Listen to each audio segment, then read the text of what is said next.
Welcome to the Atlaran Adventuring Company. This is the world of Atlaran. Beyond the Forgotten Realms and perhaps not far from Exandria, Atlaran and her two-moon sky have seen leviathans, dissolutions, divine gates, and calamities. And that's only the last 5,000 years. These have all played parts in the world's fate, but it's the people that truly shape the future. And, every so often, little windows of time, short glimpses into exceptional people's lives, are plucked from the midst of the chaotic centuries, and we call them stories. They're not always epics of heroism and bravery, quite the contrary. Every hero was once a bumbling fool, or a selfish mercenary looking to make a platinum, or, in most cases, both.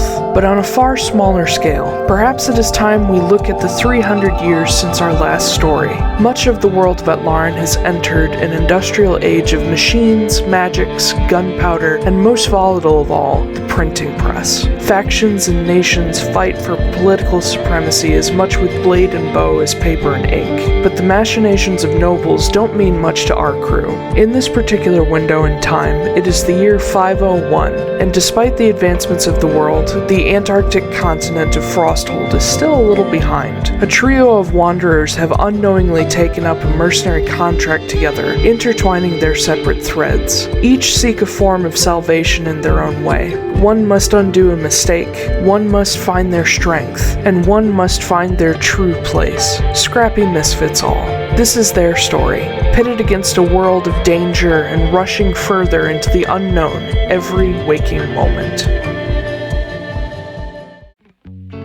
I need no weapon, for I am the weapon. I need no armor, for my family is my armor. When I fall, I rise to guard eternal. This was the Nothar creed that Fustrak Broadhorn was raised by. A Minotaur barbarian with a love of battle and honor, the son of Chief Tajar is fiercely protective of those he cares about.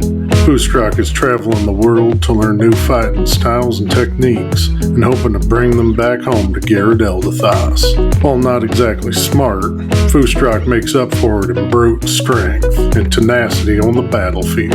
The maul on his back comes in handy, but Fustrak prefers unarmed combat to even the playing field. Despite his gruff exterior, Fustrak can be quite patient, kind, and gentle, but guards the secrets of his past tightly, though it may soon catch up with him.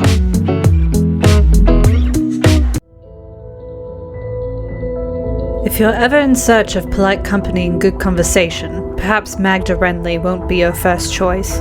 If you have a problem that needs taking care of by whatever means necessary, however, you won't find a better mercenary for the job.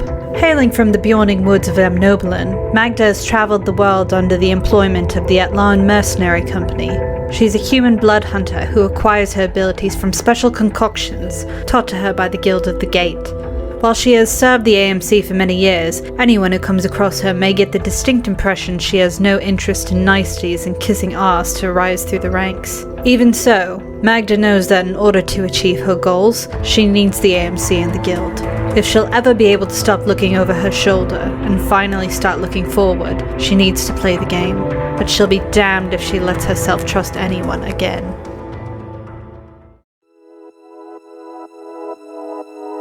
Oh, hey there, guy.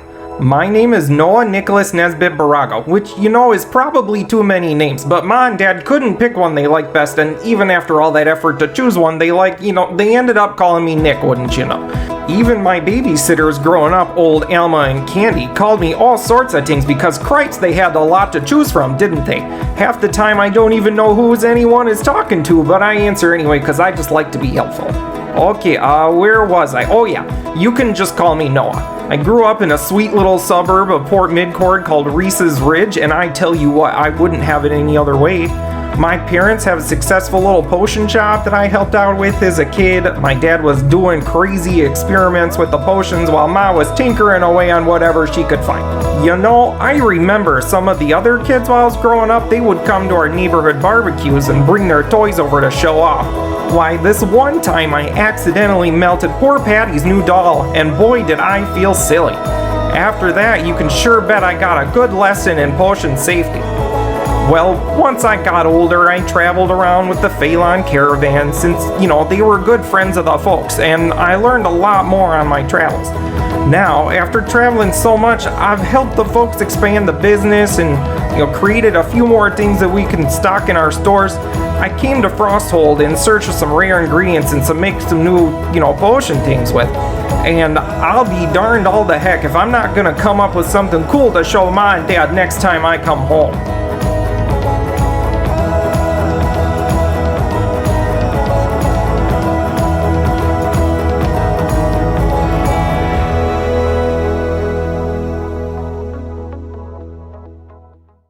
Oh, hey there, everybody.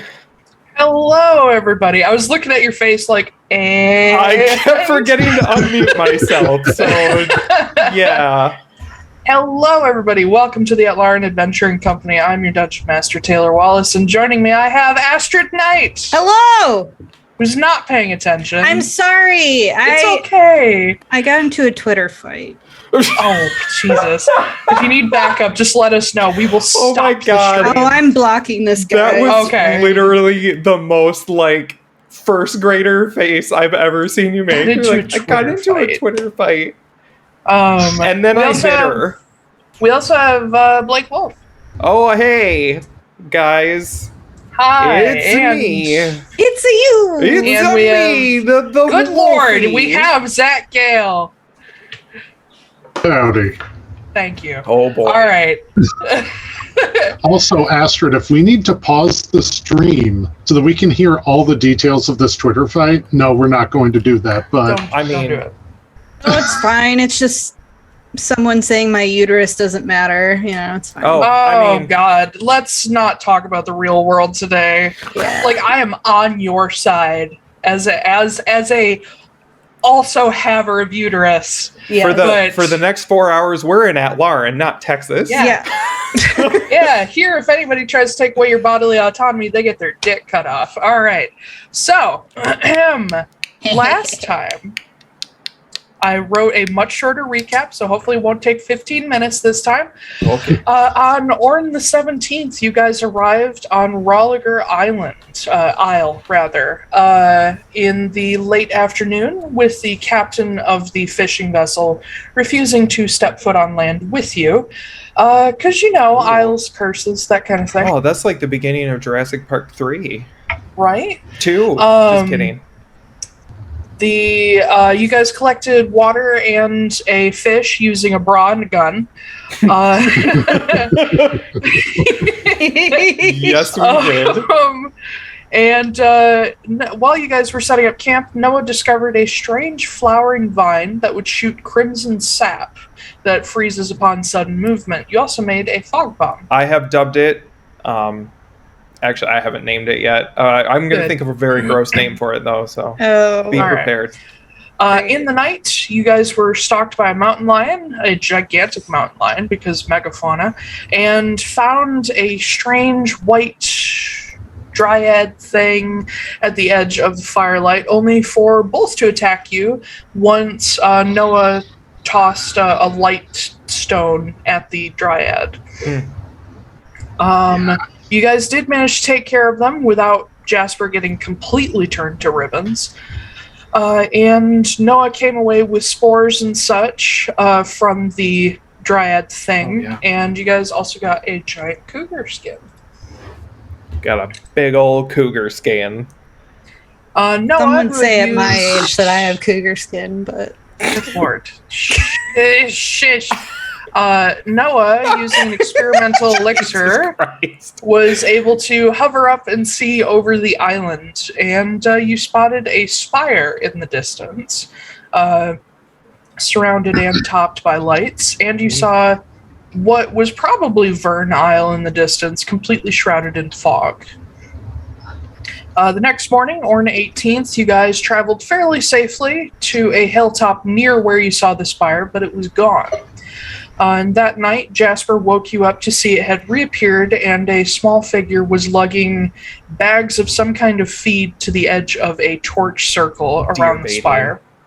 And what must have been the Verndhjarta himself, the Vernhart, you guys can call him if you can't pronounce it, the Verndhjarta and his herd were there to eat. Or wait, I guess they're deer ears, so you just like it's like more limp-wristed, where you just like. Yeah, let's all get into caramel dancing. Yeah, that's what I was doing. Yeah, I was trying to think like how long do they have to be deer ears, and then how floppy are they, or do you swivel around? Sorry, my camera's not high enough. Yeah, it's just like eating, huh?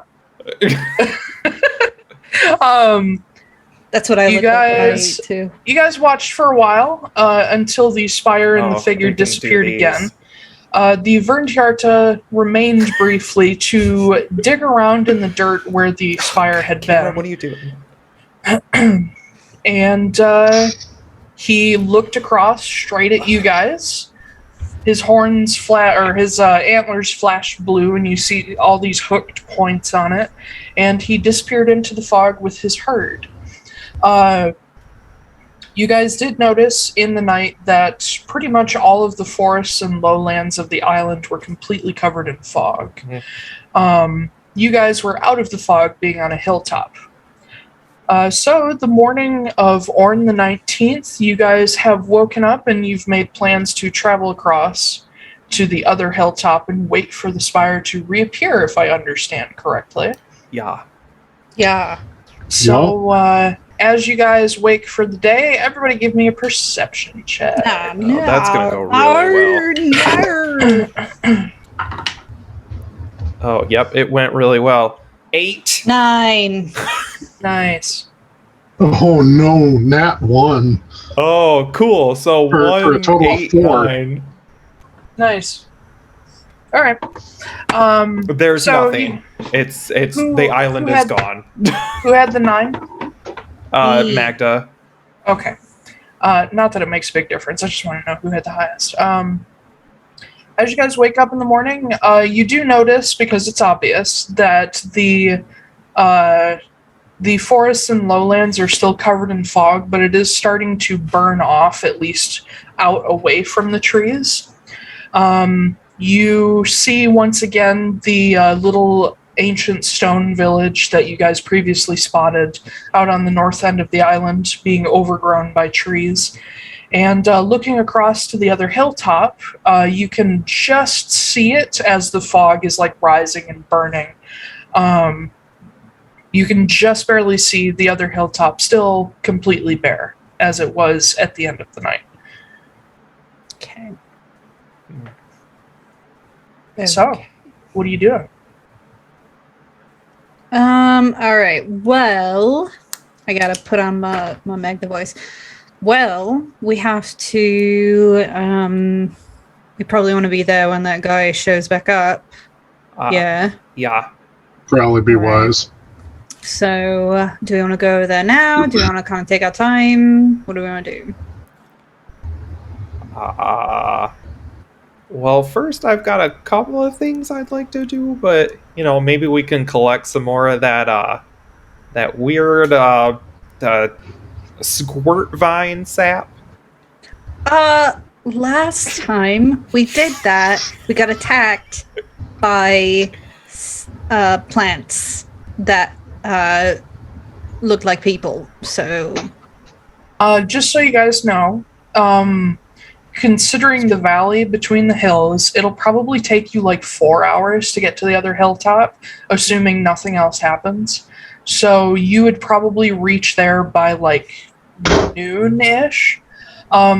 You are out of the woods by like a few hours, so if you backtracked back to the woods and then went up to the hilltop, you would get there by like, I don't know, like 5 p.m. okay. Oh. We can go back later. Or not at all. I don't want to fight one of those again. I mean, maybe we can find something else really cool while we're going down the hill and up the hill and through the valley again. We may also want to take our time and be a little careful because of this mist. We may also want to avoid pissing anything else off. Yeah, that too. Is there? Speaking of which, Fustrock, make me a dexterity saving throw. What the fuck? Well, we're dead. Everybody's fucking dead. Is Am I able to see what's getting ready to happen? The only thing that tips you off. You got a You nat rolled an 8 one. on your You got a nat fucking one. No. I believe in the click theory of traps and sudden things happening. Just the oh fuck moment. You're just like, oh no. Yeah. All that you hear is this very fast, like a spit. Okay. Oh my god, it's a Dilophosaur. I have advantage. It's a Parasaurolophus! It's a Parasaurolophus! It's such a stupid word. I love it. What is your reaction, and also roll me a dexterity save? Yeah. Oh, I have advantage on dexterity saves that I can see, so that's why I wanted to double check. You do not see it. Yeah. That came out to a 19. Okay. What do you give me an idea of what you do at hearing that sound? Like, do you jump? Do you try to attack something? What's your reaction? I would tuck and roll, and if Jasper was next to me, I would grab him too. Okay. Oh, you don't just turn around and punch it, like whatever it is. Jasper I punched into a bear trap. Jasper is a little bit away from you, so you tuck and roll away, and you feel something glance off your hoof, but not on a part that is actually skin. Oh my god. And as you quick pick yourself up and look back, you see this coiled up snake sitting there just staring at you. Oh my god, it's a spitting cobra. It is. They're the cobras that don't love you. It is rather large, because this Nobody is a got that? megafauna island. Are there cobras that do love you? Spit versus swallow. Come on. It was supposed to be funny. God, you guys are terrible. I hate all of you. Why do I play this game? That was a grade A blowjob joke. I am so upset that nobody laughed. I get it now. Listen, I'm focused on my thing. Wow. But you see what at first you think is some kind of maybe rattlesnake or something, but then you look at the end of its tail and see it's been cut off at a weird angle. And also the snake is covered in all these pustules and just grossness, it's really sick. Ew. And you see it only has one whole fang, the other one is kind of messed up. And it's just sitting there with its mouth open, just... Guys, we got a snake problem. We could just walk away from it. I think that's the best idea, because we... didn't they say we shouldn't necessarily kill anything here? Yeah. They said don't kill the Verndhjarta, but really more the warning was don't go poaching. I shoot the snake. Okay, make an attack roll. Okay. Man, Not I'm getting enjoying spit on by Noah's these last fucking session snakes. already. Oh, well, that's a nat 19, so that's a 24 to hit. Yeah, My God. roll your damage. I mean, I'm shooting the snake at point blank range. Oh no, my D10. The snake's focused on me. Noah just puts Hunky Dory right up against the side of its head. Just explodes into chunks. Jesus Christ. Oh, I didn't roll super well. So that's plus... Jesus, what is this? It's plus dex. Okay, so 6 points of piercing damage. That's more than enough to kill a very sick snake. I put it out of its misery, you guys. You just take very quick aim, and a few inches below its head, and just 3 or 4 inches, just vaporize as you shoot it, and the head goes flying in one direction, and the body just collapses and just starts oozing blood. I'm like, okay, you guys, just hold on 1 second, and I go and I get the head and I stuff it in a jar. Okay. Well, you get this it's sick. Something is going on. You get this thick, gross stuff on your fingers that's not blood. No, I don't. I imagine I use gloves or something, or tongs. You would still get it on whatever you use to pick it up. Okay, that's fine. I'm gonna use my alchemist tools and stuff to pick it up because I don't want to get sick from this thing. Little tweezers and just Yeah. And then I wanna kind of give it a once over because this is happening to more than one creature, and I want to understand what's going on. Yeah, you can make either an investigation or nature check. Well, they're both the same, so let's go with invest. This is going to become the theme. We spend about 2 hours doing like Noah shit every time. No, I love it. I love how into your character brought the you alchemist. Like I got shit to do. I love this because you're interested in what's happening, and that makes me really happy. I also love that I roll really well whenever I do this. So that's a 24. Oh my God.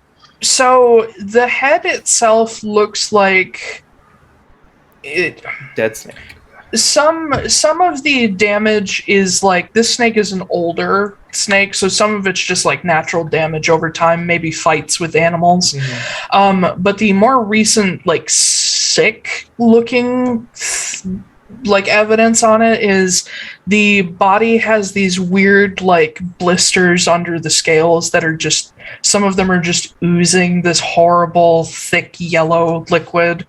Its tail, once you get a look at the end of its tail, you realize that it didn't just like lose its rattle, somebody chopped it off. It's a very clean cut.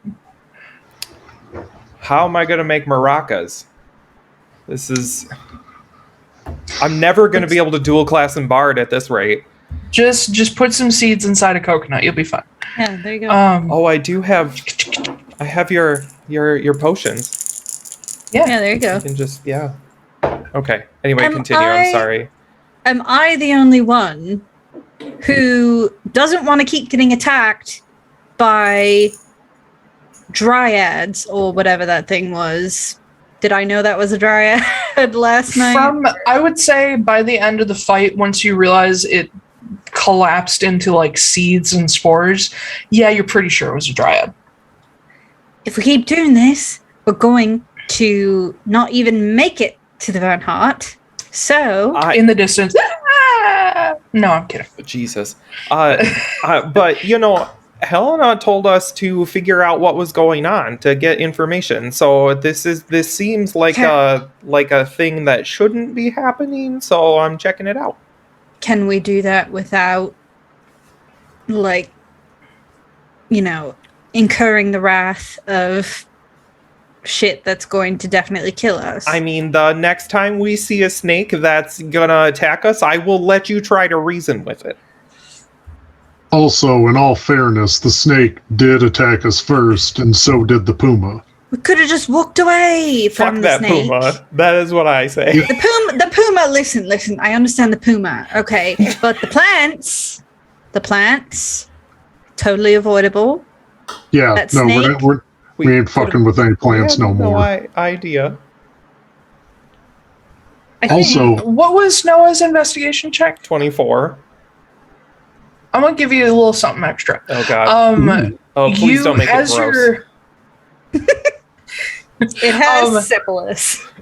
What? And now so does Noah. Oh yay! I don't think that's how that works, but okay.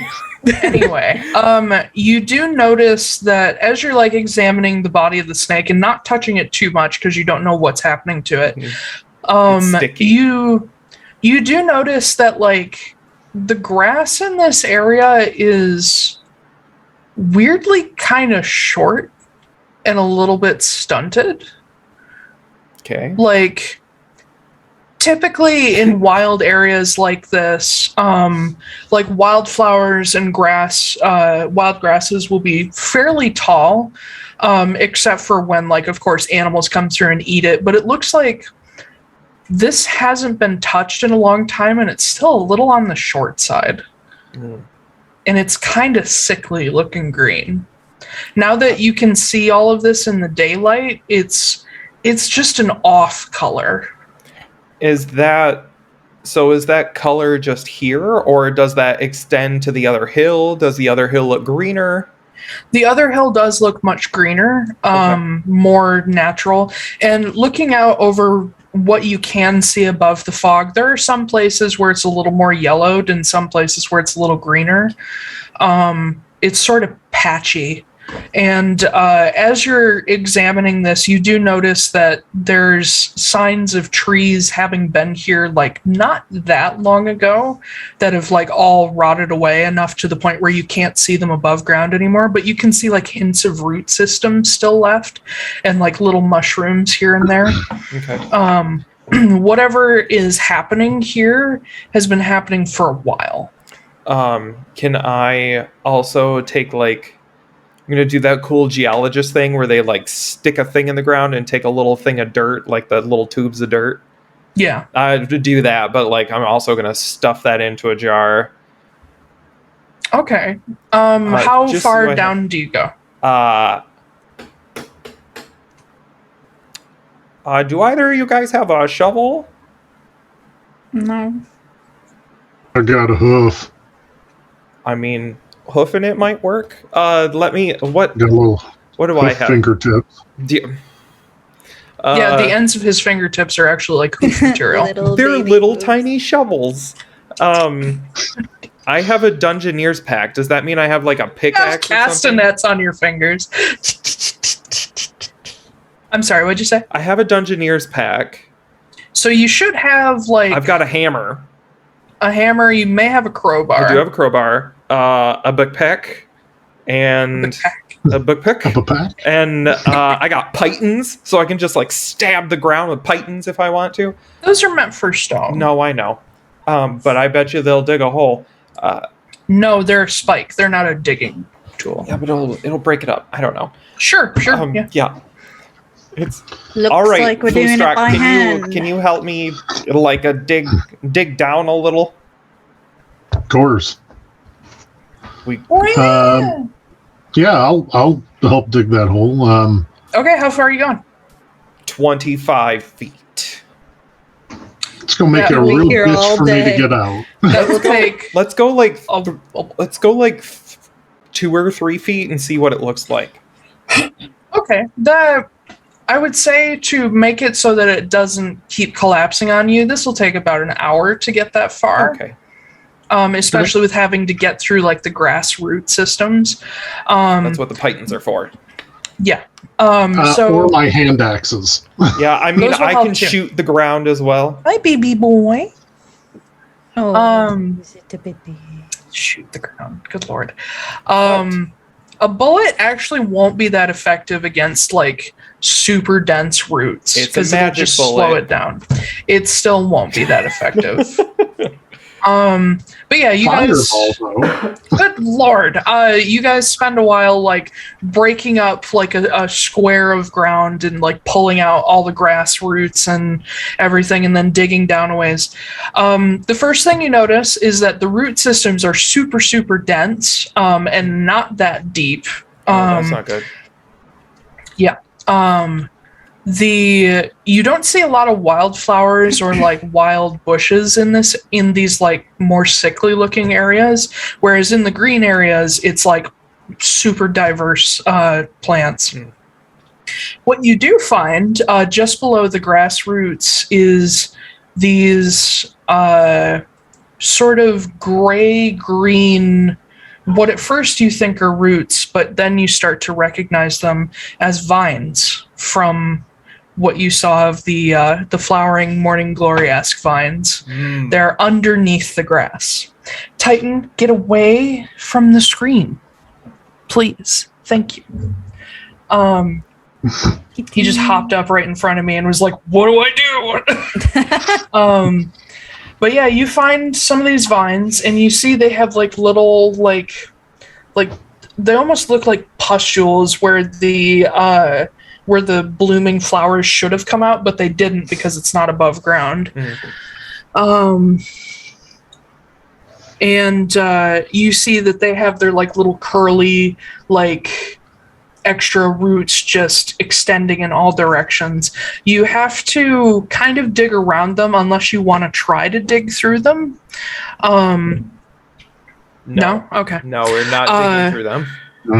But about a foot below them, as you get to the bottom of your like intended depth, you see that the ground starts to get more like you see the earth starts to get darker and like more nutrient rich below the surface, whereas the dirt above that is more like dry clay and like little pockets of sand here and there. Like everything's just been drained out of it. That's weird. Hey, Down. Noah, so back home we got to do a little bit of farming, and I had to help out a little bit. Mm. All these, like up here, you were saying like the plants don't look so good. And the soil doesn't look good until it gets low. And those elk last night seemed awful hungry. Mm-hmm. You think that might be connected? Yeah. I'd say they probably aren't getting as much food as they need to. So Well, maybe that guy in the tower is trying to help. I mean, the obvious answer is that we go to the guy in the tower and ask him, hey, what the fuck is going on? I mean, yeah, we're definitely still going to do that. We're going to do that. He doesn't really show up until night, so we got some time to burn. Also, we are getting a lot of extra stuff for Altera. Oh, yeah. Mm-hmm. Yeah, that's good. There's something's wrong. Maybe something fishy, and he holds up the bra with the dried fish in it. Full of salt. Are you just gonna what size bra is that? Are we talking like two double like D size cups of salt, or are we like? No, it's like a C cup. So that's not a lot small, of salt. but Average. not huge either. Yeah. It's pretty average. Is it? Yeah. Oh, I didn't know that. Yeah. Yeah. These really aren't. Like, everyone talks about, like, ooh, double D's. That's really not that big. That's like the edge of it's going to start hurting your back a lot. Yeah. Yeah, it's like when you get into the idea. quadruple D's that it's fucking insane and you need breast reduction. I'm far too homosexual to know anything about this. Okay. Does Noah get any sense of what, like, does Noah think that the vines from the weird blood flowers are pulling the nutrients out, or does it look like it's everywhere even where they aren't?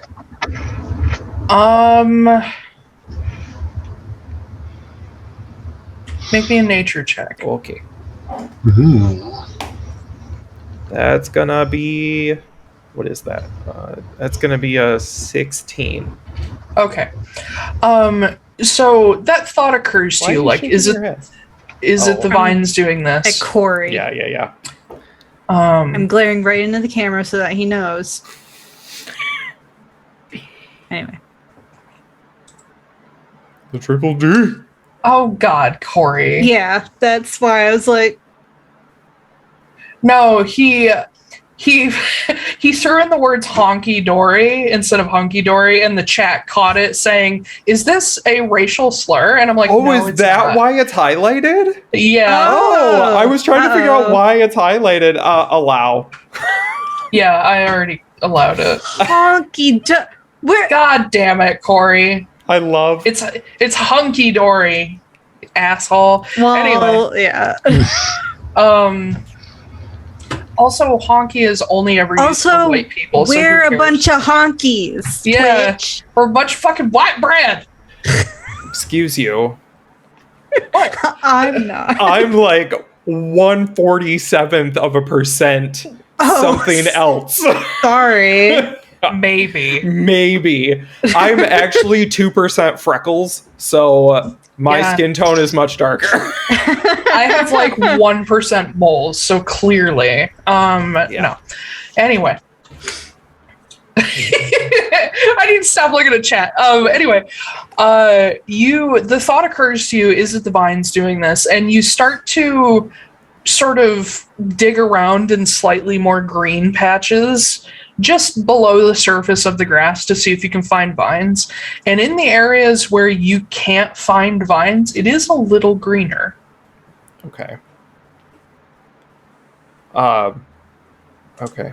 And the grass is a little bit longer. Oh, I can't write. Okay. Okay. So, and when we were in the woods, these vines were like all over everything, weren't they?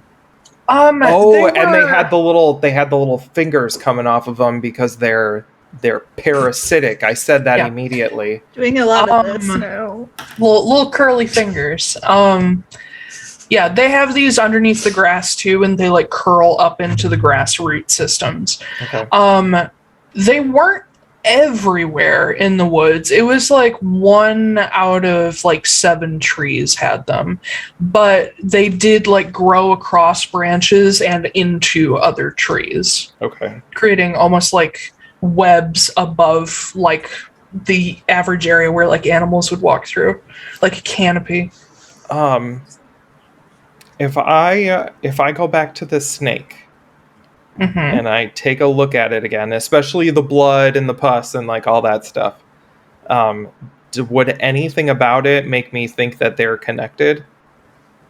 Make me another investigation check. Okay. Or nature. 20. Dirty 20. Okay. As you walk back up to it, you're kind of like picking at it a little bit, and at some point you're just like, fuck it, and you take a knife and just slice it lengthwise. What's in its stomach? As you open it up more, you do see that there's like a little bit of what you assume was once a mouse in there. You see like little bones starting to deteriorate. And it's not the snake itself, but inside this little mousy skeleton that you see little gray-green, like, fingers starting to rot away as well. Yes. And you see little hints of, like, crimson, not blood, like, liquid. Oh, you know who might have tried who have tasted the sap at some point? That would be me. Okay. But I didn't eat any of the vines, so I suppose that's a good start. Okay, so yeah, we should probably go talk to this guy, but these vines are definitely what's causing this problem. Yeah, so no touching or eating or anything the vines. No eating at all. No, I don't know about that, but don't even breathe, eh? Nope. Hold our breath the entire time. Okay, you said it was going to take like 4 hours to get to the other side? Yes, you'll have to go down through the sort of misty valleys between the hills and climb up to the other side. And it's like mid-morning right now? Yeah, I'd say after digging around and checking out this snake, it's like 9 a.m.-ish. Okay. All right, well, might as well get a move on, and then we can be prepared for when this thing shows up. Also, we want to check out what it drew in the dirt. Yeah, that too. Oh. The deer. The deer. Yeah. He hoofed a message into the dirt.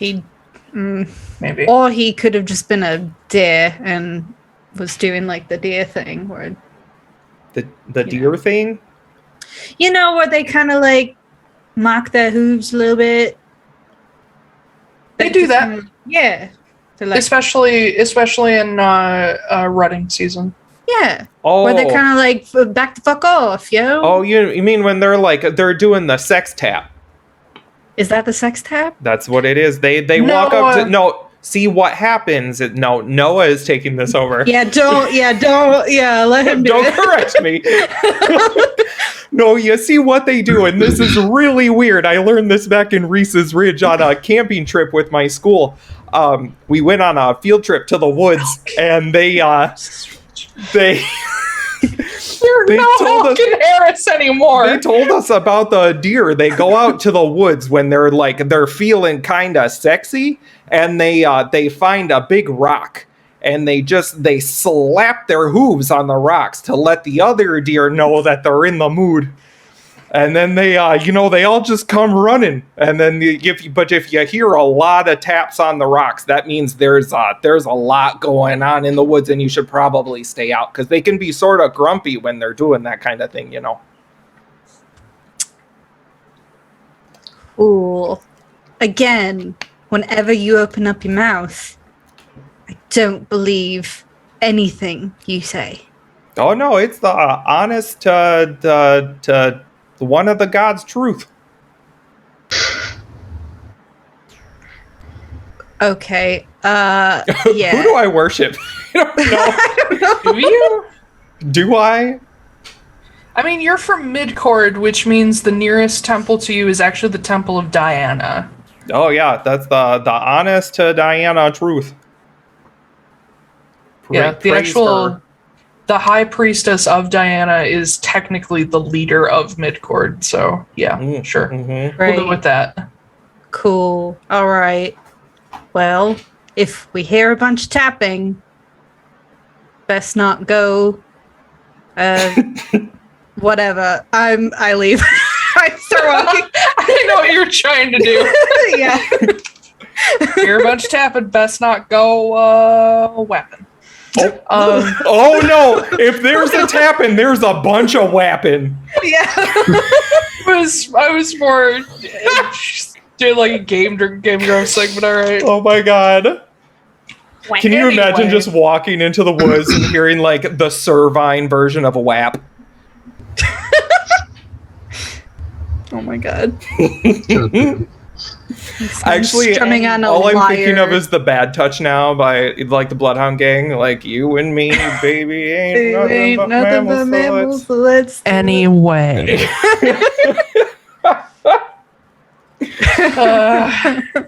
It's Taylor's version of so. Yeah. It's like, and we're moving. Yes. So you guys head off after collapsing your camp, and you go down into the misty valley between the hills. Jasper, being the outlander of the crew and having gotten a good look at the valley, is in the lead because he has the memory for such things. The actual like slope down is pretty steep. So as Jasper goes down, he sort of very carefully like picks out like handholds and whatnot in particularly steep areas, and then he keeps picking out like flat platforms like with rocks jutting out, saying like, if you need the rest you can stop here, and like he's picking out very strong like holds for Fustrock and whatnot, because if it was just Jasper, he could basically slide down the side of this hill without an issue, but because he's got bigger people to worry about, he's being a little more careful. It takes maybe an hour to reach the bottom, because you're able to actually just sort of slide down between a few areas safely. And with Jasper guiding you along, it's pretty easy to dodge between obstacles. But as you get to the bottom, you come across this super shallow creek that's maybe like 2 feet wide.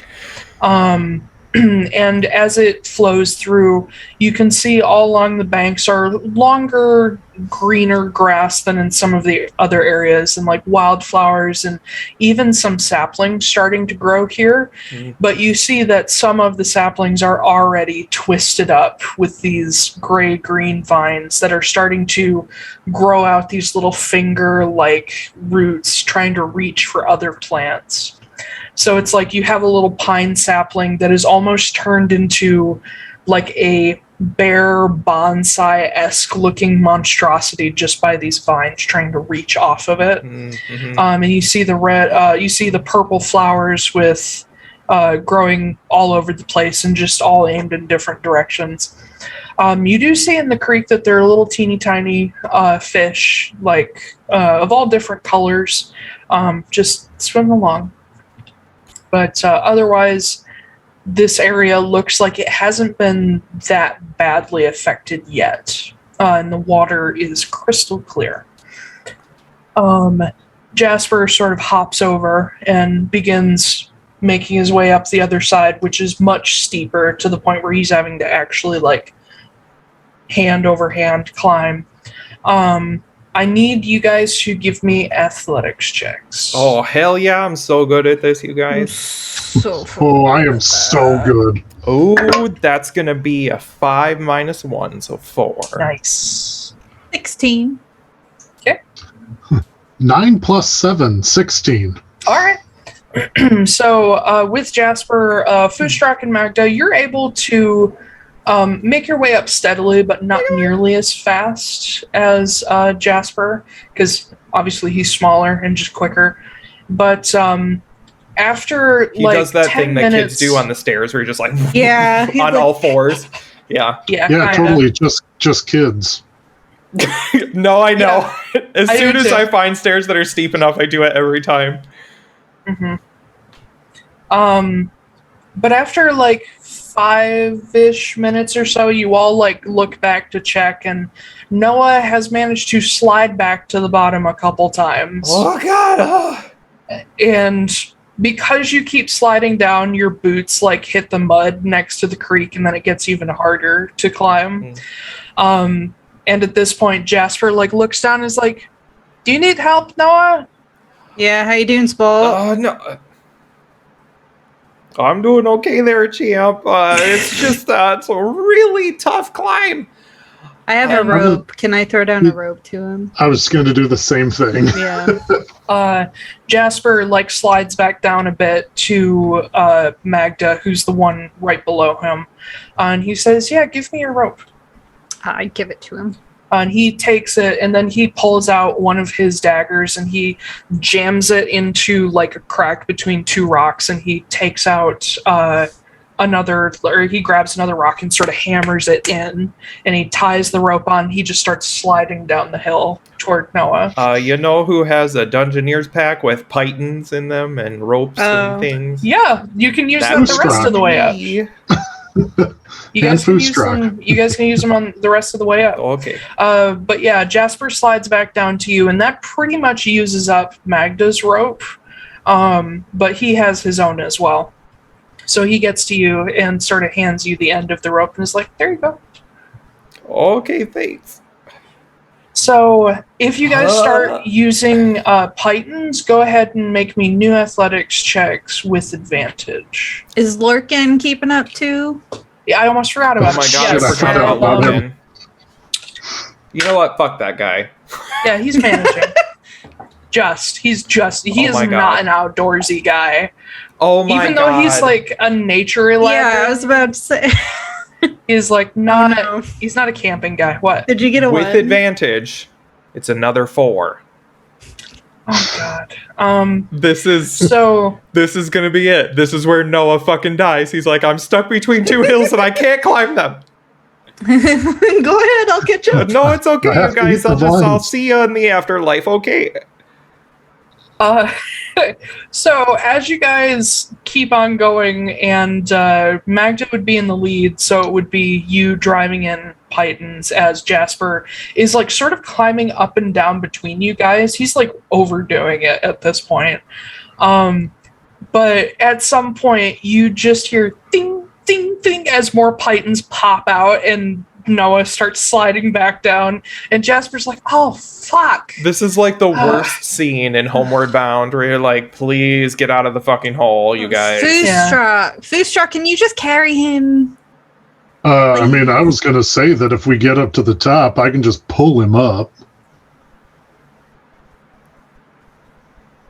So I'm fine with that. But I believe between the 5 of you, you will have about 250 feet of rope. So you can do that in increments if you want to. You get up a certain distance, pull Noah up, and pin him there, and then go up more, pull him, pin him there. You can do that. Go ahead. Yeah, I'd do that. This is the worst field trip of my life, you guys. I would say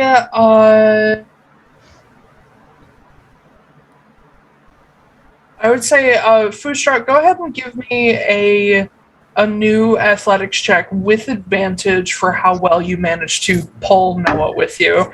At some point, he's just going to be hanging on a rope tied to you. So I'm really glad that was with advantage because the first roll was at 1. Good lord.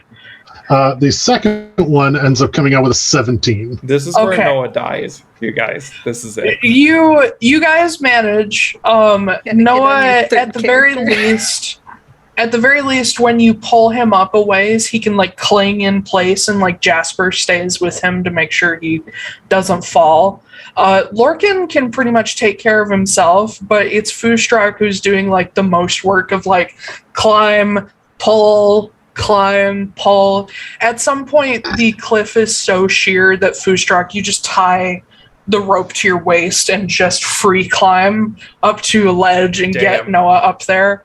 At that point, the hill grade sort of smooths out a little bit, and you're able to just sort of crawl up instead of climb. This entire ordeal manages to take you guys an extra 2 hours for Noah's sake. So by the time you get to where the hill starts to flatten out, it is like 3 p.m.-ish. And as you get there, Fustrak, who's already like tired, I'm not going to give you exhaustion because you managed to roll above a certain threshold, but you're tired. Jasper just flops down, just like this, because he's been climbing up and down the whole time. Lorcan flops over and is just like breathing heavily because he's not used to this.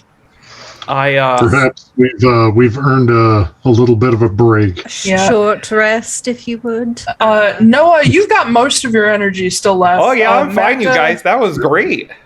Magda, you're good, though you're a little overheated with the amount of like layers you wear. I'll take off my coat and my hat and my mask. Just air myself showing out. It all. You've got the sleeveless shirt underneath, right? Yeah. So you get to see Magda in full glory. It's very like she's also very like skinny, like very unhealthily skinny, along with the rot and stuff like that. But I imagine she's got a little bit of muscle on there because of the way she fights. A little, yeah, but like you can also tell, like, that's not normal. She's got the wasting disease. Yeah. The wasting disease. But yeah, you all get there and sort of lay down for a second to catch your breath, except for Noah. Except for me, I'm fine. I run over to Fustrak and Jasper and Lorcan, and I whip out those treats that Chris gave me, and I'm like, "Oh, it's okay. I've got just the thing you need."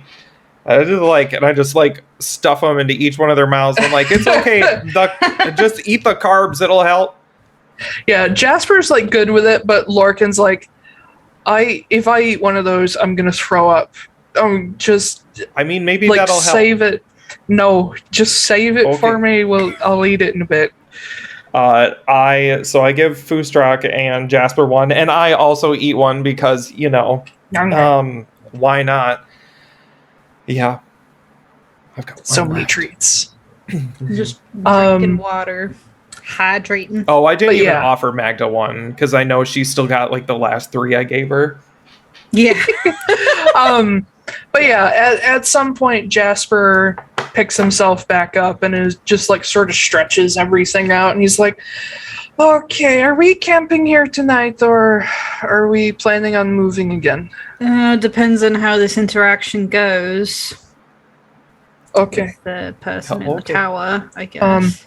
And he sits down like on a flat portion and starts digging into his bag, and he just pulls out a water skin that he's refilled and like some rations for anybody who's hungry, because this has been like hungry work. You just have to chill down for a second. Up here at the top of the hill, it is distinctly colder than it was down in the valley, so you're able to cool off fairly quickly. As soon as I feel comfortable, I'm putting all my layers back on. Yeah. My hat and my mask and everything. Pirate hat. And Magda, as you're putting all your stuff back on, you do glance across the hilltop and you do see the large sort of bare patch, and you see that parts of it have been dug up. Like new ones from what we saw last night? From what you saw the Verndhjarta do. Oh, okay. I'm gonna walk over there. Okay. And I'm going with you, like, for sure. I'm gonna see if there's any sort of pattern it did it in, or if it's just like I'm not going to make you do a perception check, but give me like you can choose if you want to do, depending on what you think it might be, you can do Arcana, History, Religion, or Nature. Pick one. I'm going to do Arcana because I have advantage on that. Okay. Can I do one? Yeah. Okay. You said Arcana, History, Nature, or Religion. okay. That is 19. That's going to be a 21 for me on... I'm going to do Religion. Okay.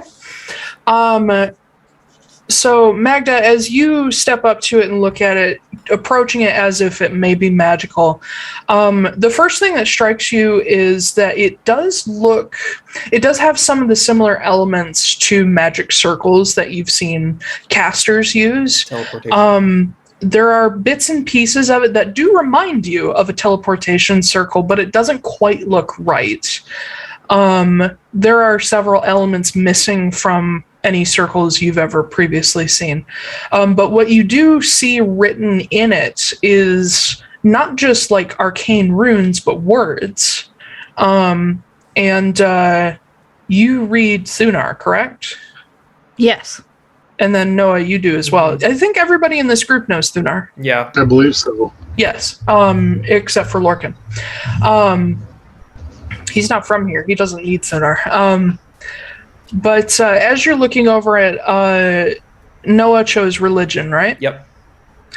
As you're looking over it, you notice some of the same icons as used in magic circles, but you notice there's also some imagery worked into how the runes are written, like they follow certain lines, to the point that you're starting to recognize imagery that you've seen in copies of, like, the written copies, like illustrated, of the Dulmariga, which is the tenets of the Balin gods. Mm-hmm. And this particular set reminds you of the imagery that you see based around Ursan, the god of death. Mm-hmm. In particular, there's these sort of vine patterns that go through it, which Ursan is known for his vine spear that he carries. And at the very sort of pinnacle of the circle, you see this very stylized image that the longer you stare at it, the more it looks like the head of a bear, which is one of his symbols. And between the two of you, if you share what you're finding, you can identify this as maybe a magical circle related to Ursan, the god of death. And the runes written into this are actual story.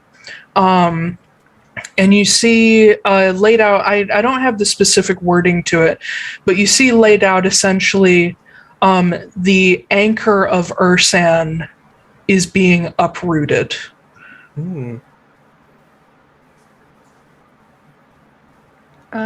Okay. The anchor of Ursan is being uprooted. So if he's the god of death, does that mean that something on this island is going a little screwy with the Order of Death? I'm wondering if it has something... Obviously, it has something to do with the tree. But if they are killing the tree, it could be a reaction. Yeah, because that's the thing is, like, these vines that we're seeing, they are killing things, right? But they're also... No, they're killing things. Yeah.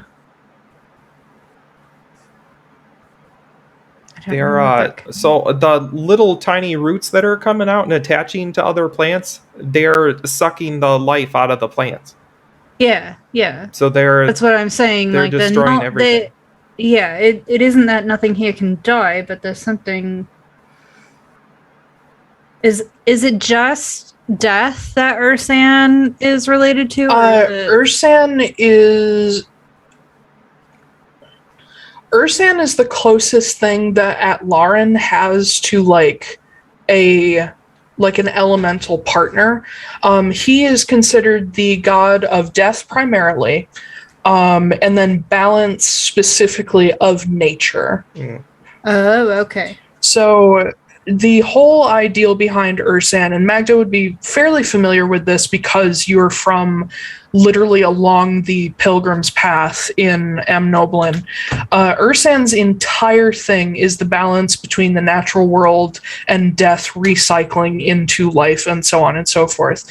And his 3 sons, Karth, Banning, and Mar, are meant to help him balance that as well. And then an additional sort of add-on to that is the Titan Fearin, who is the Titan of Death, meant to make sure that the whole process of death goes smoothly, and sort of acts as like the Sharon, like ferryman of the Balin pantheon.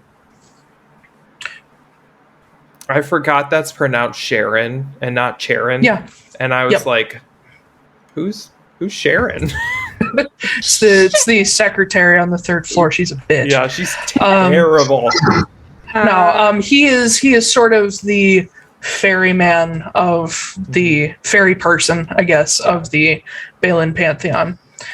And then Ursan's connection to Atlaran being her brother, they both sort of preside over nature. Him more the death side, her more the life side. So when it says Ursan's anchor... Yes. It means the tree.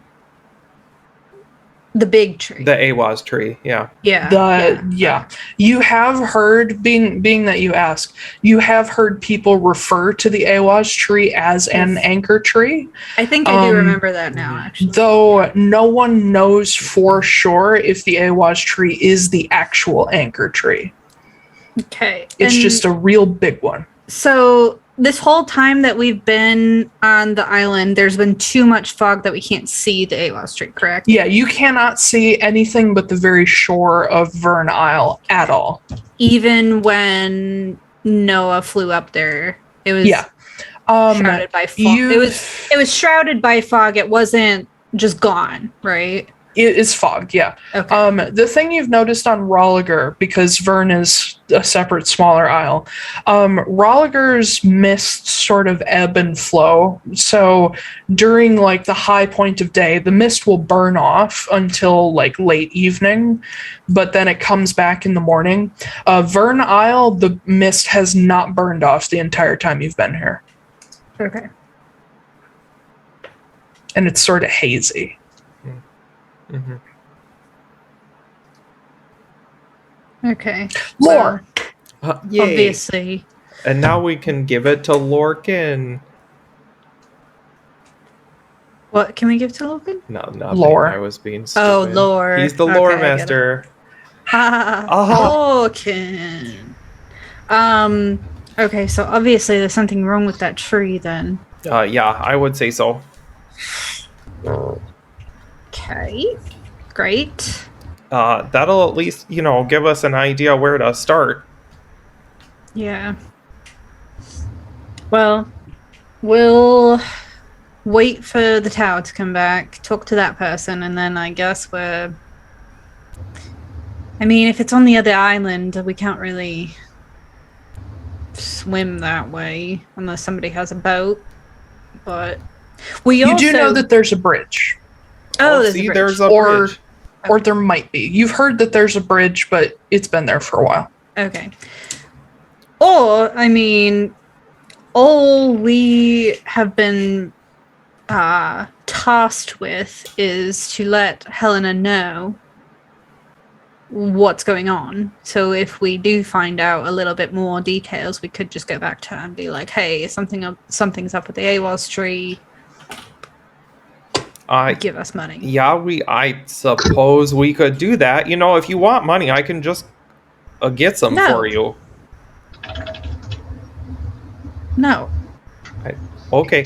But, you know, that's the whole reason we're doing this, right? Is so that we can earn money and so that we can... Has it occurred to Magda that Noah is not doing this for money? Absolutely because he doesn't need to? No, I can literally just that's why Magda's doing it.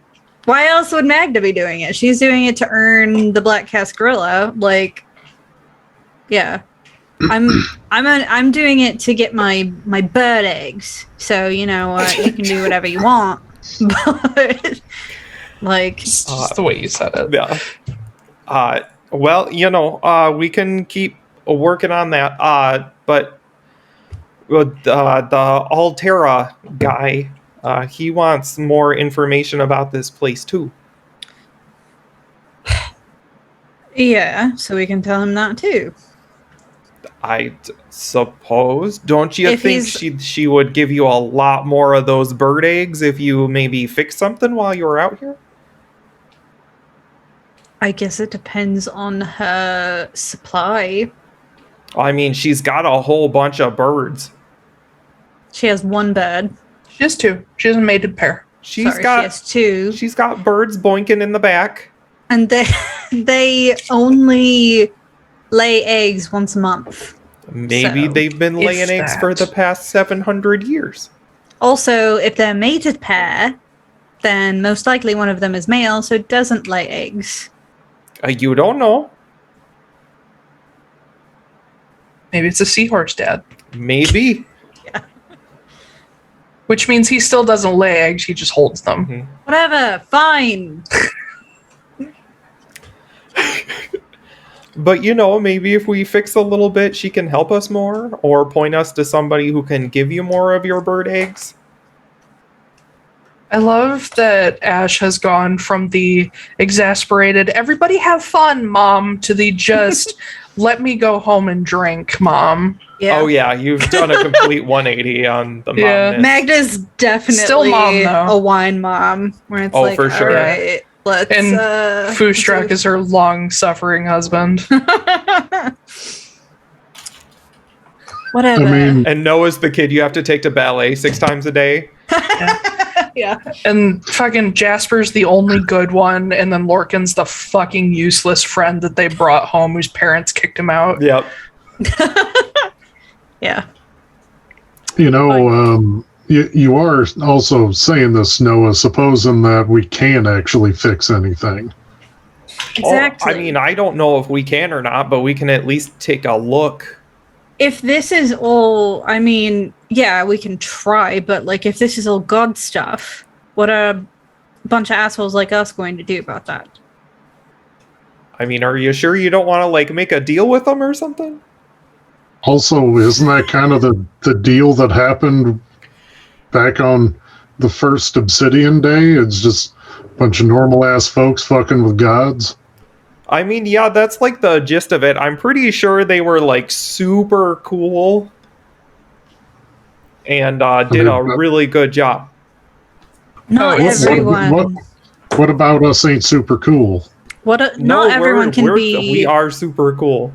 Not everyone can be part of the Obsidian Collective. Okay, some of us are just trying to get by, and I'm not purporting that I am any sort of special. I'm just trying to get my eggs and go. Oh, I don't want to be a hero. I just want to live. Well, you know, we can. Why not? We can do a little both. We can get your eggs, and we can also start a new Obsidian Collective. No, I don't have any interest in that, actually. What if we started a bird egg collective? The Bullcidian Collective. Oh, I like it. Okay, I'm gonna go over here on this side of the hilltop and sit quietly. Do you want some company? No, as a matter of fact. And I'm gonna walk over to the edge of the hilltop and just sit on the little edge. I'm gonna turn back to Fustok and be like, she's a little grumpy, like, all of the time. Yeah, she is not exactly the most chatty, and she doesn't exactly know who she can and can't trust. So, I mean, okay. I don't know. I suppose maybe she'll just need some time to come around. We really need to get her back to Reese's Ridge one of these days, because I feel like just a week there would really perk her up. I mean, it sounds wonderful from what you've said. It's the greatest place you could ever live. So fucking cute. Knowing what I know about Reese's Ridge, I'm just like, it is. It really is. Yeah. Just cottagecore as far as the eye can see. Cottagecore suburbs. Yeah, Yeah. that's kind of true. Yeah. And in that hyper with a little dose of Charlie and the Chocolate Factory, it's a little fucked up at the same time. Yeah. it's not like white people as far as the eye can see suburbs. It's actual fun people go over to people's houses kind of suburbs of Summer Midcord. barbecues. Yeah, and everybody's invited, even the people we don't like. Yeah, and we all hang out around the pool and drink Natty Light. And have bonfires where people jump over it and be stupid. Oh, actually, everybody's super rich. So actually, there's just cases and cases of craft beer. Homemade craft beer. Yeah. So I'm going to go off on this it is called hole. Barago's Brews and Balms. Yeah, you guys brew all kinds of shit, We not make just lots of alcohol. potions. But I have this idea that Reese's Ridge is actually not that rich, but the people who are rich invest a lot into community projects. Mm-hmm. And it's not just let's put up a really pretty looking sign made of, gold and shit. It's hey, your house looks a little run down. Can we fix it up for you? Mm-hmm. That kind of community project. But that's mostly Noah's parents that I think would do that. Oh, hey there, guy. It looks like you needed some new siding about 5 years ago. So we already did a fundraiser and it's going to be replaced on Monday. Yeah, it'll be done in 2 days. Yeah. Yeah. We also got you a brand new ice shanty for that ice fishing that never happens here because it's too warm. No, ice fishing could be doable. Maybe. Well, no, there's really not any lakes. Never mind. We go ice fishing out on the ocean. Don't do that. That's dangerous. Yeah. Just find an ice floe going by. Let's put it on that one, and just drive a boat out to the iceberg. Try not to hit it. Yeah. Yeah. Full Titanic. Anyway, as you guys are sort of milling around and checking out this circle in the ground and looking around the hilltops and whatnot, Magda, after maybe 10-15 minutes or so, you hear somebody sort of flop down next to you. Who is it? It's Lorcan. I know that you probably don't interact with humans and people on Atlaran very often, but usually if someone goes off by themselves and stares off into oblivion, they don't want to talk. No, this is pretty standard across a lot of races. You know that Eladrin aren't that different from other elves, right?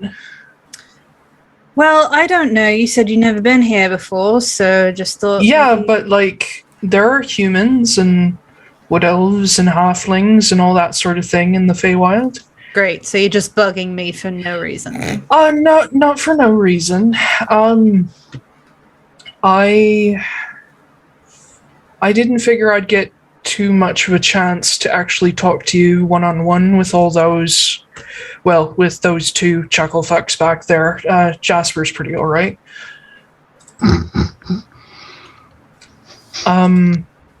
I wanted to apologize. For what? You didn't do anything.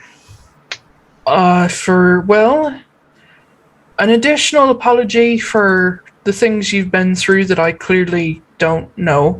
But we're not going to go into that subject. No, I wanted to apologize for being fucking useless. I thought I still had access to my magic, and I was stupid and overconfident in it, like I always goddamn am, and I just trusted that it was still there instead of testing it. Apology accepted, I guess.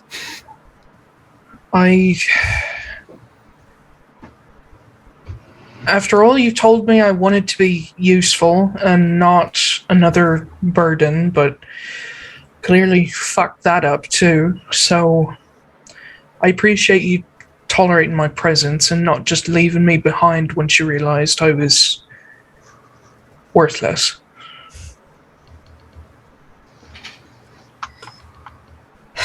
Listen, I know deep down that you didn't fuck me. You weren't the one to do that. There's someone Shut else. up, Ben. Shut up! God, I can't say anything in this house. I hate it here. There's no privacy in this house. Sorry. This family's a nightmare. It wasn't you that fucked me. It was somebody else. I know. It was As Hal. soon as I said it, I was like, ah, shit. I was trying so hard. I know it wasn't you who screwed me over there. Yeah, you needed the over. Yeah. I get that. I understand that logically. But you still look like the person who haunted me and tormented me, and yeah, so I know that, and there's a part of me that wants to walk away from you so you don't have to deal with any of that, and you know, just fuck off and not be a problem for you lot ever again, but I don't know what to do. And you were the first person who seemed to, well, I won't use the word care, but first person who seemed concerned at all with my presence. So I don't know what to do if I walk away from this group. In fact, I'm kind of scared that if I did walk away from this group and ended up alone, something bad would happen. I guess I'm kind of using you guys like a security blanket. well. And the fucked up part about it is, I don't necessarily want you to go off on your own either. I think most of it's fucked up, Miss Renly. Okay, you're not wrong. I don't mean that sarcastically. I mean that quite seriously. I think this whole situation is pretty much fucked. Yeah, you're right. Like, what's happened to you is a fucking nightmare. Like, I know you already know that, but I need you to...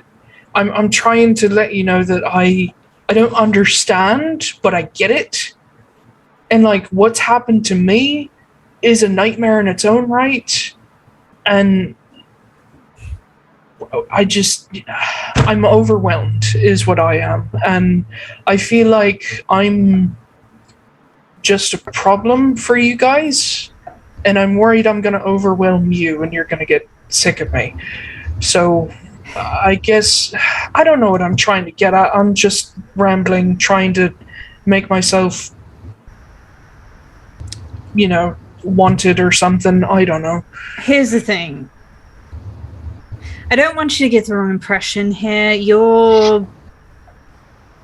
How you treat me and how you treat the others is not going to affect whether or not you stay with us. Because, like it or not, you and I are connected somehow. There's a reason that thing masqueraded as you, and you have some sort of... I don't know. You are going to help me figure that out. Because whatever it was that was masquerading as you, or if it was you that was doing that, then I need to figure it out. And you have something to do with that, so... Well, I don't know. I don't want to be some asshole burden that you all have to carry while we're figuring that out. So I guess I'm asking, what would you like me to do knowing that I don't have magic? What can I do to help?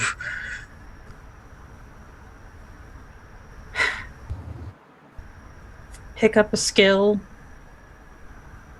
Rack your brain for why you might have been thrust into the situation. And don't try to make friends with me. Oh. Okay. This is a business relationship. I don't know, I sort of thought you were the logical one, or at least the least disillusioned.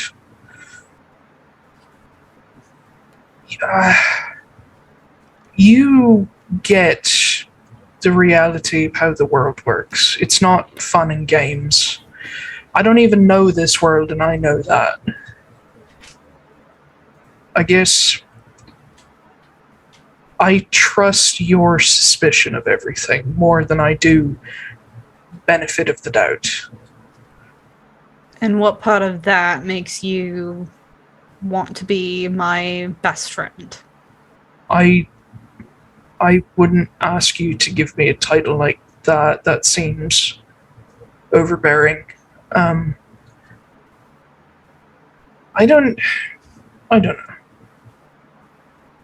The only thing I know is that for most of my life, what I can remember of it, I have always stuck with people who have a healthy dose of suspicion about the world, and people who don't want to sugarcoat things because it could be dangerous. It's the whole reason I ended up with the people that I used to work with was because they understood the realities of being part of, the Atlaran and the Sealy court and the dangers of the Fomorians. And even if some of them were a little strange and weirdly jovial about the whole thing, they were generally suspicious. And I guess I find that a little bit comforting.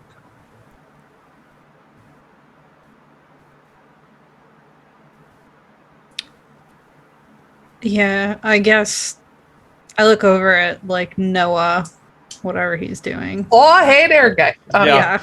I'm just talking to the Shattering. trees. I found There are no trees here. Oh, I found another snake, and he's like, okay. And then I turn back to Lorcan, and I'm like, yeah, I guess I understand that. That one kind of, I don't get him at all, because he's so pure. He reminds me a lot of some of the younger dryads and such, the ones that haven't seen, the horrors of the world.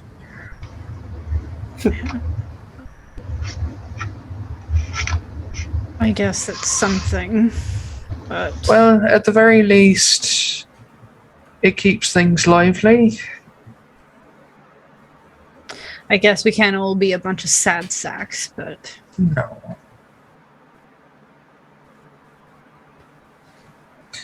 Anyway, I thank you for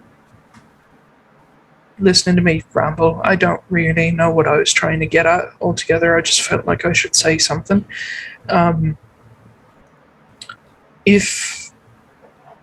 If I can come up with anything, or I find or learn something that might be of use to you, I promise I'll bring it to you right away. In fact, I'm sort of hoping that once we get back into city, I can do a little bit of research. Your people have libraries, right? Like, that's a thing in this world, right? Yeah. Okay. I'm fairly certain I could pick out some of the less bullshit stories and fairy tales from children's books as well. Maybe that'll be of help. But I'm also interested in you meeting Altera, the mage in Manas, because apparently he has some Manas. He has some world experience, from what I gather. well, I've never heard of him before, so I don't know if he has Feywild experience, but I'm up for it. Apparently, he's been around a while. So, is he an elf? No one quite wants to say, but they all imply that he's kinda old. So I'm expecting just a disgusting crone when I get there. Oh, not a crone. A geriatric wizard. Yeah. Crone, I believe crone is technically gender neutral. You just usually use it for women. Yeah. But he's like, I don't know, that sounds pretty suspicious to me, but alright. I suppose if Miss Brom is trustworthy of him and has been around as long as he has, then it should be okay. I mean, I don't trust anyone, so... Yeah, I've noticed. And I appreciate it. I'm going to fuck off before I outstay my welcome.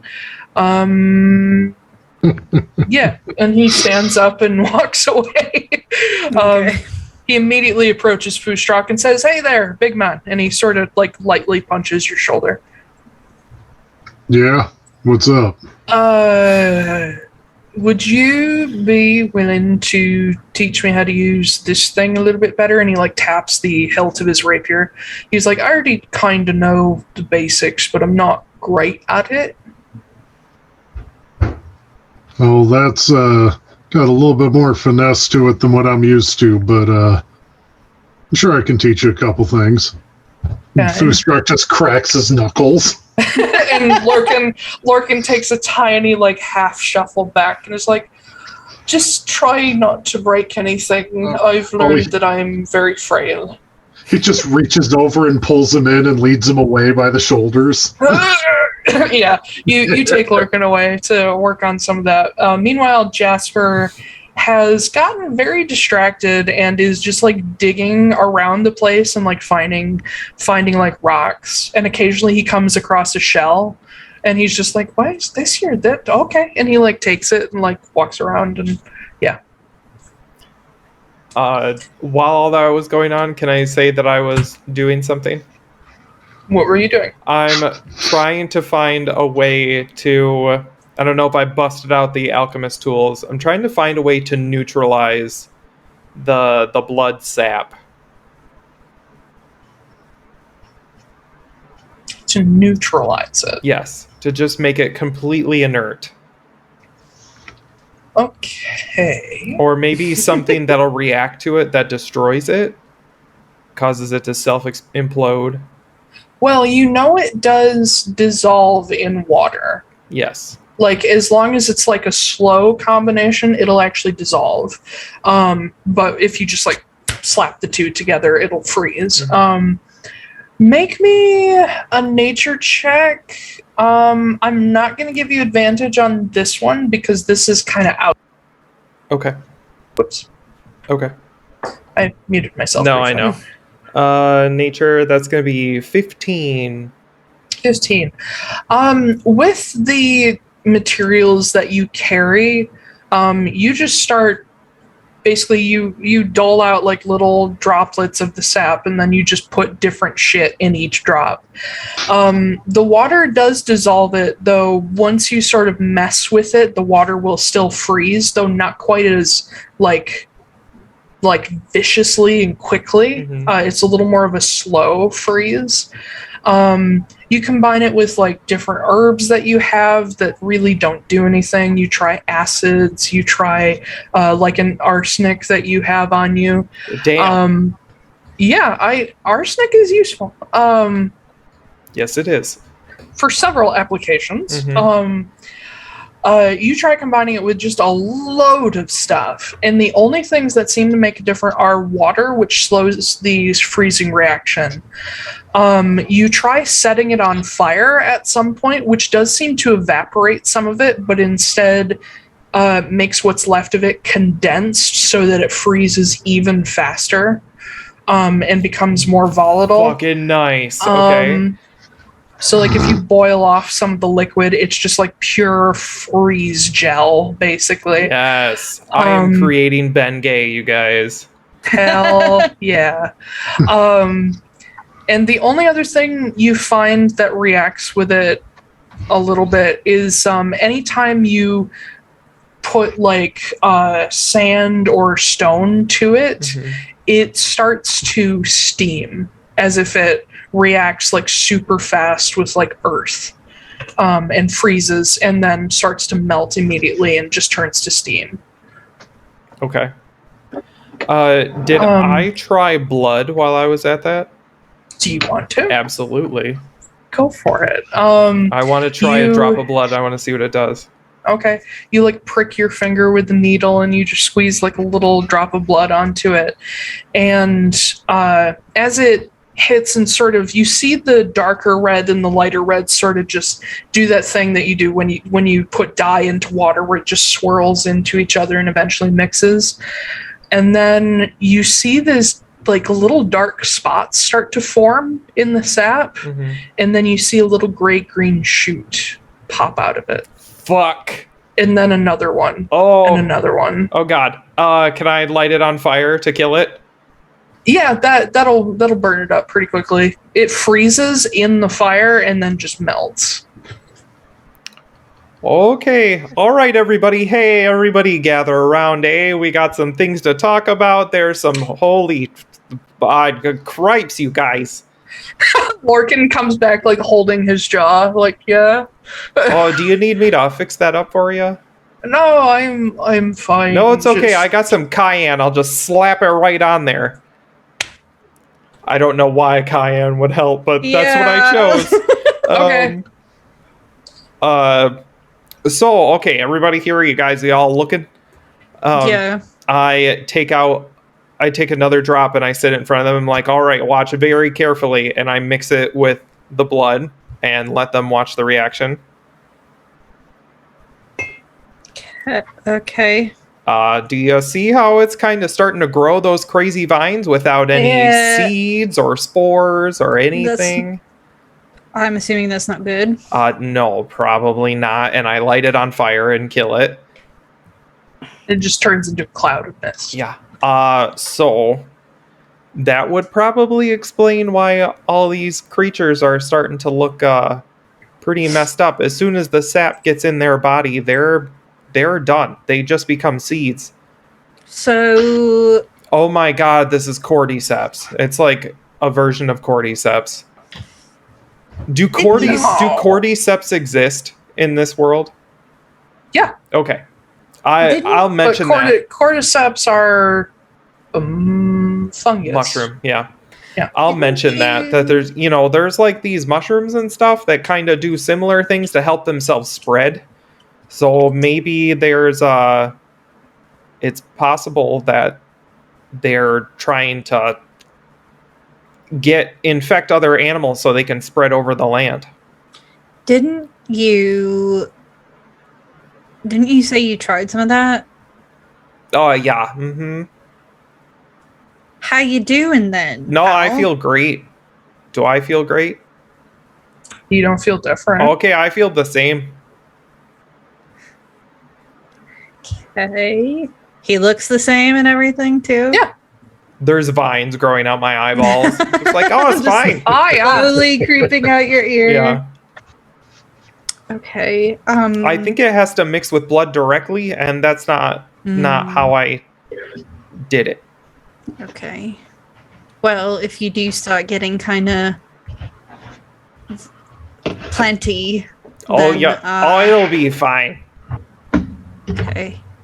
We'll take care of it. Worst case scenario, if we come across any more of these, we should probably burn it. Like Yeah, a body, or like if plants take me over and I die, if you would please burn me, that would be great. Okay. Can do. Great. I'm not sure how I feel about you being so on board with that, but okay. I mean, It'd be your final wishes. I mean, yeah. who are we to not honor that? Okay. Death comes for us all. Circle of life. What did they used to say back in Reese's Ridge? What was it? It was like Hakuna Matata. no, I was gonna go with Ningwanyamabala, but yeah, I can't remember. Pink pajamas, penguins on the bottom. Yep, exactly. That's what it was. Pink pajamas, penguins on the bottom. Yeah. That language comes from Northern Calidros in this world. Oh, okay. Swahili. Yeah. So, yeah. We'll be sure to light you up pretty. Nice CR reference. Wow. Oh, thanks, you guys. Yeah. Okay, so So keep all your cuts covered up and away from these things. I Yes. look immediately at Lorcan. And he's like looking down at one arm that has like a little bit of a scrape, and he's like, "Yes, please. Anybody got like a bandage or something?" Yeah, I got a medicine kit. I don't really want you to touch it. I am literally the medicine person of the group, so like you can either have Hoofer do it, or you can have a walking corpse over here, or I'm not gonna do it. yeah, exactly, or you can let the kobold do it, which would be okay. Off to the side, Jasper raises his hand slowly. He's like, I'm actually, whoa. No, hold he's on. not Irish.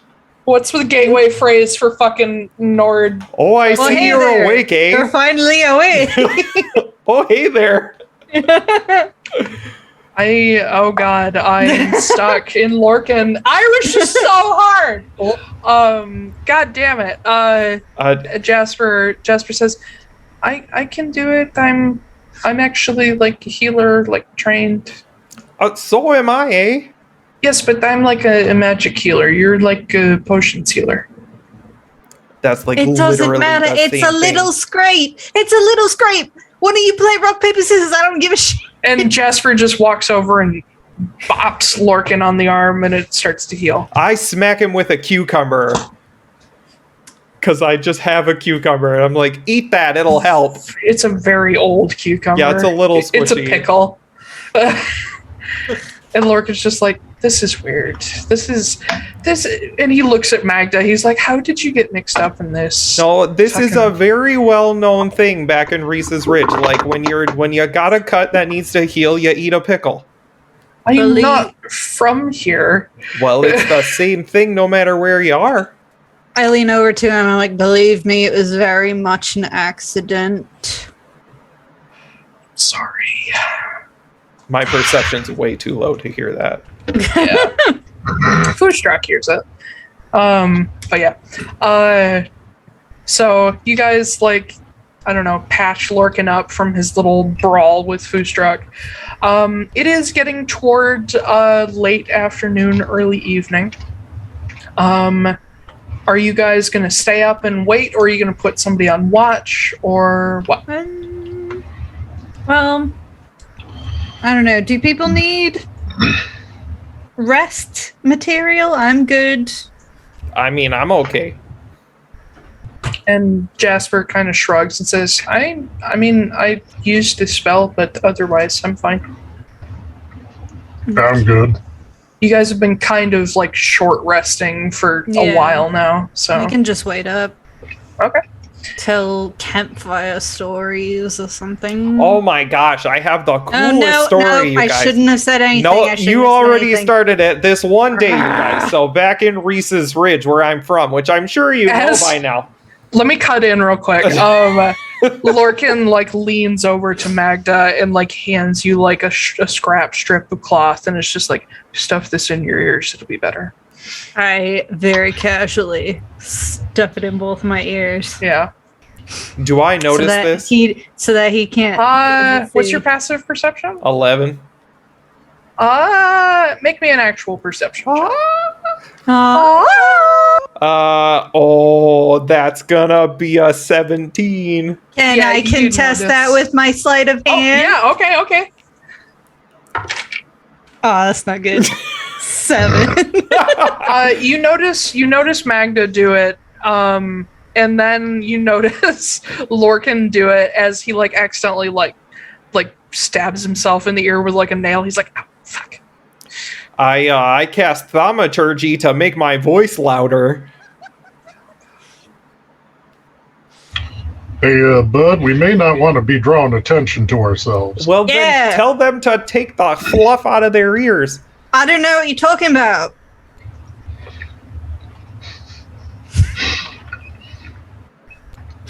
I'm fine. My ears are fine. She keeps screaming at us. Yeah. What? None of us even said anything. Lorcan's just sitting there next to her, just giggling. Oh my god. The way you giggle when like one of your friends in class is like sassing the teacher. All right, I'll take the shit out. I hate all of you. You guys are the worst. What? You guys are the worst. You tell so many stories. I got.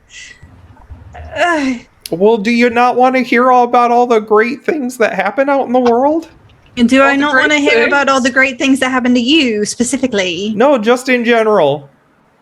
I mean, I 'Cause can they're all tell about you. you. Do you want a story about something else? I can tell you stories about the Obsidian Collective. Bootstruck. What? Oh. Well, I want to hear the Obsidian Collective story. Are you sure? Because I do too. I know a really good one, you guys. Like, And Jasper like scoots closer. He's like, I don't know much about them. like what? What do you know? I I mean, thought you only what- met like a couple of them. what do you want to hear about? Because I know lots of stories from them. So, you know, do you want to hear about their adventures, like becoming the Obsidian Collective, or do you want to hear about their fight with a Larka, or like? Stop! Surprise me. God, you had to make it fucking difficult. Now I gotta pick one. I don't think Magda like has much. I know she knows about like generally their origins and everything, but like I think Magda. Obviously, everyone is aware of the current Obsidian Collective, but the only early, like, first members that she really knows anything about are, of course, Kit and Kenna, because they're still around. And they're always in Iroquois reforesting and destroying logging operations, because that's what they do. They occasionally travel to Amnoblin to check in with Rhea, the elder druid of the Monomaric, who is also still around from back then. There is also Ren of Volfira, who Magda has never seen nor met, but he has passed through Vague in her lifetime. He is known as the Spring Druid, opposite to Kit being the Winter Druid. And he regularly travels the path on foot between Seeger Rayafir and Haven, because he checks in with like towns along the way. He takes his position as an elder of a fairly prominent Elusir civilization very seriously. Which is another thing I don't know if I've told Ben. Ren remains one of the elders of Volfira to this day. Oh, good. He's sort of like the elder. He's the super elder, the super He's high a super elder. mega high ultra super Yeah. Saiyan druid. Yeah. Yeah. He's the head of his clan, and Kit can still be head of his clan if he so chooses, because the Desert Clan does now exist. But that's up to you whether or not he wanted to stay attached. Gotcha. And then the only other ones Magda really knows anything about is mostly because of where you lived. You are aware of Silas Veneer and Marin Veneer because they used to live north of Seeger Reafir. The place where they lived, this sort of masonry cabin, today is a historical landmark. Okay. Yeah, I think she'll still just be like, surprise me. Oh, okay. Tell me what you know. So, Everyone knows Obsidian Day. Yeah, they fought Alaka, but what happened beforehand? well, so do you know the story about the when they found the Gaitha hide? I don't know that one. Okay, so there was this. So they were. All right, I'll set the scene. So, like one day, once upon a time, there were these people, and they were on a boat, and Wow, riveting. Was called the Queen of the Cradle. I don't remember what the boat was called, but it was one of To be fair, Taylor has called that boat 20 different names. I have not. Yes, you have. I have not. That boat is the Queen of the Cradle. It was also the Cradle of the Dawn. It was also there was something else that you called it too, and I was very confused as to what it was called. Oh, was it really? That's hilarious. The Cradle of the Dawn is the Drozdana. Oh, I don't know. Yeah, it's not the ship, it's the trench. Well, maybe that's where I got confused. Yeah. I don't know. No, the Queen of the Cradle is God. the ship. Sorry, the Queen of the Cradle is the ship Sorry, I got that you them guys stole from Moore's Rest. Mhm. Yeah. Yeah, Okay. that was the ship that went Okay. through the Gaithahide hurricane Never with mind. you. So there was this boat, and it was like one of those boats that's like not a really good boat, but it was like a boat, and that It was literally the had flagship. they had stolen from random place. I think it might have been like Enoch or something. They stole this boat anyway. So they went down and they found this crystal. They were just like out in the middle of the ocean and they saw it floating by and they were like, well, what in the world is that thing doing out here?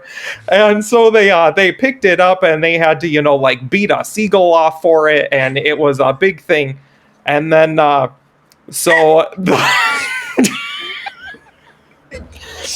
They had to I just beat a love seagull off for it. yeah. None of this is true, Zach. None of this is what happened. No, go ahead. I'm assuming. I love and hate hearing Ben recite my lore. You're I welcome. just love that this is like fan fiction. Yes, this is the worst fan fiction.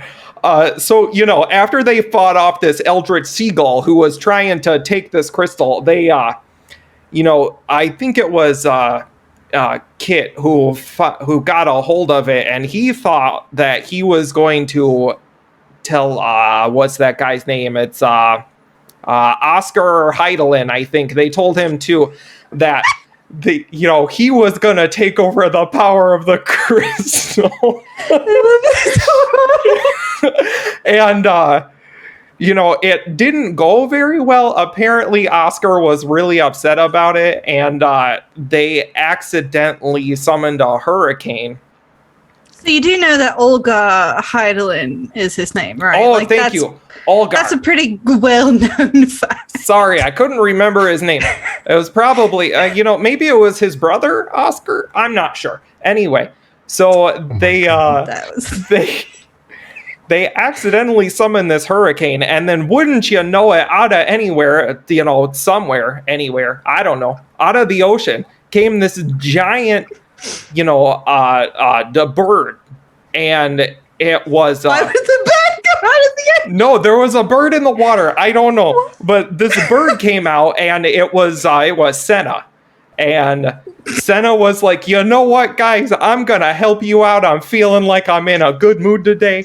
And she took Kit, and they went directly to the Monomar rig. Yeah, the Monomar rig, and then they gave the crystal to Kenna, and then everything got a lot better after that. Was she disguised as the seagull that they beat off? No, I'm pretty sure that was that might have been a Larka. I think the seagull was a Larka. I thought it was... Okay. It's an eldritch seagull. Yeah, I'm pretty sure his name was Alarka. Okay. I don't... Again... I usually don't believe anything you say, but I know things in there are actually not true. Fustrock doesn't. Yeah. Hanging on every word. Jasper doesn't know they're not true. Also hanging on every word. Lorcan doesn't fucking live here. You know, I Definitely do... not hang out every word.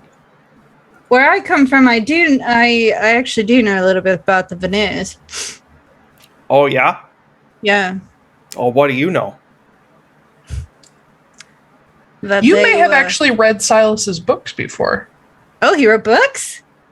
Oh shit, I haven't given you that yet. No! Hold on, Lore! This is new! Oh, Jesus. So I've been in between working on some other projects this week. I have been working on a much more detailed sort of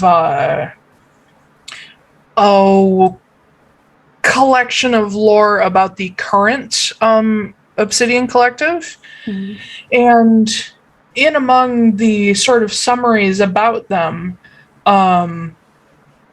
the works of Silas Veneer and some of the writings of Kit are occasionally referenced.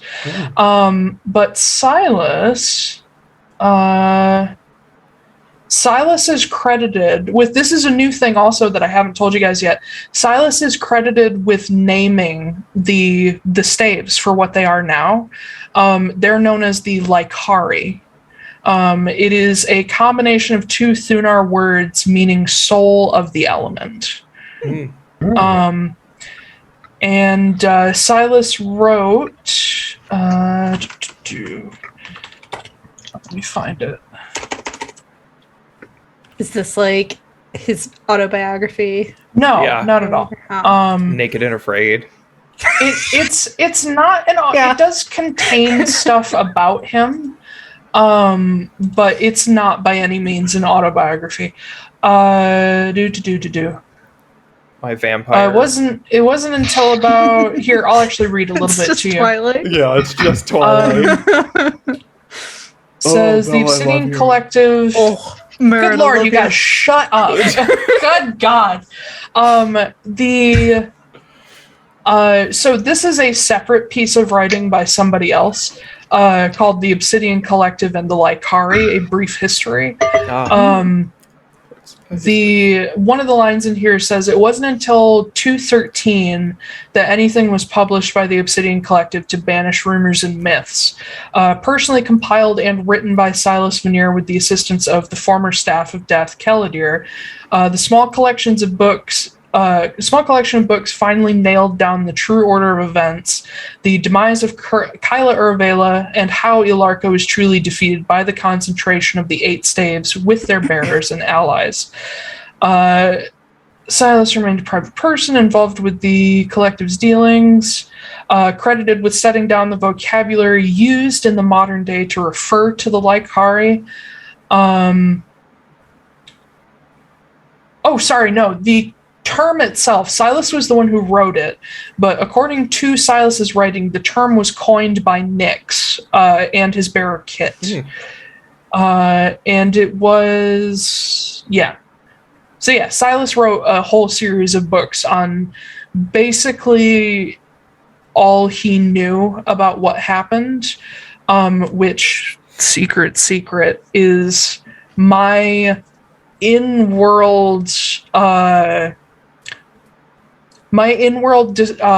explanation of why there are going to be books about it that we write. Yeah. So we're writing it like Silas is writing it, and we don't have to write it in his... I know. That's a really good subtitle for the series, actually. I was thinking, like, we'll have, like, our own stuff. I'm sorry, anybody watching. We're planning things. It'll be like the cheeky thing in the epilogue, and it's like, and then Silas wrote about their adventures and stuff like that. I was thinking as it opens, it's like it explains or it has a note from Silas, like a foreword from Silas. I love that. It's just like these are the things that happened, and I've managed to collect these from all the members of the collective, and so on and so forth. And he's like, I do apologize if some of it is a little biased because I focused mostly on my wife. Or she was the one who was around most for this. But yeah, so I'll share this with you when I actually have it finished, but it is a quick look at all of the current bearers in 501 and all of the life heart. Because it felt weird to keep calling them staves when they're actual people. Yeah. So anyway, Magda, knowing about the veneers, she would know more about them post Obsidian Day. She does know that Silas used to be king of Moor's Rest until Justine took over. And she does know that, of course, Veneer Arms is named for Marin. Actually, I kind of want to... I'm going to riff. Go for it. Go for it. I'm just giving you a base. Okay. My mother actually really liked their story. She told it to me a lot when I was a kid. There once was a king, and he didn't want to be king. And he came from a line of kings that destroyed all the other kings. And he ended up being exactly what he feared. And then one day, he was presented a gift. A girl with fire in her eyes. And immediately, she slapped him across the face and said she would have nothing to do with him or his kingdom. Nothing to do with him or his kingdom. But he kind of appreciated that because no one had ever told him that before. And so she stayed with him in his castle. And slowly, they liked each other. Perhaps one would even say love after a time. And she taught him what it was to be kind and compassionate rather than a ruler, only in it for power. She wanted him to see that the world was more than that. And so they ran off, and he denounced his kingly title. And even though they had struggles, they were able to come to appreciate each other more because of it. Because that's what people in love, that's what they do. Is that they respect each other and grow with each other rather than against. And that's how they lived and that's how they died.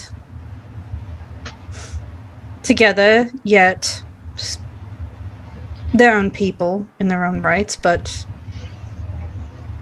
respecting each other over everything else. I'm not a very good storyteller. There's probably some other things in there. And Jasper pipes up. He's like, "No, that was beautiful. Who was it?" Well, it's Silas Moore and Marin Veneer. Silas Veneer, I guess. I heard he was a vampire. That's just a rumor. Are you sure? And Jasper goes, "If he was a vampire, wouldn't he still be alive?" Yeah, he died. Everyone knows that. But did he? Yeah! Did he? God told us he did, so he did. Maybe. I don't know. That story sounds kind of unrealistic. You know, it sort of sounds like one of those romance novels that you pick up at the 10 copper market. Yeah, it does, doesn't it? But I mean, you know, maybe it works out. My parents are weird like that too, so maybe that's a thing. I don't know. I think it's pretty much rubbish too. So. And Jasper looks between the two of you, is like, but it's a true story, right? So they say. Who knows? Maybe they want happy all the time. Well, no one can be happy all the time. Oh. Happy is like extra. Were they content? Because that's like the goal, right? I don't know, Jasper. I didn't know them personally. It's a bedtime story. And That's all it he is. sort of shrinks back a little bit. He's like, okay, sorry. What All up? I know is, in my experience, it's pretty unrealistic. So. I wouldn't know. Oh my god. Foostrak, do you have any cool stories from your Minotaur clan? Yeah, tell us a story, Zach. Make one Tell up. us Be a DM. story. We're all making stories up. Well, except for Ash. Ash just told the truth. Yeah, but she told a new version of it. That's true. Yeah. If I would have, okay, It was so very let me lyrical. just say, I did like it. It was. if It was I very would've- ballad worthy. if I would have written that out, it would have been fucking great. But me, I'm just like, Yeah, but you can write it out and it would be great. Yeah, you can because just now you know what listen it back to sounds it. like. Yeah. Yeah. Write the ballad of the veneers. Hey, that I actually, I think, what did I call it? What? When I was writing that song for Silas, I called it the Ballad of Silas Veneer. But I don't remember. You wrote a song? No. So Marin was writing a song Oh. for Silas. Okay. I tried actually writing lyrics for it, and it was really bad. And I was like, no. It's okay. Poetry's hard. Yeah, I can't do it. But yeah, I called it the Ballad of Silas Veneer. Maybe that's what it is. Yeah. Maybe Paige used to sing that to Magda. No. Cute. Fushar, you got a story? Yeah. Or do you tell want story. Jasper to tell one? tell Jasper's us got a story, stories. eh? No, I think I got one. Oh boy. So I've told you guys about Finn, my wife. Mhm. So she has Okay. 3 brothers, and the youngest one, Razvin, he makes me look smart, but Oh he's wow. strong as hell. And before Wayfin and I got married and got super serious, we would often end up getting up to shenanigans, and so this one time at the Harvest Festival, we decided to spike the punch, which. Don't you all just Yep. drink all the time anyway? Do you really need to spike the punch? I mean, it's not always all revelry, but we made it a little extra strong and kind of got our asses whooped. But there was this other time we found out about this very small human settlement that was not too terribly far away, and in the middle of the night we snuck out to their village and we put little animal bones on their doorsteps, and I disguised Razvin by putting a skull on top of his head, and we put him in a big ass robe, and Nobody found out that it was us, but that town's a ghost town now. We really scared the shit out of those people. You destroyed a village. And this is in Gyaradel's house. Yeah. They kind of left overnight. I mean, we thought it was funny, but I mean, keep in mind, we were like 13, 14 at the time, so this is like 10 years ago that we did this. But yeah, I mean, nobody got hurt, but definitely nobody moves in there. It sounds like other human kids just kind of dare other kids to go in there and just like try and spend a night in the spooky ghost town. But I would like to note, Yorkin is giggling uncontrollably during this whole thing. My gosh. And Lorcan wow. like pipes in, and he's like, "No, that sounds about right. Like Gyaradel's is that I've heard of it before. It's like the continent that has a bunch of fae in it still, right?" yeah. So, and he like leans in like a little more comfortable now that he's heard like some stories, and he's like, "So, I know why they must be terrified out of their goddamn minds. Gyaradel's is where like a lot of the more sort of chaotic fae go to, and like Gyaradel's is full of fae folk and faeborn and just all kinds of weird people, even by Feywild standards. You must have made them think that like an archfey had invaded, and that's fucking brilliant." Yeah, we never told anybody that it was us. We didn't really want to pay for that too much, and nobody got hurt. So That really uprooted their entire lives. Lorcan jumps in. He says, "I actually have a story that'll kind of complement that. When I was really, really young, like maybe, I don't know, 20 or so, I had this group of friends in Amadithedian, and we used to go around to the like surrounding hamlets, and since we were all like greater sort of members of the CD court and whatnot, a lot of people were kind of scared of us, and so whenever we told people things, they would believe us because they thought it'd come from Queen Titania.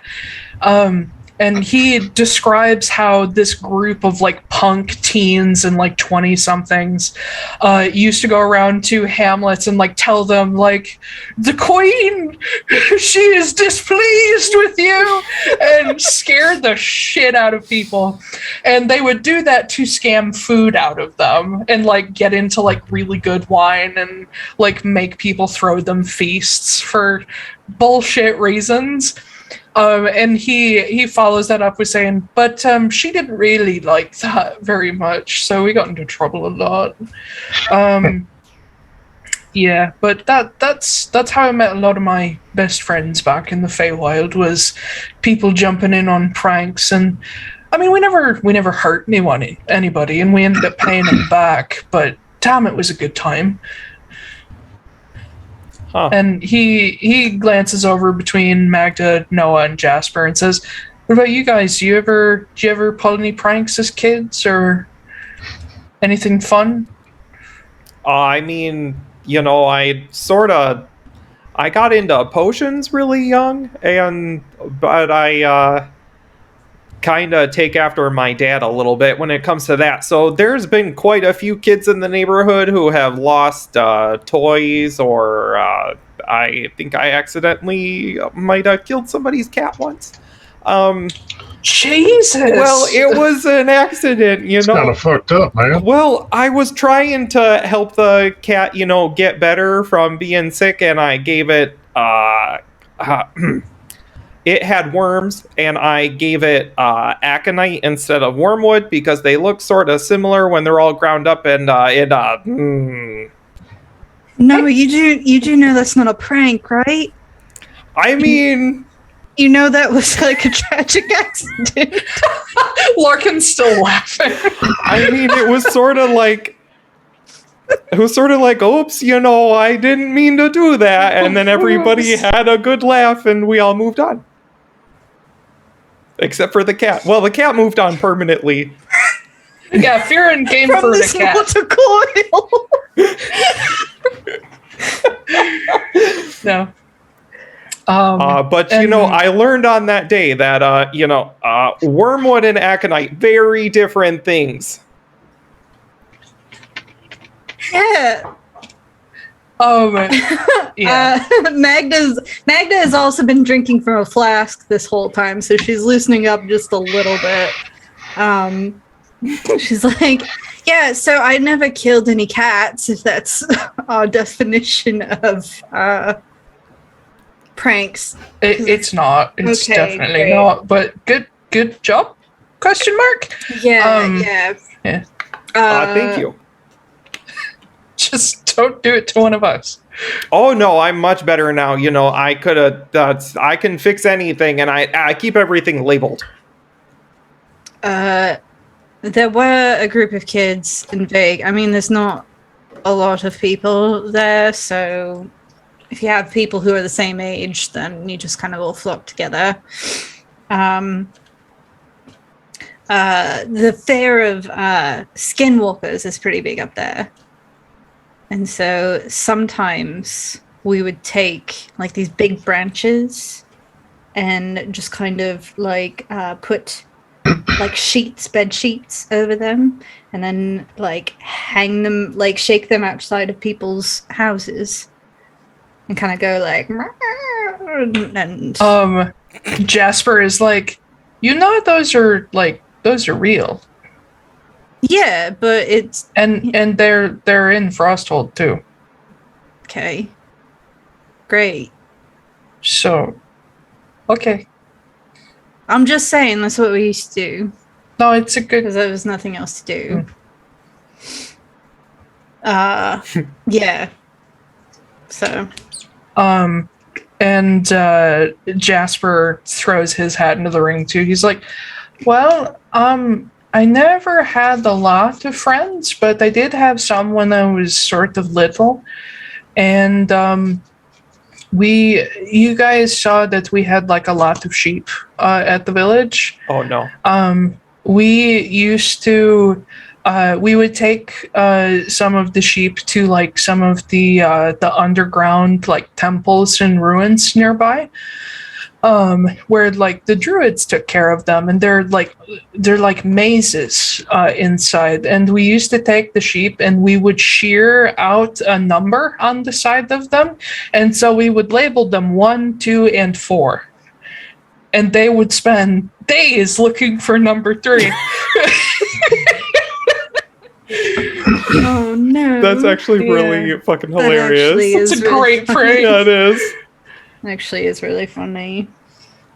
Y'all remember that cousin that I told you about, the one that tries to do the corn maze, but only ends up making a circle?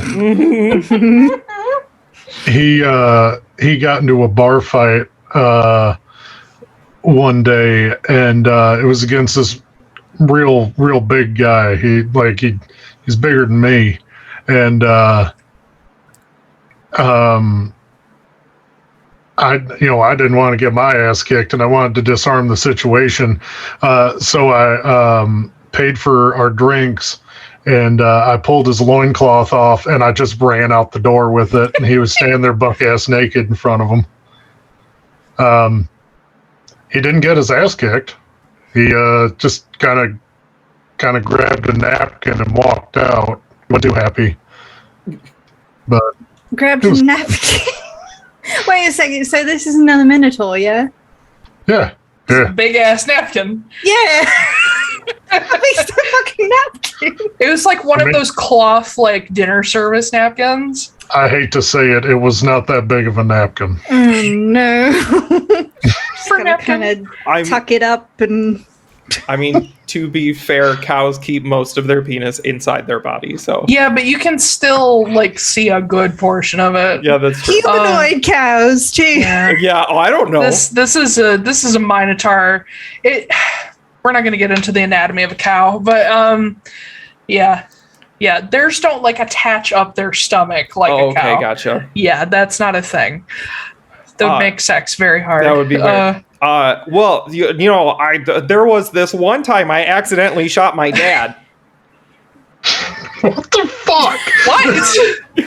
What? So, you know, there was like, Ma doesn't like the idea of having guns, so Dad took me to the ye old shooting range, and we were gonna get it tested out, and I didn't know how to use it yet, and I accidentally shot him. Where did you shoot them? Is it in his ass?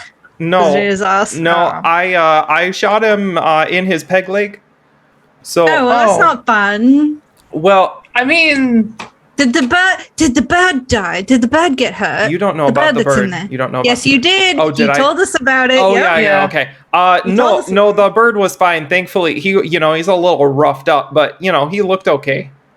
I think. Maybe he got a new bird. Yeah, I was about to say it's the same bird. I'm All not right. sure. we need to cut the storytelling there for break, but you guys just keep trading stories that get more and more ridiculous. Let's go on break as it gets into the late evening and you guys are waiting for the spire to appear. And you see the mist begin to rise in the forests and the lowlands again. But you're atop a hill, so you should be fine.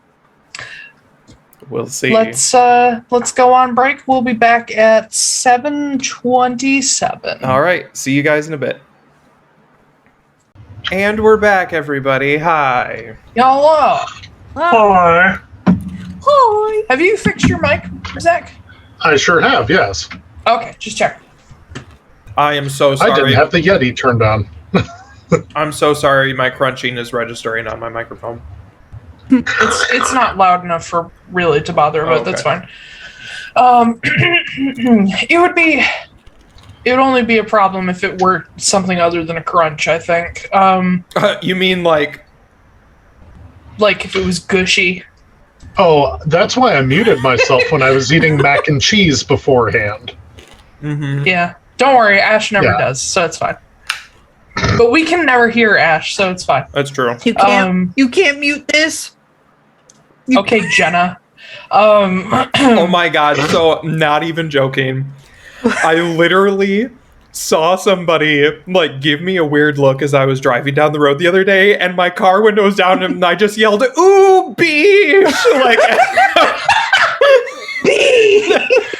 Beach. for no fucking reason. And then it dawned on me that my window was open and I was like, "Oh, okay." Oh dear. Yeah. So And the Midwestern guilt settled in. Before we jump back in, can I just say, and I'm not trying to butter anybody up, Oh no. but I am so thankful that I have a crew of storytellers who are not only good at telling stories, want to tell stories, and know how to take turns doing so. Yeah. Not to guys mention, are all of us told them in character. Yes, that's another thing. You guys are such good role players. Thank you. All right, let's go. I have nothing else in my life. Hey. Hey! Me neither. Like, everybody should be jelly that I have the dream roleplay crew. So fuck y'all. Aw. Thank you for Now, if joining only us. we were all better at doing accents. It's fine. It's fine. I'll just make up the deficit on that. I'm not great at any of them, but I can do a lot of them. Jack of all trades, master of none. I can do one. I can do 4. I got one accent. Yeah. That's it. And that's it! It's British. It's British! All right. So Oh my god, so sorry, random story again. I've been playing Final Fantasy 12, and the Empire has like a very distinct British accent. And I started reading some of my books out loud. Like, that's what Lex's accent sounds like now. yeah. So I just like walk around and start talking like that randomly now. And then it turns into Great. Australian, and I suddenly become Steve Irwin. I'm just like, oh, crikey! What's the name of the capital city in Final Fantasy 12? Dalmasca, Bujerba, Dalmasca, thank you. Arcades. I believe is Dalmasca is not the city, it's the country, right? Oh yeah, Rabinaster. Ravenaster, thank you. Yeah. That's some Lord of the Rings shit right there. What? Yeah, it's Final Fantasy. Yeah. Anyway, What are you giggling about, Ash? Corey? No. Arcades nuts. Are you fucking kidding The me? stream is over. Holy We're done. shit! I just got done complimenting you guys. Fucking Aiko is dissolved. So everybody thinks that I'm fucking chaotic, but the puns that come out of her mouth are fucking awful, and I love them. God. And the only person that loses their shit because of it is her. Yeah. Yeah. Got him. Got him. My All right. my insides hurt from that. Oh my That god. was not art, Silver Wolfie. Shut up. My ancestors are upset. You have taste. Taste. No, Ash is the equivalent to just a dad. Yeah. You really Yeah. are. I feel like I may know Silver Wolfie. I don't know I'm who not that sure is, who it but is. welcome. They've been here for a while. Yeah. I have the feeling that they are with my my Wednesday night D&D group. So it is potentially Courtney, and if it is, thank you, because she has been very looking forward to tuning in and watching us. Aw. Well, I noticed Silver. Hi, Courtney. I noticed Silver Wolfie and then somebody called K Crow. Don't know who that is, but Oh, Yeah, I'm I not know. sure on that I know one. who that is. anyway, You can eat chips with chopsticks, just PS. yes, you can, especially if you You want can to eat- dip them in salsa. You can eat anything with chopsticks if you're determined enough. You can Yeah, even eat including- ass with chopsticks, but it's not going to feel great. Guys, anyway. God fucking damn.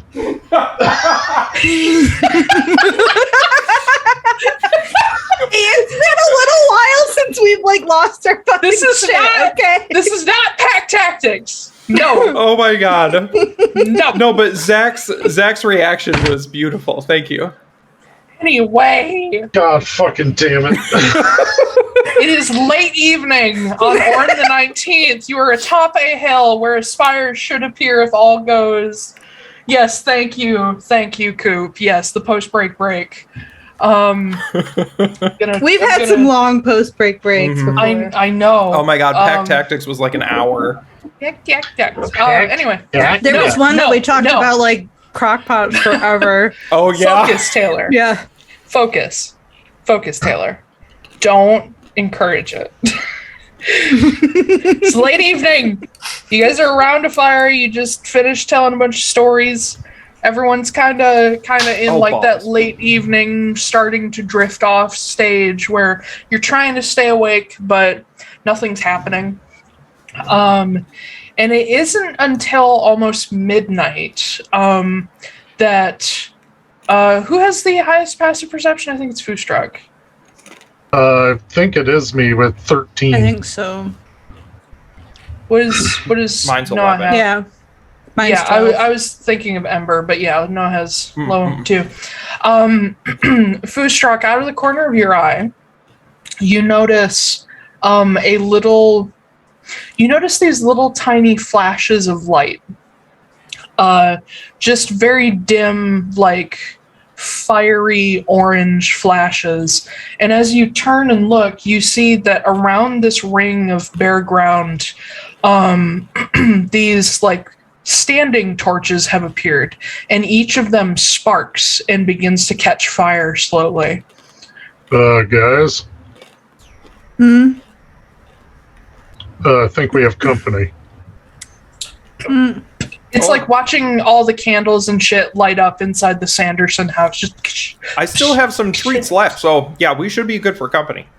I am going to ready myself. I will have my Kusarigama on me and at my side, but I won't be leading with it, I guess. And you guys are you guys inside the ring or outside the ring? Outside. Okay, Outside. just checking. Yeah, definitely outside. Yeah, I don't Be wanna crushed by a fucking building. Yeah. Don't want to be wicked witched. Yeah. Yeah.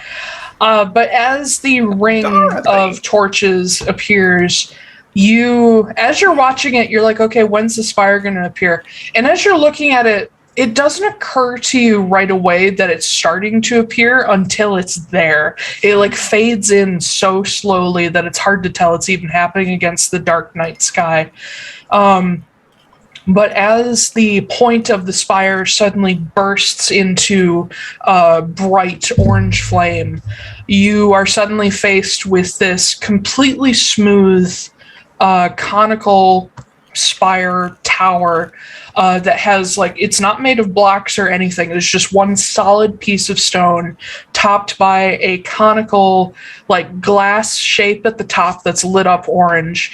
And in the front of it, there's a set of several stone steps, very small, that lead up to a circular door that is surrounded by several stones that come to a keystone. And at the keystone, you see a very beautiful calligraphy S carved into it. And all around the outside of it, you see it has two triangles framing it, which you guys would recognize may be symbolic of the Yara rune, which is the J. Okay. The door itself is a dark sort of, I believe it's purple, darker purple stain to the wood, and there is a circular handle in the very center that's made of gold and silver. And there is the spire. Well, I guess we should go knock, eh? And I start walking over there. Okay. Wait, Noah, don't go up there yet. No, probably not. The elk didn't cross this last night. What if there's something going on with it? I mean, okay. I mean, we can wait, I suppose. Is there a pebble somewhere that I can try and just gently toss past the torches? Yeah, sure. Okay, yeah, I'll do that. Okay. Yeah, give it a little underhand toss past the circle of torches, and it seems to pass through without issue. You don't see anything appear, nothing stops it. It just... I'm gonna look out around us to see if the Verndhjarta or any other wildlife is approaching or anything like that. Make me a perception check. It's going to be difficult because of the fog in the lower areas.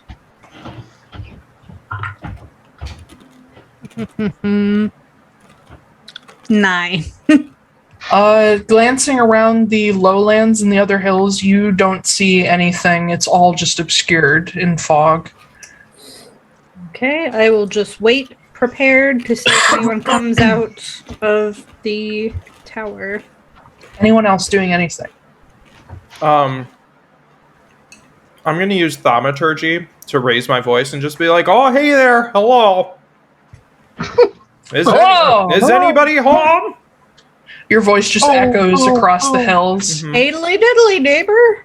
It's hi diddly ho. Whatever. Come on, man. Hey, diddly piddly, neighbor. I don't watch The Simpsons. Same. As Noah calls out, there's a long pause before you see the door handle turn, and the circular door swings inward, and you see a head peek out from behind the door, just sort of holding onto the edge. You see this sort of mop of super curly dark brown hair. You see these big poofy what are these called? Chops? Mutton chops. Mutton chops. Just the chops, not the mustache. Oh, no mutton, just the chops. Just the chops. Sort of a larger button nose, kind of smallish eyes behind these half moon glasses. And there's like an ink stain on one cheek. You see a halfling who looks like he's maybe middle-aged or so. Oh my god. And he like peeks his head out and he's like, oh, that's unexpected. Hello? Oh, hi there. Want to come out and have a little bit of a talk?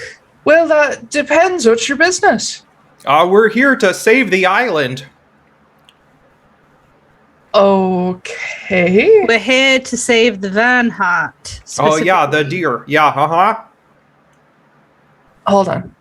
Make a persuasion check. Someone who wants to lead. I'll lead. I'll lead anyway, but my persuasion is not. My persuasion's really bad too. Okay, I'll do it. Mine's +3. Yeah, but you haven't said anything. That's Do true. I take Sure it haven't. I've only waved at him. Do I take it with advantage since she's helping me? Yeah. Okay. I'll do it. Well, it's gonna be good. 18. Okay. As he's holding onto the edge of the door, he's like, all right, well, go ahead and step into the circle. Oh, okay. Then I just step in. Okay, you step through, and it feels like something gives you this brief moment of like pressure, and then you just step through. Like, it almost feels like walking through a curtain. Does he stay, like, we can still see him and he's fine? Yeah, he's fine. Oh yeah, that's kind of a nice feeling. I'm not gonna lie. And the halfling like nods, seemingly a little more satisfied seeing that Nick made it through. I'll follow them. Yeah, same thing. It feels like walking through a curtain. Oh, boy. I will cautiously follow too. Okay. Magda, as you step up to the edge, it gives you a little more pushback. Like, there's a moment where you're like, huh, and then you push again and it opens for you. And I'm fine, nothing. Yeah, you're fine. Okay. If anything, you actually feel a teeny tiny bit better. And Jasper walks through without a problem, but as Lorcan goes to walk through, he also gets like more resistance. And the halfling, you see his eyes flash purple, and he's like, what? Pardon the rude question, but what are you? He's with us. Don't worry about it. And Lorcan says, yeah, I'm Atlaran Faye. And the halfling sort of narrows his eyes and says, all right, but I'm keeping an eye on you. And he clicks his fingers and Lorcan walks through. The halfling swings the door open, and you see in behind him there is a chamber that appears to be full of like barrels and burlap sacks and whatnot, and then like a small table at the center with a large lantern. He goes and grabs the lantern and steps out, and being a halfling, he's like maybe 3 feet. But as he comes out, you see he is very classic hobbit. No shoes. Kind of got the like hairy tops to his feet. He's got really hairy arms. He's got his sleeves rolled up. This like nice-ish shirt. Coming he's to got the a gap little this fall, hairy tops.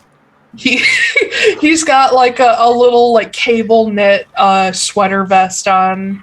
No, sorry. He would have like a almost like a suit vest, but it's like full of pockets.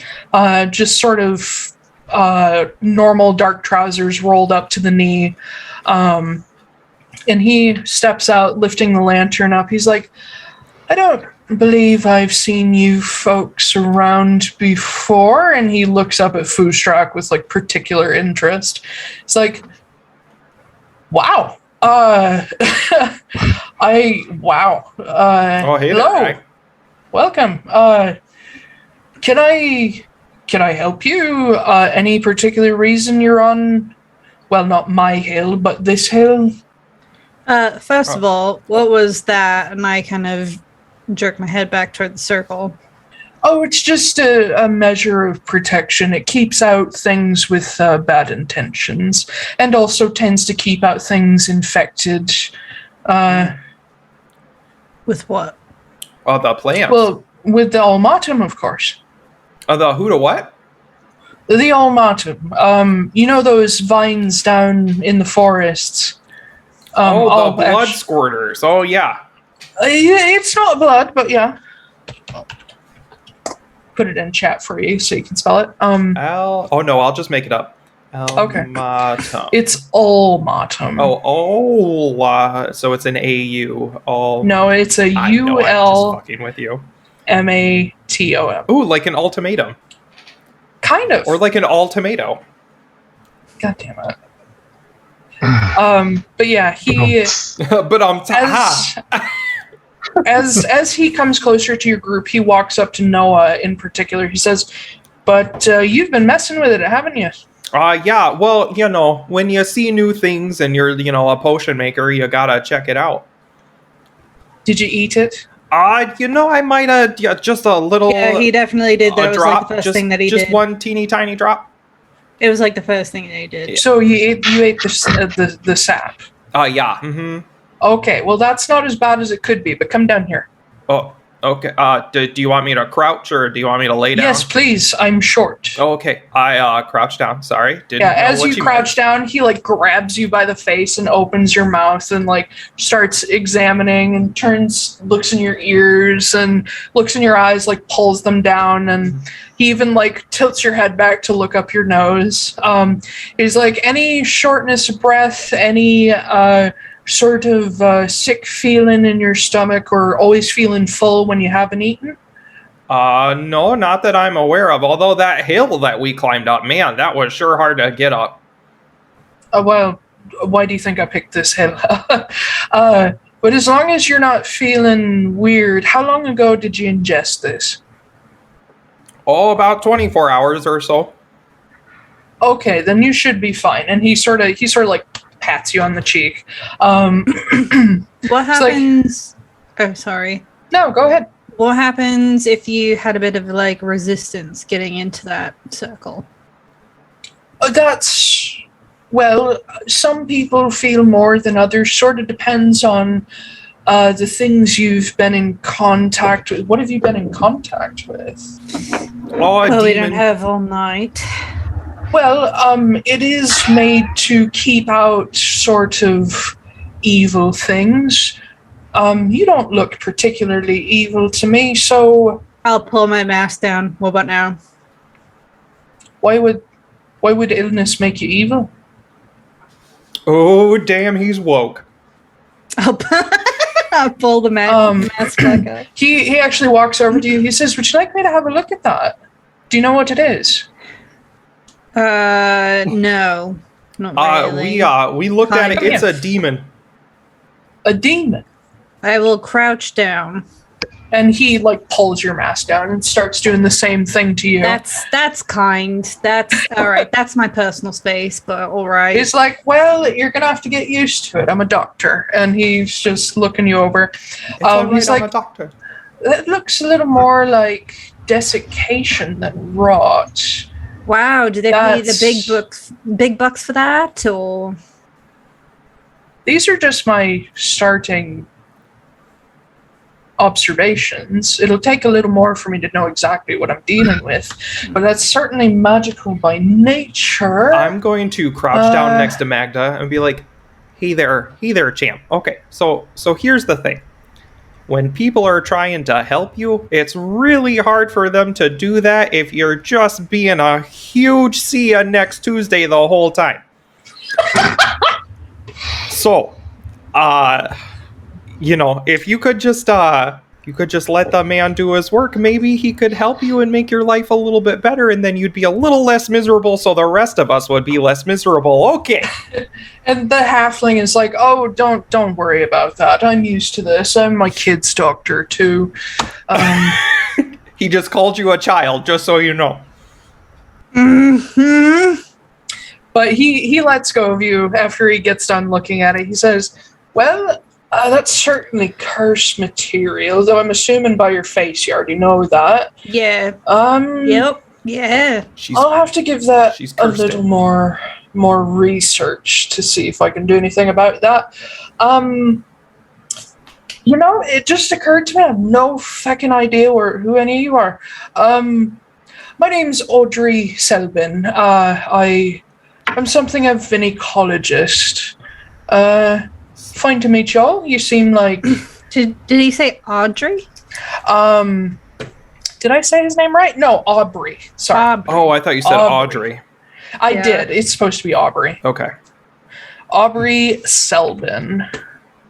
I will also put that in chat for y'all. I'm something of an ecologist in these parts. Currently studying the ulmatom and the Awa's tree, and of course the local flora and fauna. Great, so can you tell us what the fuck's going on around here then? I can give you my best estimation, considering the fact that no one can get close to the tree. But who are you folks first? My name's Noah Nicholas Nesbitt Barago. You can, maybe if you've heard of Barago's Brews and Bonds. The moment you say Barago, he's like, you're kidding. No? Do you know the folks who run the shops here in Frosthold? I'm sure I know somebody's name. I gotta find them too. I have a list from my ma'am. Ma'am? Me mother. Mother gave me a list. You know of Brocker and Giovanna Lofting and Visra Ruedin. Yeah, those people. Yeah, I know Visra and Giovanna and Brocker. I've got the letter right here with all their names and addresses. Do you need to send them a letter? No, I already know where they live. I do quite a bit of work with those three, more so with Giovanna. But I visited Visra a few times. She's pretty close with the Arcanist down in Issa, so we see each other quite a bit. Sorry, I should give a little more context. My wife Divria, she's the Arcanist of Yera, so we're all sort of interconnected. Are you an Arcanist as well, or did you just borrow the tower? I mean, I'm not like a master Arcanist, but I certainly am a caster. This is mine. Oh, okay. Yeah. It's a very nice. Is it a tower? Does it count as a tower? I call it a spire because it's not like your typical tower, but it does have multiple floors inside. I thought it kind of looked like a unicorn horn. I like that. Is there are you able to pop up in like different places with this tower? Only certain preset locations. I set up this location maybe a few months back or so. Damn, Verndhjarta keeps messing with it, but I can usually get back. I should admit, my wife kind of helped me build this. This is more her thing than mine. I'm not as good as she is, but I'm a researcher. I'm looking into what's going on in these islands. But I apologize for being rude. My mind goes in a million places at once. It's one of the hard parts of being, studying literally everything alive around you. But who are you, miss? Magda. And what exactly has been going on with the Verndhjarta? Just Magda? Yeah. Mm-hmm. What exactly has been going on with her last name is Renly. Oh, jeez. Okay. There you go. What exactly has been going on with the Verndhjarta? Well, that's the big question that I've been studying for a while. The Verndhjarta seems to be... I don't know how to describe it. Just not his former self, according to what I know from the locals. A lot of the folks in Awas say that he's always been wild. That's sort of his whole thing, is keeping these islands wild and free, but he's been vicious lately, attacking folk. I've managed to avoid getting on his nerves too much, but that's mostly because I feed his herd. But I'm sure if I stopped, he would have quite the problem with me. Did you see the message he's been leaving for you? Message? Yeah, he left a message, he drew like a magic circle, and then with a bunch of runes in it, and it said the anchor of Urson is being uprooted. Where did he put that? And he looks around. I think Under it's your under the tower. tower. Oh. Well, I can't move the tower while I'm outside it. Do you have a basement? Maybe it's there. No. Do you have a piece of paper? Sure. And he jumps back in and like grabs a blank journal and brings it out to you. It. I'm an okay artist, so Yeah. I'll And as you're doing that, he walks up to Foodstruck. He's like, "And who are you, sir?" Foodstruck Broadhorn, it's a pleasure. Oh, I didn't expect that accent to come out of a Minotaur. All right. That's interesting. Pardon if that comes across as rude. I've never met a Minotaur before. I did not expect you to sound like that. Well, a lot of people don't get to meet us too terribly often. No, I think in my whole life I've only maybe seen one, never actually got to talk to him. So, welcome, since I imagine you're not from Frosthold. And he's sort of like, he seems really interested in you, but he doesn't want to be rude, so he just sort of moves on. And he greets Lorcan and says, "So you're an Atlaran." And you see him briefly glance at Lorcan's ears, but he quickly like fixes his gaze back on Lorcan's eyes. And Lorcan's like, "Yeah, I am." And they sort of like shake hands awkwardly, and Aubrey is just like, "Well, I don't think I've ever met a Fae either, so welcome." And he sort of pats his hand and he moves on to Jasper. In the two of them, Jasper is a little taller than him. The two of them meet with a handshake, and you can see Jasper sort of pulls back like he's worried that this new person isn't going to like him. And Aubrey is just straight up, just like, "How you doing, my friend? How's it going?" And he just greets him like a normal person, which you guys know kobolds are not used to, in Frosthold especially. And Jasper's sort of like, "Oh, hello," and sort of shakes his hand and just like, "Oh my god, someone's treating me like a person." Yeah. And eventually Aubrey comes back to Magda to see the drawing. And as he's sort of studying it, he's like, "This is... You said the Verndhjarta drew this." Mm-hmm. Yeah, he hoofed it right into the ground. We saw it happen last night after you disappeared. We were spying on you. Okay, that's mildly disconcerting, but all right. I did not expect him to be this intelligent. All right. So, you say that no one can get close to the Awel's tree, yes? Well, it's a struggle to even get onto Rolegur Isle at this point. I've been studying for a while now, and maybe a year back or so, I could actually get near to it.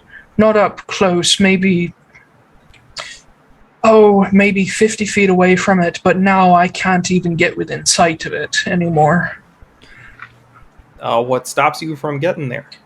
Well, there's the fog that, of course, is just everywhere. Can't see bloody 5 feet in front of you. And then there's the ulmatom. It is quite literally just a weave through there. You'd have to cut your way through some areas to even be able to walk, but it's... Oh no, that's a real bad idea. I know. I discovered that the hard way. Yeah, kind of same, little bit, yeah. So clearly, with Ursan and his anchor being uprooted, So I guess that confirms it is the anchor tree, then. yeah. Does that mean that it's literally being uprooted, or is that more metaphorical? That's what I'm I mean, I'm not really a religion person, but it could mean the tree's dying. It could mean it's actually being uprooted by the ulmatom, or something else could be happening. Would you all like to come in? Sure. Sure. Love to. Yeah, and he heads back toward the door, and he looks at Fustrock, says, "You might need to squeeze there, big man, but it's bigger on the inside. It shouldn't be that much of a problem." I'm used to it. I imagine you are. And he walks through, and Jasper can go through without ducking, but the rest of you do need to duck down a little, and then Fustrock actually almost has to crawl through. But inside there is a relatively large base chamber that seems to be sort of storage. So barrels, burlap sacks. There's a larder down here that's full of food, and you can see there is a hatch in the floor. But then there is a spiraling staircase that goes upward. All right. Aubrey takes you guys up a couple floors, and as it goes up, you notice that despite the conical shape of the spire, it doesn't get thinner on the inside. When you reach the second floor, in fact, it almost seems bigger. And you see this floor is primarily a kitchen and dining setup. And he brings you up to this dining table, which all the furniture is halfling size, which for most of you is toddler size, so you can make it work. But for Fustrock, Aubrey's hold on one second, and he goes and fetches a large ottoman from an upper floor, and he pushes it down the stairs, and it comes to land on the actual landing, and he pushes it up for you. It's made in such a way that it doesn't have legs; it's just a box, so it won't collapse underneath you. It's a little more comfortable. But he gets you guys all settled at this cute little table that's carved and inlaid with silver, and it's very beautiful. And he goes over to his little kitchen setup and puts on 2 kettles and starts putting together 2 teapots so he can make enough for everybody. Brings out a bunch of cups, and as all that's going, he steps up and sits down with you guys. And you see him reach toward himself and then flick his wrist outward, and a book appears. And he sets down this journal in front of all of you. Says, "So, as I said, I've been studying the Isles for a while now. I originally came here... Oh gosh, I don't even really remember the date. It's been so long, but I don't know if you all know what's going on with the Bow River." Can't say. Do I know what the Bow River is? You all are aware of the Bow River. Oh. It is, if you look at the map, you'll see different forks of the Bow River flow through Awas, Bowbend, Yara, and Turisaz. That, okay. Says, so the Bow River comes from the Annalise Range, and it feeds into several different forks that go across several cities.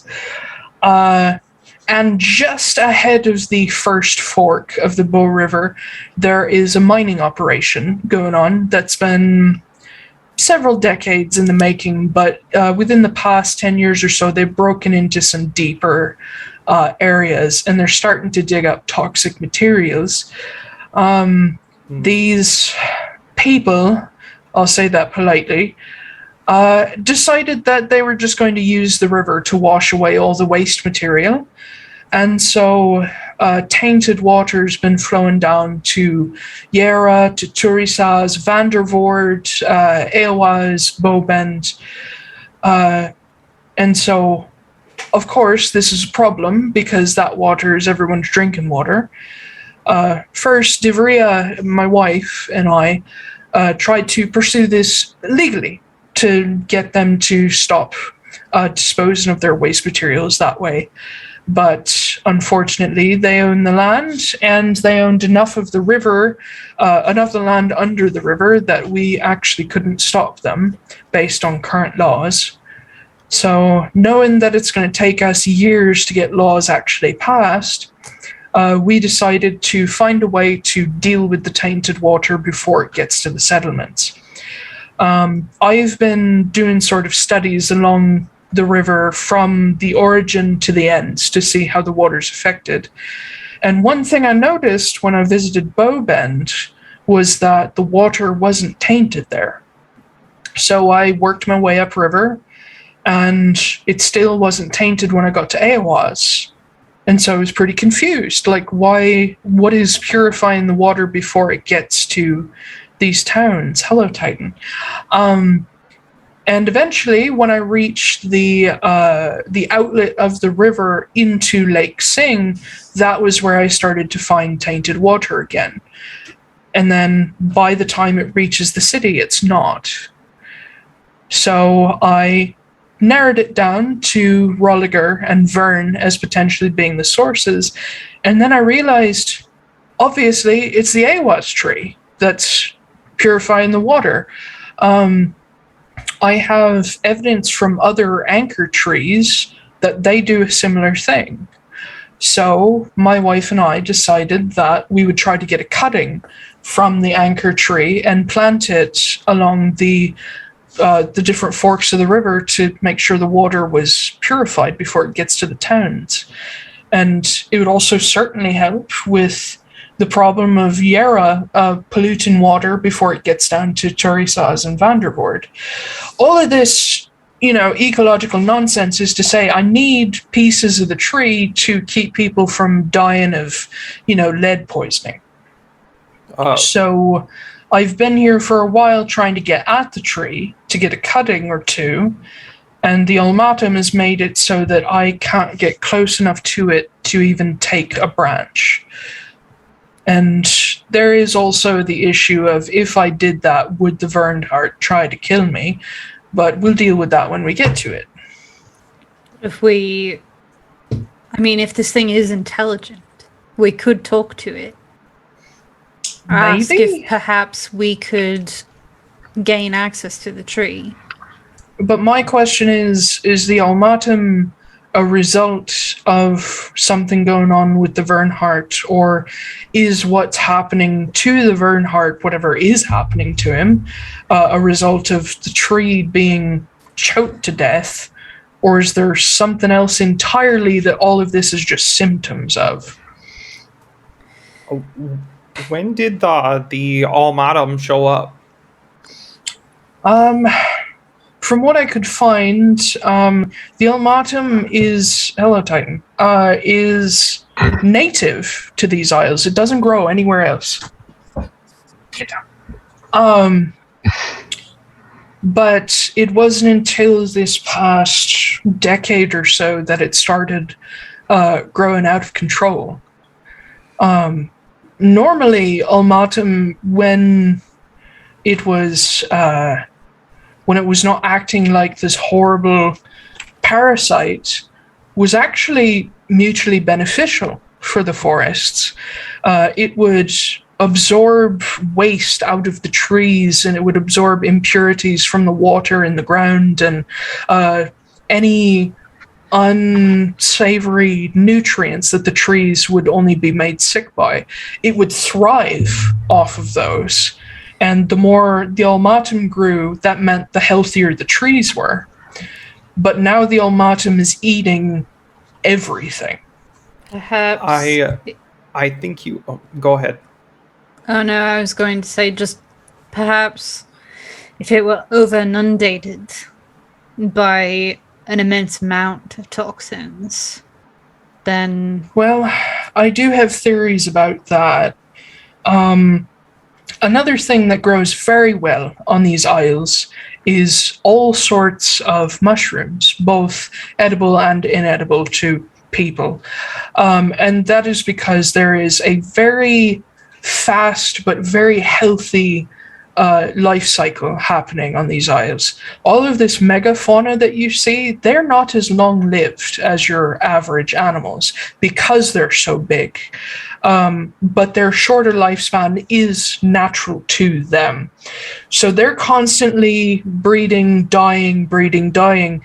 And so mushrooms grow like crazy out here. You'll see fairy rings everywhere around where trees were too. The trees themselves even grow at an immense rate like bamboo, but they die super soon as well. So everything is faster and more sort of aggressive here. But that's normal. What isn't normal is the fact that more so in the last few decades, but really since the calamity, more and more poachers have come to these isles, and they leave their trash and they leave unnatural materials about, and they pollute the water, especially with the advent of coal power and steam. All of that pollution is horrible for the lake. And so the ulmatom absorbs that out of the water. It and the Ahwaz tree both do. And so the ulmatom just gets more and more aggressive the bigger it is. And once it's bigger, it runs out of toxins to eat. And so it starts eating everything else. I have a couple of questions. Mm-hmm. So have you been able to prove that the Ahwaz tree is eating the toxins?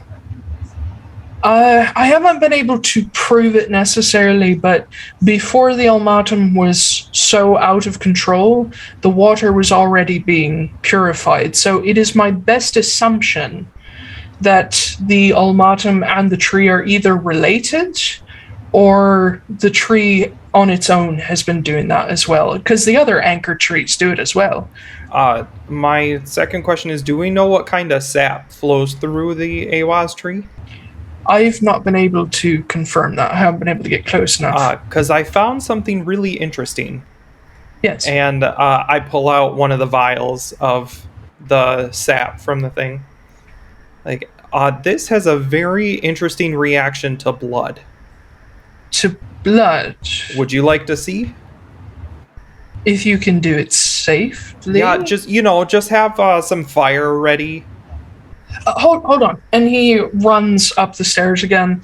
And when he comes back, he is very carefully carrying what looks like a glass sheet. Mm-hmm. That is, the bottom of it is metal. And he's also brought a bunch of rubber gloves and a few other tools. And he sets it all down. It's very sciencey mm-hmm. Equipment. And he's like, just do it on this so it doesn't burn my table. Yeah, no, of course. And I take out the tiniest drop of the sap and prick my finger again and show him the connection. Okay, and as the ulmatom starts to grow out of the bit of blood, he's like, what in the world? And I immediately torch it. And he grabs his journal and starts writing. He's like, I don't understand. There's no seeds in this sap. That's so I have a couple of ideas. And excuse me, everybody, while I geek out about plant shit. This is what I'm here for. So you've heard of poison ivy, obviously. Of course. Okay, so there are people who think that when people come through and start destroying places, that poison ivy starts to thrive because it's trying to keep people out. So my thought is maybe the Ahwaz tree is helping the ulmatom to grow so that it can keep people out and stop the toxins from spreading. My second thought with how this is growing from the blood is that those mushrooms that you were talking about have somehow gotten involved in the process, and so the spores are in the sap. There And was... so the majority of the plants may not be, especially the vines that are growing underground and sucking the life out of everything, may not necessarily be plants. They may be fungus. There was also a dryad that we ran into yesterday. I do take out a bottle of fluff, and we had to get rid of him. Don't open that. No, I won't. Don't worry. Okay. You see him put a hand over his heart, like you just terrified him. Oh, why? What'll happen?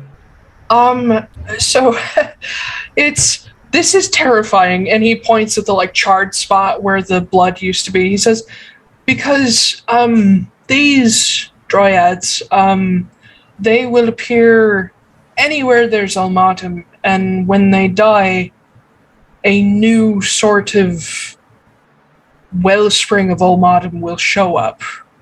So for God's sake, never open that. Okay. Unless you're in a completely sterile, dirt and natural material free environment. Just... Oh, okay. All right. That's fine. And so my other thought with all this, obviously you've seen the animals that are rotting away and stuff. Yes. We found one, and I take out the flask with the snake head in it. I cut him open, and I found a mouse had eaten part of the ulmatom, and the snake ate the mouse, and then the snake looked pretty bad. They have had the pustules and yeah, he was missing a skin fang. coming off. Yeah, he looked pretty bad. But it also looked like someone had attacked him because the backside of his tail had been chopped off. Was it a rattlesnake? Yeah. Mm-hmm. Yeah, poachers. So between the poachers and the toxins, if they're introducing the toxins, the ulmatom is growing faster, and then if they're poaching, the blood is getting on the ground and causing the fungus to take root, and it's just spreading faster. So this is basically just nature taking its course then? Yeah. Protecting itself. And yes, but the thing is it might be out of control at this point. Yes.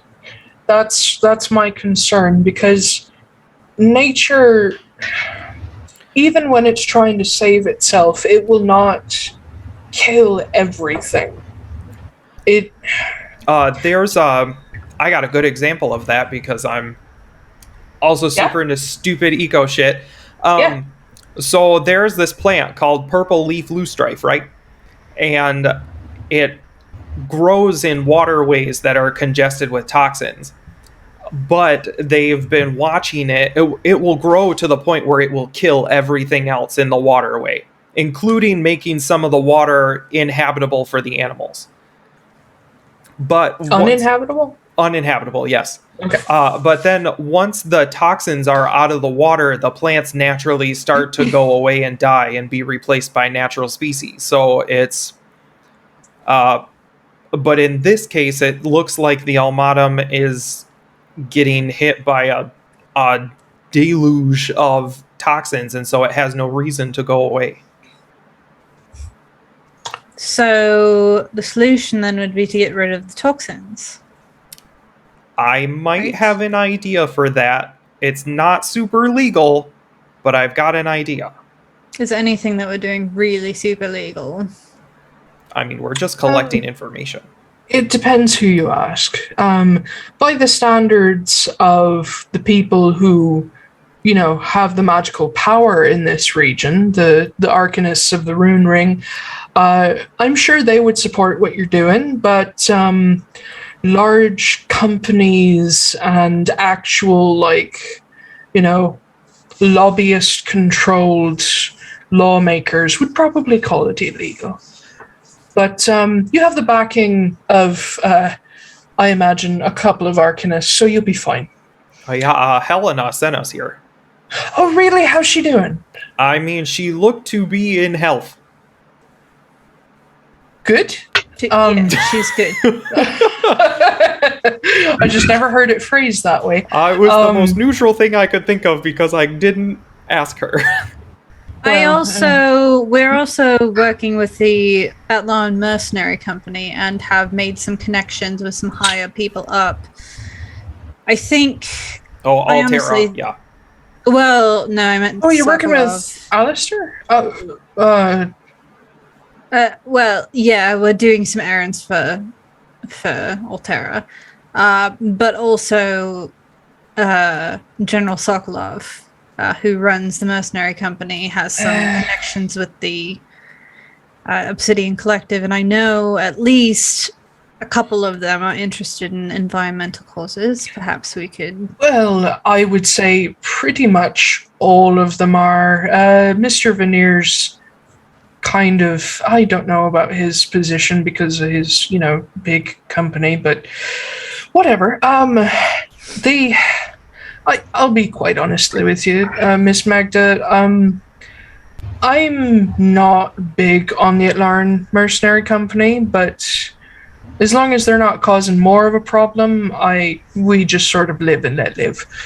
I'm not big on it either, trust me. I'm only involved with them because I need them, but... You strike me as the sort who wouldn't be part of their number unless you needed something. Yeah. If I have pull, I can at least try. Well, Something. that would certainly be appreciated.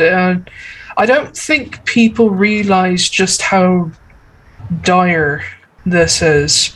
Because one of the things Mr. Barago, you might be interested to know this. Ulmatom is native only to these islands.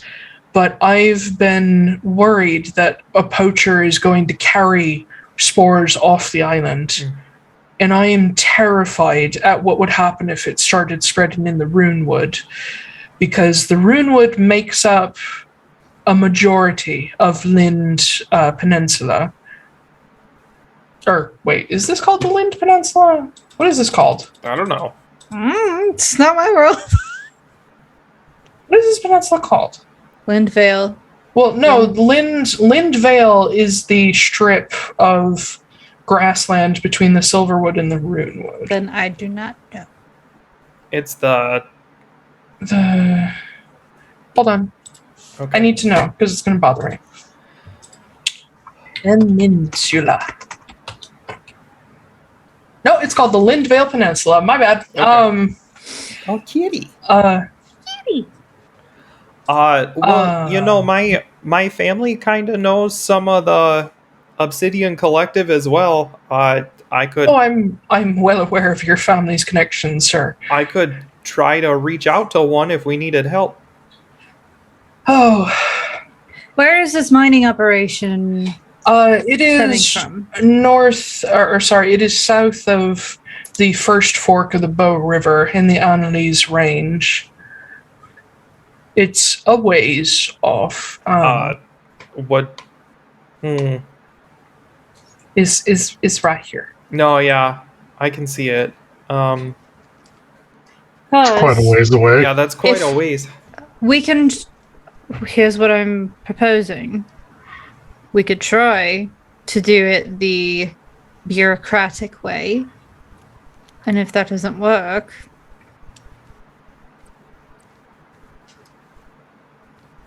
I appreciate what you're insinuating. I do have those little horses.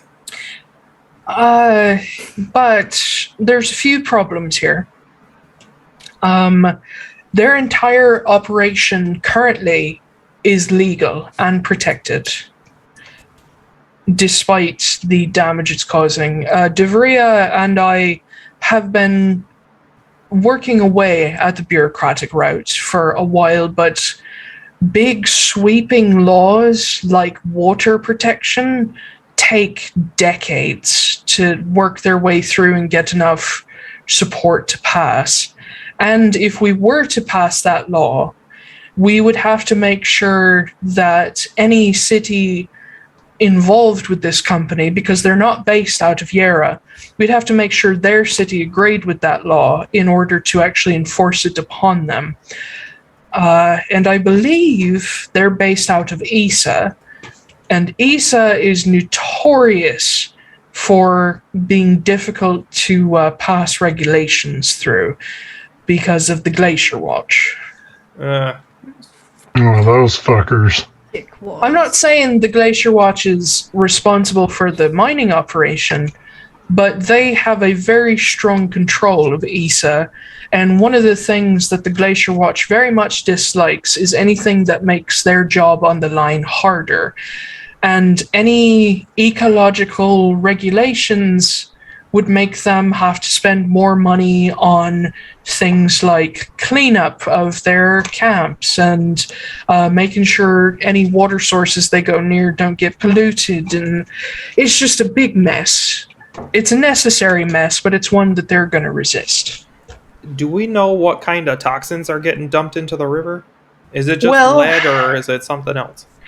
I imagine it's a number of things, but one of the top contributors is going to be anything that comes out of coal dust, because that is the main source of fuel for steamboats, airships, machines in general. I guess my other question is... I should mention arsenic as well. Oh, cool. Was the ulmatom... did it have the same properties as it does now, the sap, about being cold?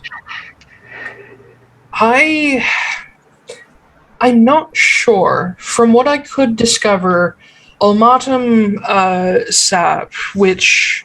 And he looks in his book and he says, Did the flowers always spit sap? No, they didn't. This is referred to by some of the native peoples, especially the kobold tribes, as permafrost sap. It used to be used in a number of medicinal remedies back before it was deadly. It used to function like a muscle relaxant. Mm-hmm. But now it causes frostbite. The plants have... I wouldn't even call it evolution, I'd call it metamorphosized into something much more deadly, almost predatory.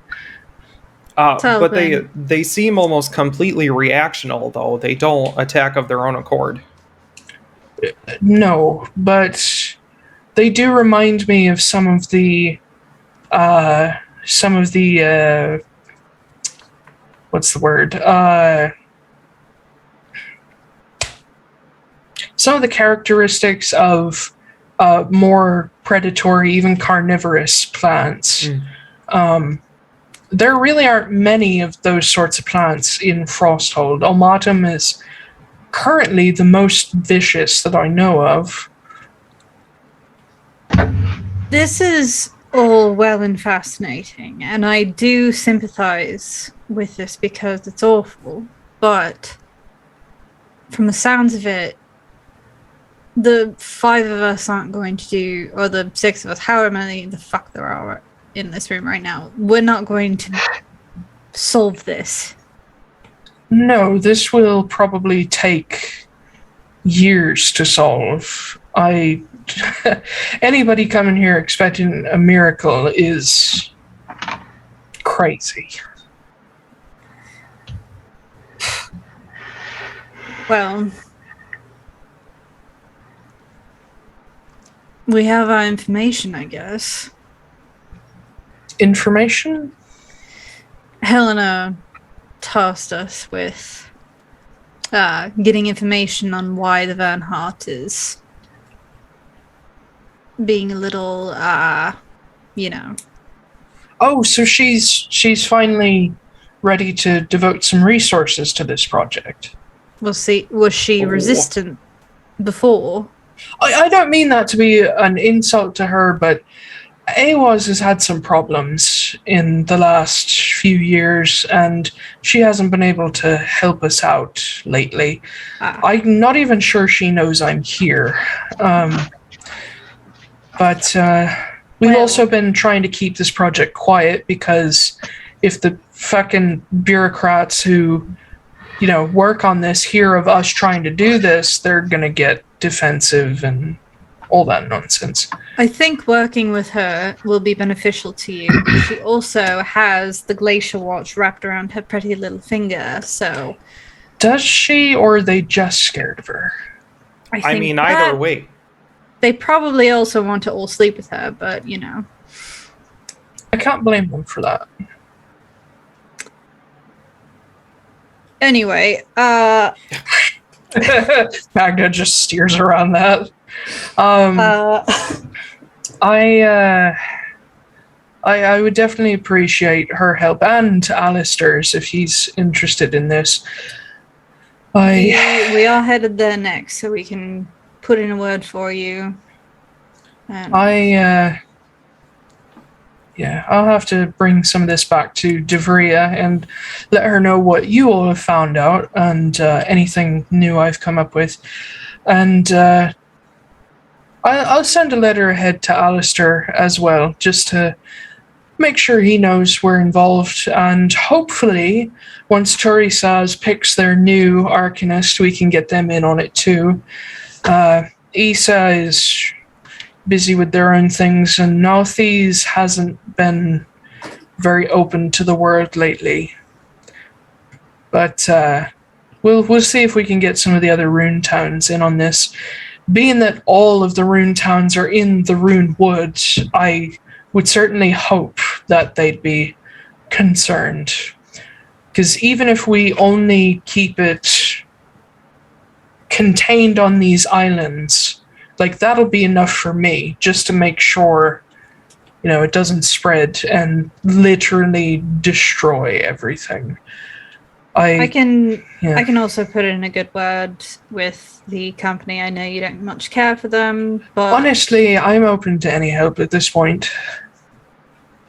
But at least try it. And as he's about to speak again, you guys hear distantly, sort of muffled through the wall, the elk bugle. You hear multiple at once, and he sort of pops up. He's like, "Oh shit, I forgot. Big man, come down, help me!" And he just trots down the stairs. I follow him. Would you say it's a muffled deer scream? No, because they're not deer. Would you say it's muffled elk scream? Yes. I'm gonna follow them. I guess technically elk are deer.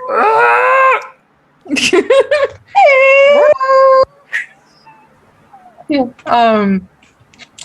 guys head down, whoever wants to go. And Aubrey starts just loading sacks onto Fustrak's arms. They're like him size, so for you they're like little flour sacks, but as he loads more and more, they get heavier.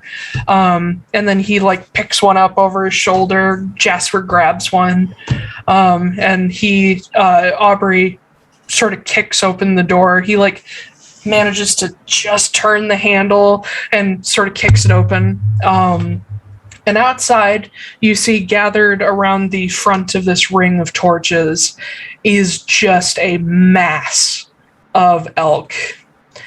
And none of them will cross the line of torchlight, but a lot of them are up close, especially the females.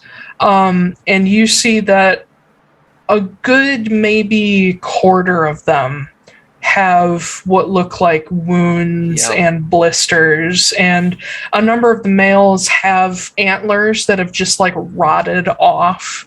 And standing in the midst of them at the front with the females is a maybe 3-story tall stag. The antlers go back, and like a normal elk's, they have the points that come off, but they also have hooks that come down as well. And you can see hanging from the antlers, now that you've gotten up close to him, there are not ulmatom, but other types of vines hanging off. And then on some of the hooks, you see they're pierced, and there's actually silver and gold in some of these antlers. People have put it there on purpose. you see the end of one antler, like one tine has been hacked off. You're not sure if it was like in a fight or if he broke it on something. And you also see that around the base of one of his antlers, there's this bright, like green ring that looks like it's made of like a really hardy cloth that's just been tied around very tightly. What did you think it was? That it was the ulmatom. Yeah. No, the ulmatom is gray-green. But as Aubrey steps out the door with two of the sacks over his shoulders, you hear him calling out, like, okay, everybody, calm down, I brought more tonight. And he just starts, like, waddling to the edge of the ring. And the Verndhjarta sort of snorts and stamps a paw, and all of the males back off, and the females stay at the front. And Aubrey, just barely leaving the ring, starts dumping out all of the sacks for them. And they're full of a mix of different things, a lot of like greens and like chopped up grass. There's some corn in there. Basically anything he could think to grab. Mm-hmm. And as he starts dumping them out, none of the females step forward until he sort of looks up and says, all right, come on. And they come in and start eating. It seems like they've reached some sort of accord with him. And the more and more you guys dump out, you can see that the male elks at the back, which there are far fewer of them than there are females, you can see they start getting like excited, and you notice the males are much thinner than the females. It looks like they don't get to eat unless the females do. And it isn't until most of the females are finished that the Verndhjarta himself like drops his head and starts eating, and all the males come forward as well. Yeah. As this is all happening, as they're dumping out the food and everything, Noah is just going to walk past the circle and up to the Verndhjart. Okay. He stops with his like nose down in all the like feed and just looks at you, and it's a little unsettling up close because his head is like more than the size of half your body. Mm-hmm. His antlers alone are taller than you. And as he opens his eyes and looks at you, you see that most of the elk, their eyes are pretty dark and like the irises are brown, and his have this strange sort of almost like a zigzag of silver through green in the irises. And as he looks at you, the silver stripes just sort of pulse blue once. Mm-hmm. I'm going to take up the rear behind Noah and just kind of like stand at the ready and like give him back up. Magda, as you walk a little closer, the Verndhjart slowly pulls his head back a little bit, and he snorts, and steam just fills the air. Don't worry, I got it. It's fine. And I look at him and I start speaking in Thunar. I'm like, hey there, buddy. We're here to kind of help. We got your message that you wrote on the ground. He just stares at you. Okay. Maybe you can write but not talk. That's fine. So can you understand me? Can you like stamp once for yes, twice for no? Stamp. Oh, okay, cool. Good to know. So we got your message that the anchor tree's in trouble. We think we know what's happening, so we're gonna go try to take care of it. And this guy here who's been feeding you, he's trying to get it taken care of as well. Just staring. Okay. Also, if you could tell your people, I suppose, that to not eat anywhere near the ulmatom, the flowers, then they'll probably feel a lot better. And he slowly tilts his head. The like in confusion. Or No, it's not confusion. okay, Give me. can I get an insight check on what the fuck he means? Yeah, give me an insight check.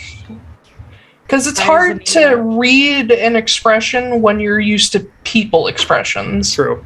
That's going to be a Ben, 12. Ben is doing the exact thing I was going to do. Oh, I'm sorry. No, you're good.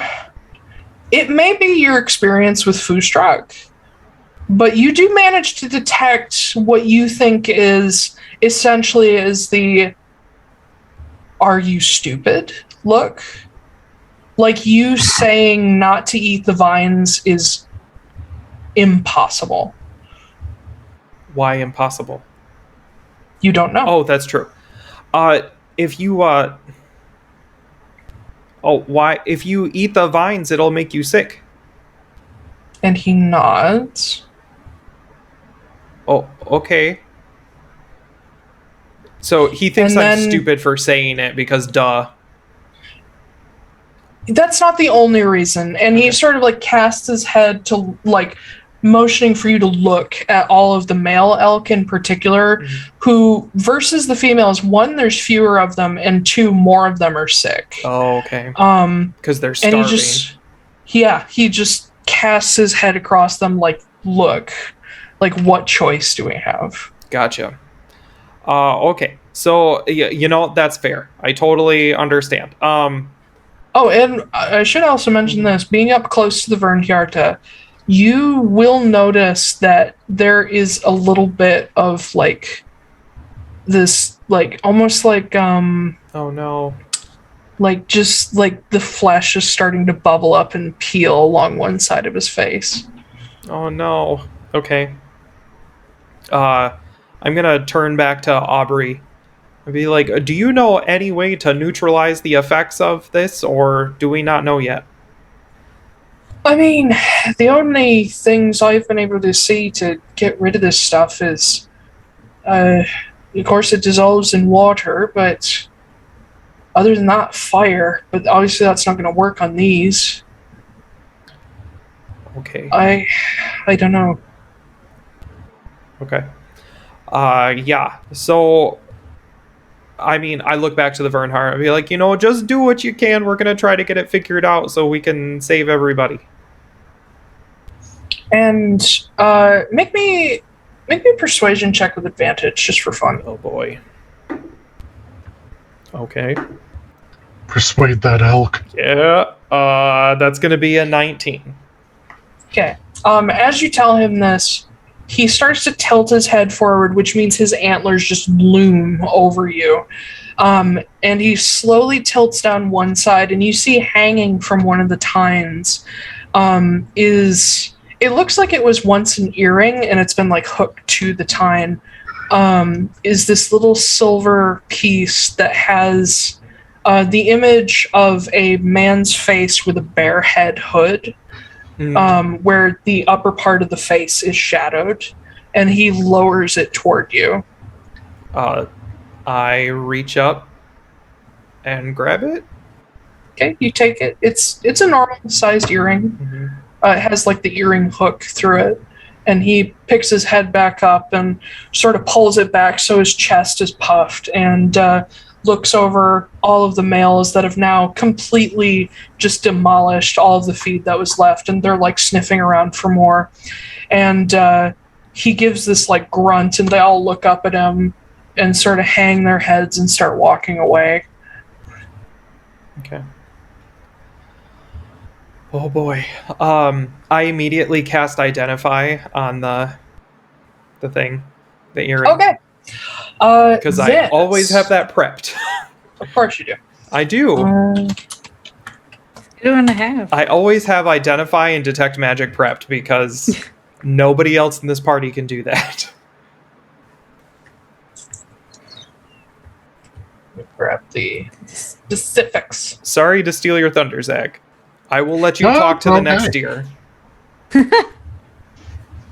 Well, I figured I would do it because, like, the night before, I'd waved at him and he had flashed blue at me. Oh. So I thought that we might have some sort of, like, connection or advantage or something. That's I'm definitely going to talk to Aubrey up here in a second, though. Good. I'll let you do that. Before you do that, I want to do like something real quick, Okay. but I will wait until. Damn it, where is it? I didn't say that. You wait until the deer are walking away, and then you stab all of them with the Kunagarigama. Kusarigama. Kusarigama, that's what it is. Kunagarigama. I couldn't remember what the word was. I'm sorry. No, it's okay. I got like 4 of the syllables right. Good job. Thanks. Completely out of Proud of order. you. Completely out of order, but I did get them. Okay, this is oh god, what did I name it? Fuck. Ursan's last wish. No. This The teardrop of the is- bear.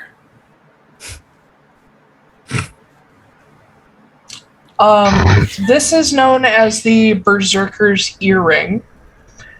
And Why do I what it keep will- getting shit to give to Fustrak? It doesn't have to. This earring it requires attunement. Yep. And it can be used once a day to. Sorry, I'm looking for the text. Can be used once a day to enter a rage for a non-barbarian class. Oh. Nice. That's pretty. Or a barbarian can use it for an extra rage. Okay. Cool. That's pretty Uh, a neat. weird gift for a deer to give me. Well, But- one of the things you immediately know is that the Berserker is not associated with Ursan. Like, his thing is bears, but Oh, that's Zerai right. is the one associated with Berserkers. But it's got a bear face on it. It does. Was she married to Ursan or something? No. No. Elen is his sister and her wife. Oh, yeah, that's right. So what you, being from where you're from, Balin is not a huge thing where you're from, but you would know regardless that Zerai and Ursan share a pretty close bond, because as the goddess of war, she is innately connected to death. And the reason her thing is the bear is because of Ursan. He, being a symbol of death and protection in the Balin sort of mythos, the bear is a natural choice for a warrior, hence why she created the Berserkers, who can shift into a bear form. This particular earring is stylized after Ursan, but the actual like makeup of it is Zerai. Okay. So it's sort of both. Gotcha. Okay. Handy.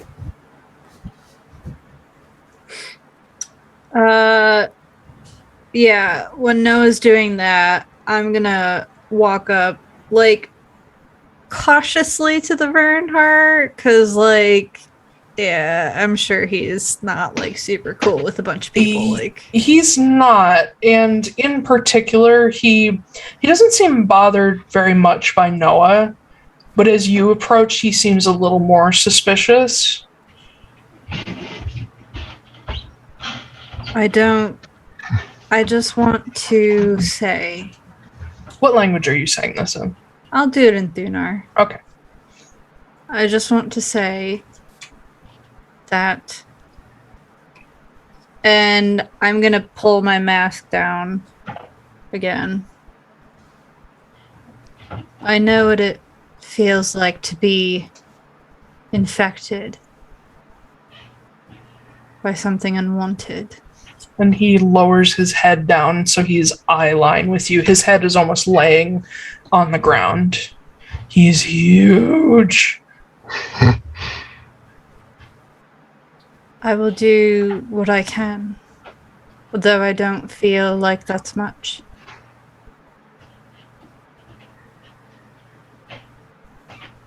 You see in his eyes the silver striping flash blue, and he also leans his head down to you, leaning a particular tine downward that has a ring looped around it. I will very cautiously take the ring. The ring itself is covered in rune work that isn't... This is hard to describe. The rune work doesn't follow the shape of the band. It sort of wraps around it in weird directions. Like one rune will be like split in between the front and the inside. Just as if somebody haphazardly was carving runes into this as fast as they could. It is made of solid platinum. But that's about as much as you get just by looking at it. Thank you. I'll do what I can. And he picks his head back up. Then again, sort of his head rests back, so his chest is sort of puffed, and he looks across the rest of you. And he starts pawing at the ground. Shark waves at it again. Yeah, Foostruck just waves at him again. Yeah, he stops in the middle of what he's doing to look at Foostruck.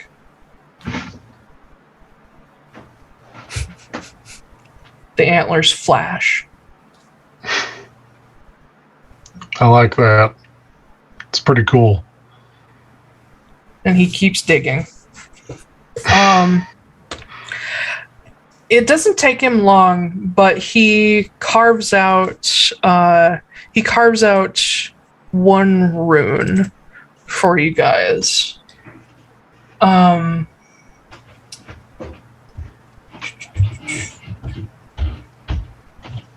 And because all of you speak Thunar, you'd recognize it as the Algi's rune, which is the Y shape with the tine in the middle. Mm-hmm. It is on its own, when not used as a letter in Thunar. It is generally used in spells regarding protection and warding. Is that for protection for us, or? You don't know. Oh, no, I'm asking him. And he looks down at it, looks at you guys, and sort of motions with his head to the elk behind him. He wants us to protect them. And he like stamps next to it and like motions to them again. Try. We'll do what we can. And seemingly satisfied with that answer, he picks his head back up and turns, and you can see his antlers begin to, like the line of blue begin to grow up through them again as they flash, and the entire herd like looks at him, turns, and disappears into the mist going down the hill.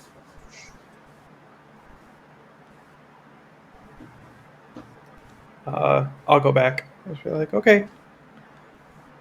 Yeah. Aubrey is standing there looking thoroughly just agape, and it's just like, that, all right. I mean, so he's... Did you not try talking to him before? Well, I don't speak Thunar. Wow. He is not at all vicious. No. Must be just the poachers that he's being awful to. Yeah, we were kind of warned not to poach. Well, that's just a general rule of life. The rune that he drew was for protection. He's just trying to protect the herd.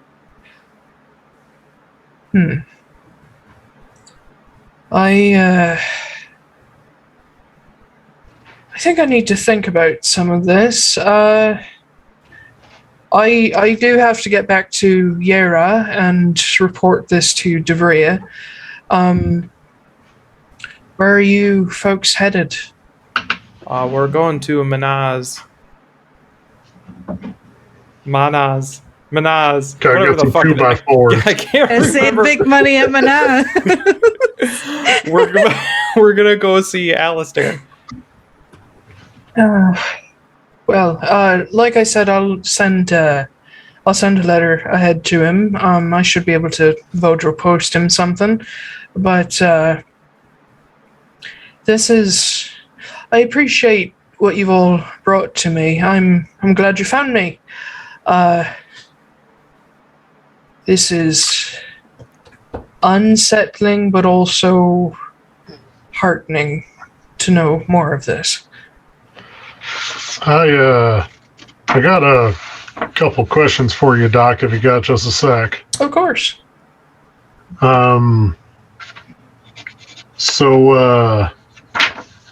Sorry, I'm starring some things in my journal.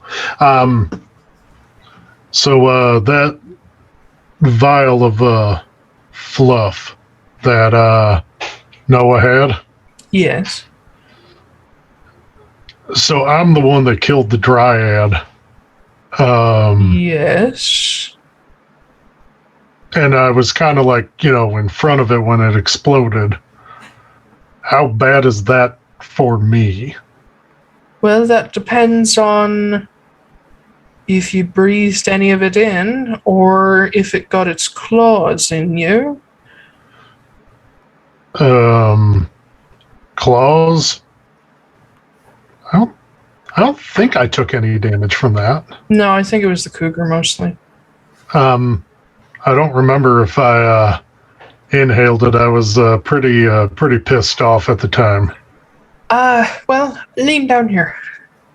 And I feel like I'd have to lay on the ground for him to be good look at me. You can manage where he gives you very much the same treatment of like grabbing you by the face and like inspecting everything. Just for funsies, roll me a Constitution save. Just a retroactive Constitution save. Oh, not 20. All right. I was worried. Because I did say that you Gallaghered it, which means it went everywhere. Yup. Yeah. And he looks you over. He's like, no, I don't see anything out of place. Since I was airborne, you had any trouble breathing at all and feeling like maybe you're starting to come down with pneumonia? Nope, nothing like that. Okay. Just take a real deep breath as much as you can and then just empty your lungs for me. He does. Yeah.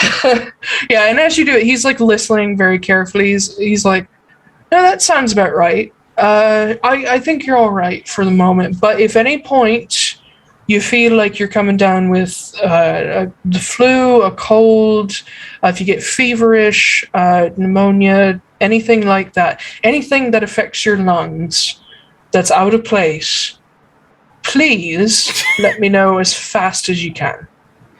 Too real. It's going to write lungs in big letters. Yeah, and Lung disease. he looks across the group and says, did anyone else breathe in any of this? Did anyone else get too close to the dryad? Did anyone get hurt? I mean, I think I got hit by the stuff, the sap. I've already looked at you. You seem okay, but the same I goes think the for dryad you. hit me as well, and I, picked the fluff up, but I should be fine. Yeah, and Jasper got scratched up pretty good by the dryad too. Jasper got hit up pretty bad.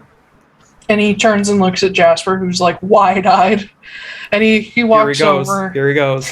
He walks over and does the same thing where he's like, okay, breathe in super deep. And he's like, where did it hit you? And Jasper shows him, even though he's healed himself, he still has scars that go across his chest and stomach. And as he's pulling back his robe, you hear Aubrey go, oh, that's not good. Oh, fuck. And you see in one of these scars, there's just this tiny little gray-green root sticking out of the skin. Baby! Because Jasper rolled a 2. Oh boy. I looked straight at Zach's face. I was like, reaction? So I do want to say, because I never got a good time to say it, yeah. Magda has been staring directly where the Verndhjarta left this whole time. and very, like, slowly, just one tear coming down her face. But as soon as she hears that, she wipes it away, pulls her mask back up, and she's like, wait, what? And you see the little bit of like gray-green material, and Jasper's like, when did that happen? Am I going to die? And Aubrey's like, no, we can. Oh dear. No, we can still do something about this. We can burn it, right? Well, who knows how much is under the surface? You're a doctor, so I would hope you. I am a doctor of ecology. I'm not that kind of doctor, Jim. I'm just the other kind of doctor. You just stand around and you're useless. Damn it, Jim. Yeah. I'm a plant doctor, not a human doctor. He's like, I mean, I know enough Most about the underrated sort movie. of. I know enough about the medical side to be of use with like scrapes and simple sicknesses, but this is a lot. We need oh god, who do we need? I'm gonna root around in my bag. Bad choice of I'm gonna words. pull out. I'm gonna go in my bag, and I'm gonna pull out some of the bloodstone formaldehyde. Oh. And I'm gonna be like, give me a hand. And Jasper puts out a hand. I cut like just a little bit of his finger Ow, and what? squeeze it into the vial to make sure Oh. that it works with him. Oh and his shit, I stuff. see what you're doing. Okay, let me Can I let me warn you Is first. this gonna work? Is this gonna work? We just you fucking don't kill him. know.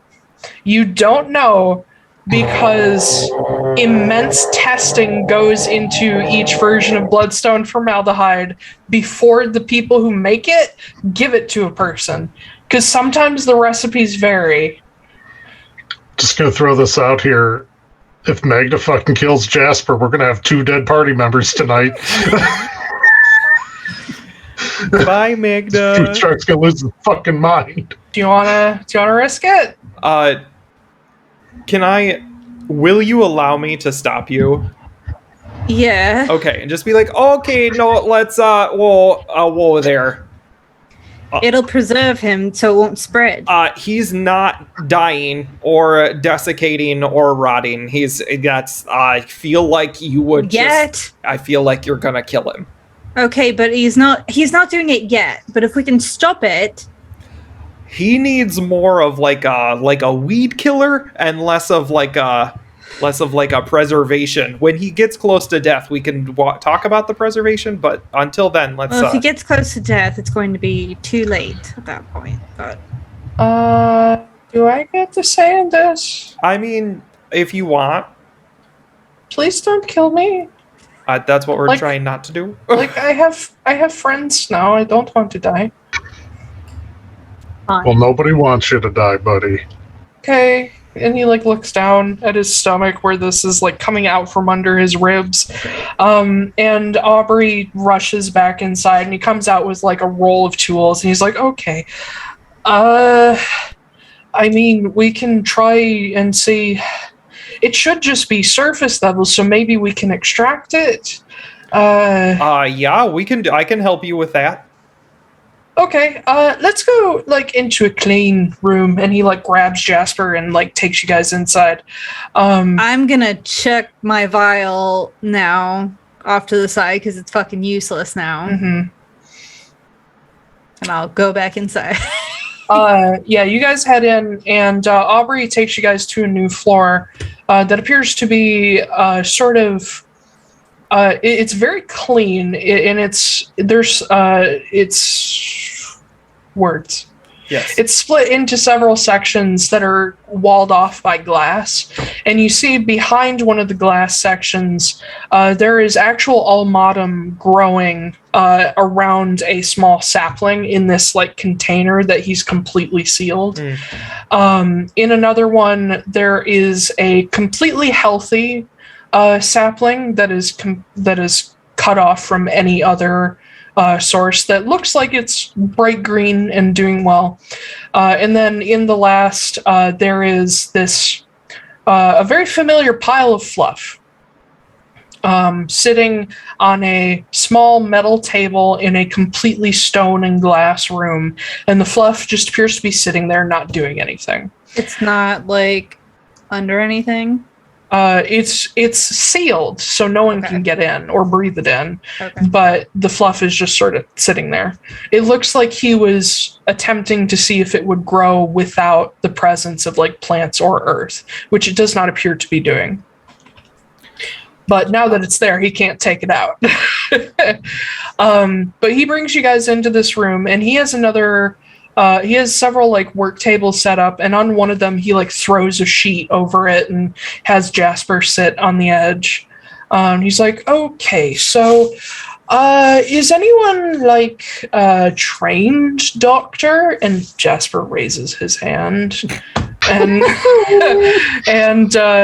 Aubrey sort of pats his knee and is like, with all due respect, Jasper, it's very hard to cut yourself open. I can do it.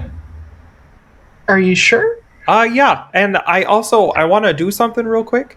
I'm going to reach down and touch the vine with just like the tip of my finger, and I'm going to cast Identify. Infected. No. Identify? So it says an object, but then at the bottom it says, if you instead touch a creature throughout the casting, you learn what spells, if any, are affecting it. I just want to see if there's anything I can gather, like magically.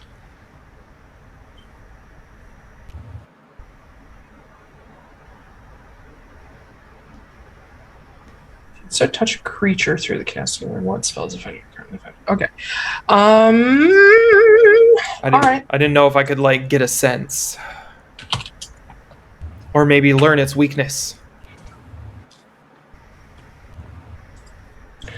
This plant is indeed being affected by a spell. It is being affected by the transmutation spell Plant Growth, which, in the version in which it is being used, it is the greater version, which is all plants in a half-mile radius are centered on a point within range become enriched for a year. The plants yield twice the normal amount when harvested. But this seems to be, from what you've seen on the island, you're starting to think that maybe somebody cast this specifically on the ulmatom. Does that spell give you what level it was cast at, or no? It's a level 3 spell. It's a third level. Okay. It can be cast by bards, druids, and rangers, and anyone who has access to those spell books.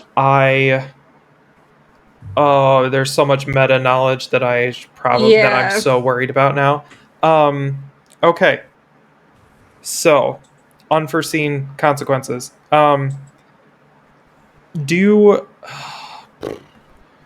Do I know Dispel Magic? That's what I was thinking. Let me see. I don't know if that's a spell I have access to. Nope. I do not know Dispel Magic. Okay. So, put Catapult back on there. Anybody else want to make any checks or do anything? I mean, this is probably kind of a long shot, but Fustrock would probably ask Aubrey about phoenixes. Okay. Because the vines seem to not like fire. Mm-hmm. And he did notice that when he was hit by fire, he took half damage in the battle against the Glacier Watch. Because we had fireball cast against us, and even though I failed the dexterity save, I took half damage. Yep. I guess if there's anything medically that could be done with like his blood or like any of blood his like transfusion, scarring, or if there's like any like ritual that could be done with it to like, you know, for like healing, because like the Phoenix brought him back to life. And like healed the wound in his chest, but he's, you know, he still has this Phoenix scar that seems to be doing some benefit to him. He's wondering if it can benefit anyone else. Okay. As you explain this idea to Aubrey, he sort of scratches his head and he's like, I have little to no experience with fey creatures or their magics. I don't know. And he looks at Noah and Jasper and says, is there any merit to thinking that someone affected by a phoenix, maybe their blood could be of use? I mean, if I have fire resistance as well, if that's what you're thinking.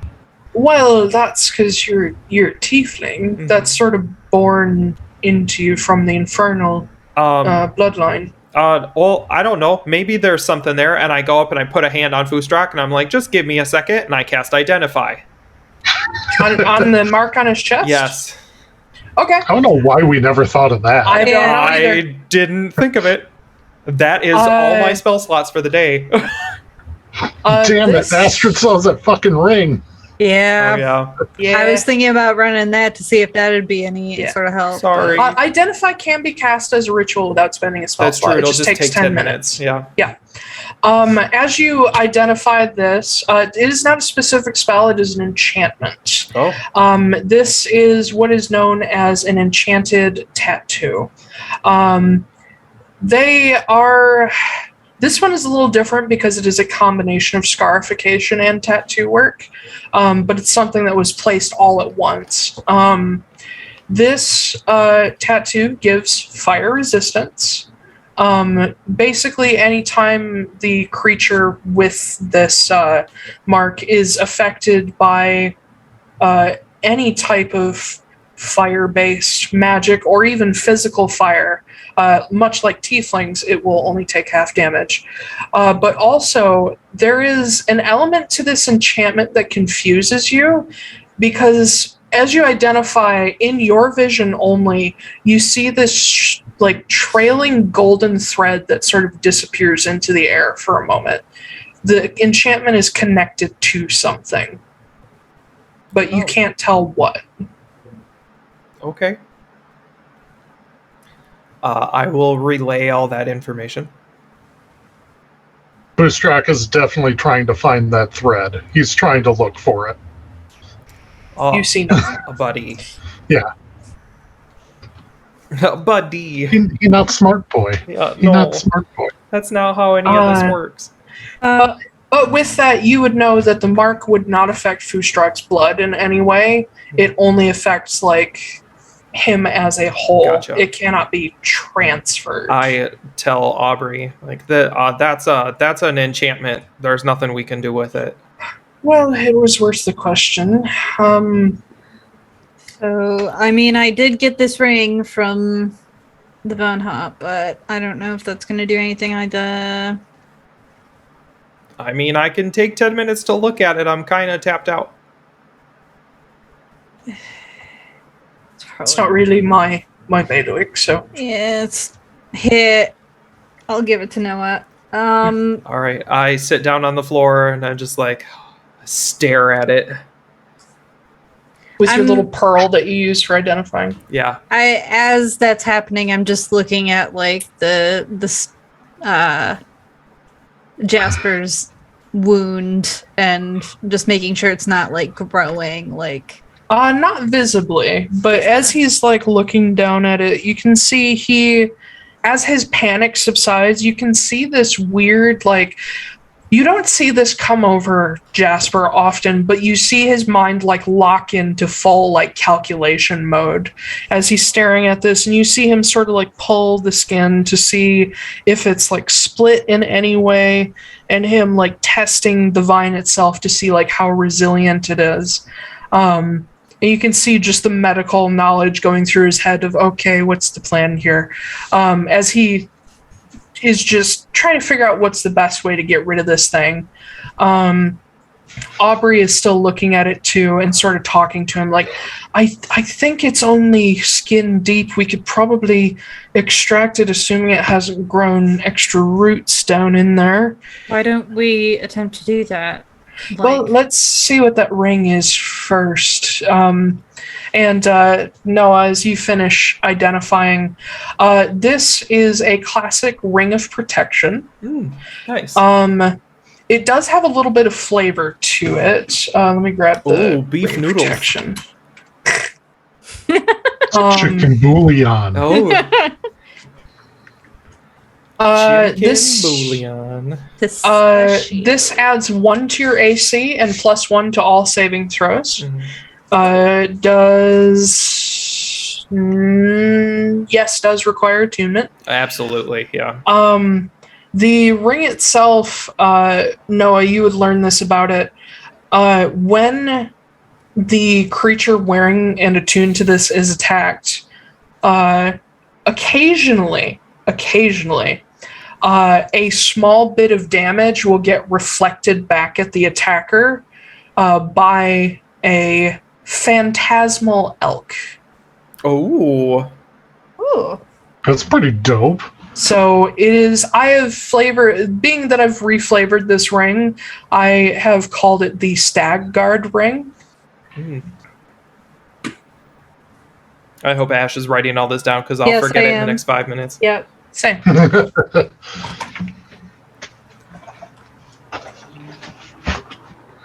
I hand it back to her and tell her what's up, and I'm like, so it's probably not going to do much to help with the plants. No. Okay, so let's at least try and get underneath the surface skin there and see if we really have to cut him open. Oh god. Oh no, it's terrible. okay. We'll put him out, and I like pull stuff out of my all my things. I'm like, okay, we'll just No. you want to be awake while we cut you open? I do not want to be asleep. Why don't Okay. Jasper? It's going to be terribly like agonizing. Why not? I don't like it.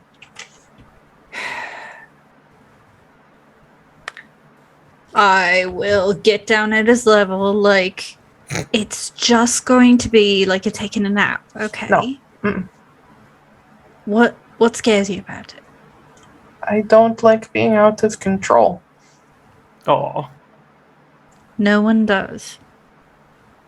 But I'm not very good at this. And he's sort of doing what I am. I'm actually like acting him out. It's like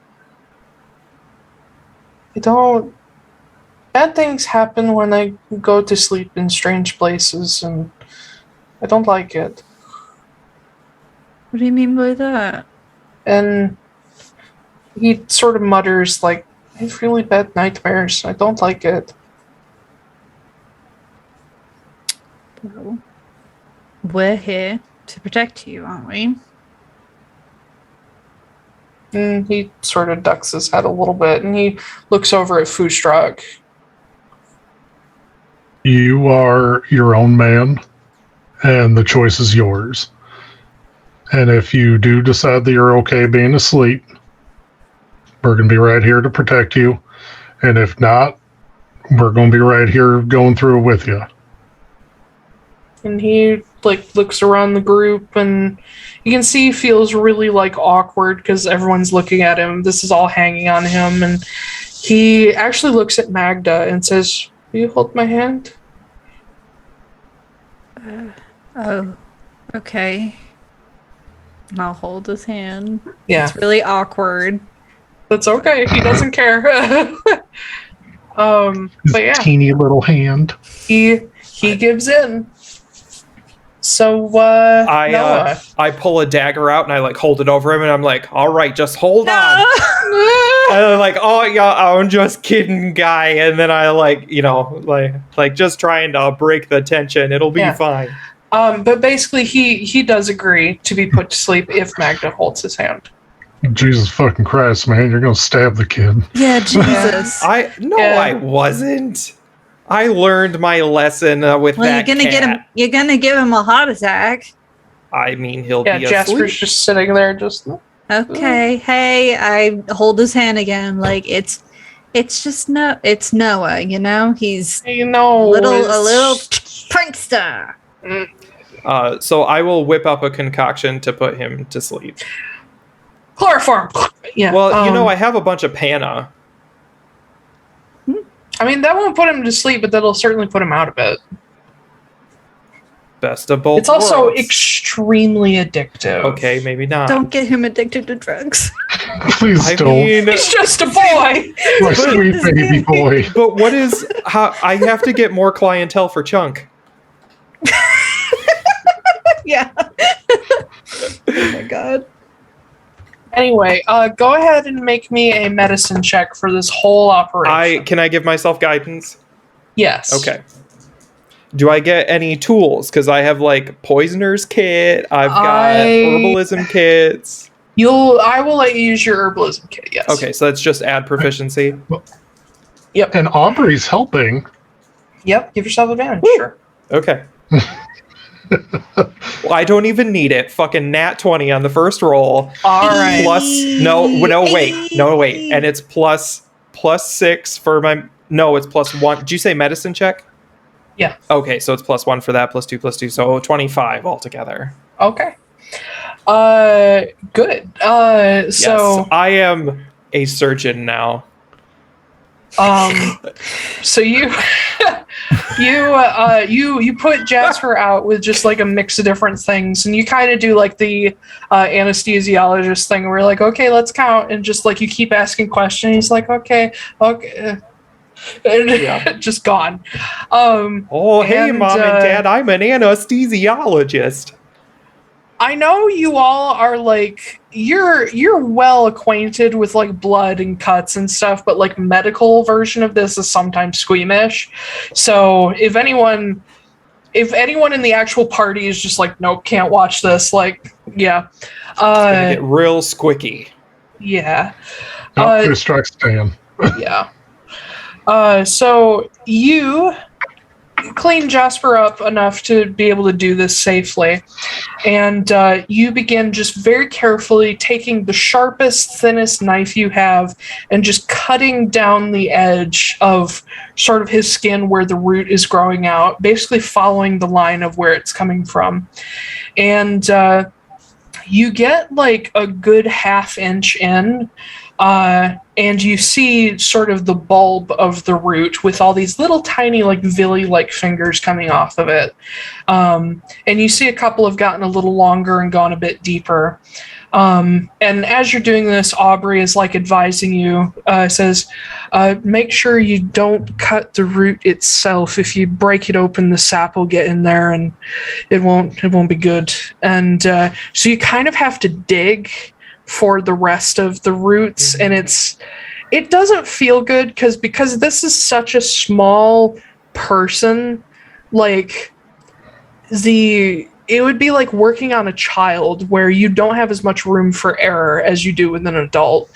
But you manage to dig down and get to the deepest root, which is almost getting into like the very thin fat layer under the skin, and you very carefully, almost like you're extracting a tick, just pull on it with a pair of tweezers, and you manage to get the whole thing out. Like this maybe like little root ball that's like that big maybe, and then the actual like length of it is maybe that far, including what was outside the skin.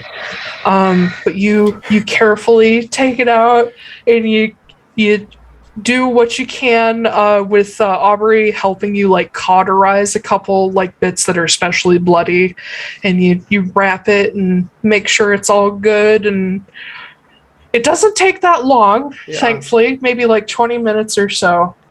I'd give him a cure wounds if I had one, but I don't. Yeah. I'll just slap the wound. You're just like, cure wounds. But Jasper can do that for himself. Yeah. But yeah, I can give him a potion. You can. And you could, but he'll be fine. He'll wake up. Yeah.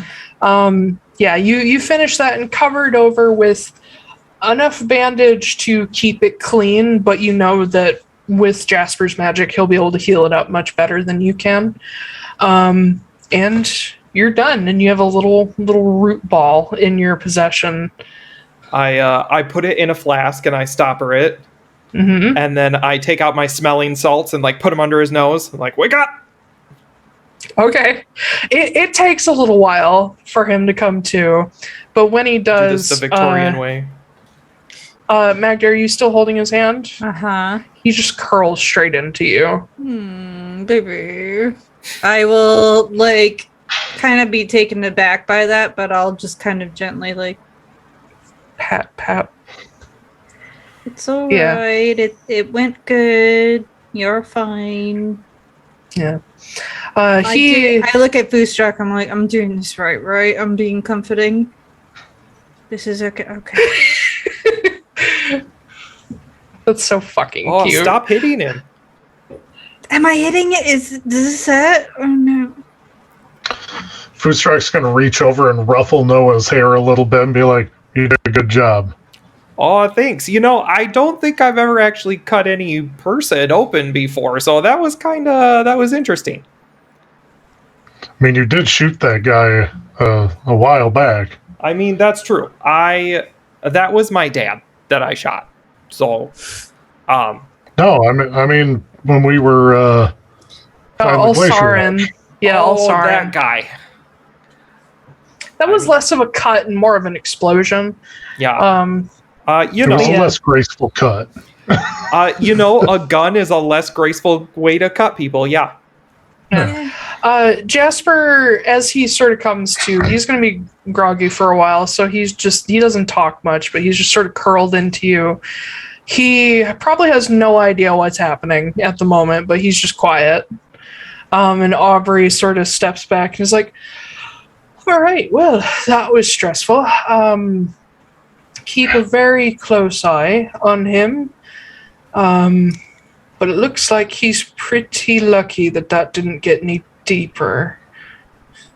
So question.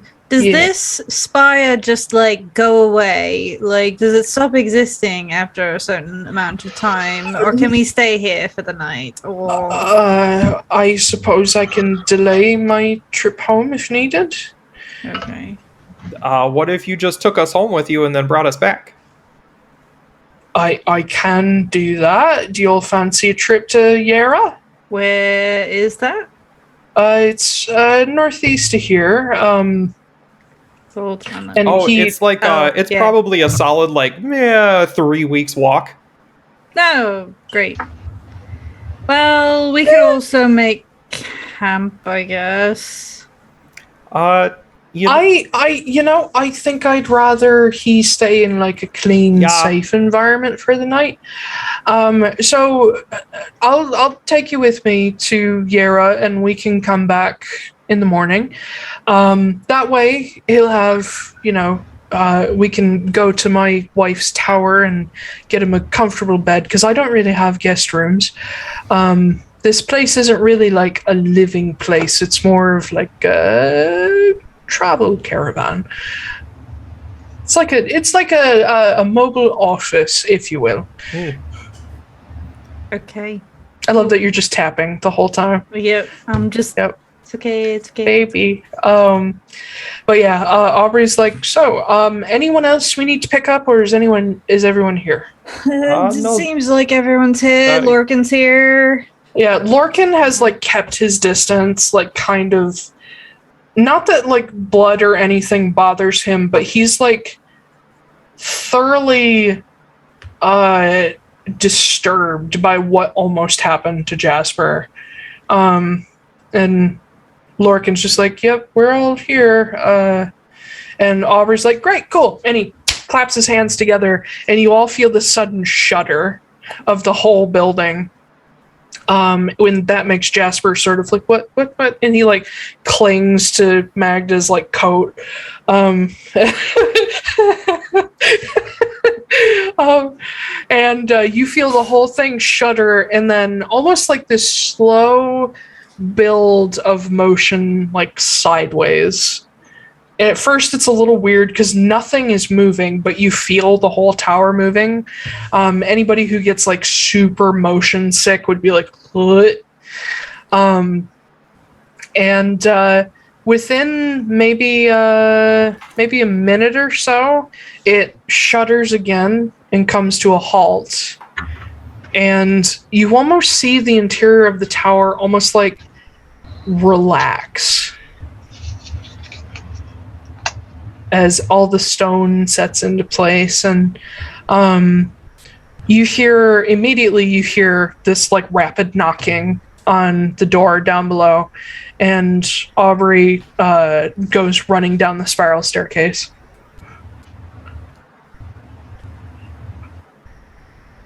So do we just stay here? What do we do? I mean, we can follow him if you like. He said we weren't going to sleep here. Okay. Just pick him up. You can bring him along. This is so cute. Yeah, Magda just scoops him up like a baby, and you bring him along. He is like toddler sized, so he's not that hard to carry. Yeah. And you head down, and Lurkin follows along with you guys. You see Aubrey down at the front door. He has opened it, and standing on the step just outside the door is another halfling, a woman. She has longer, like more wavy than curly hair, completely like stark platinum blonde.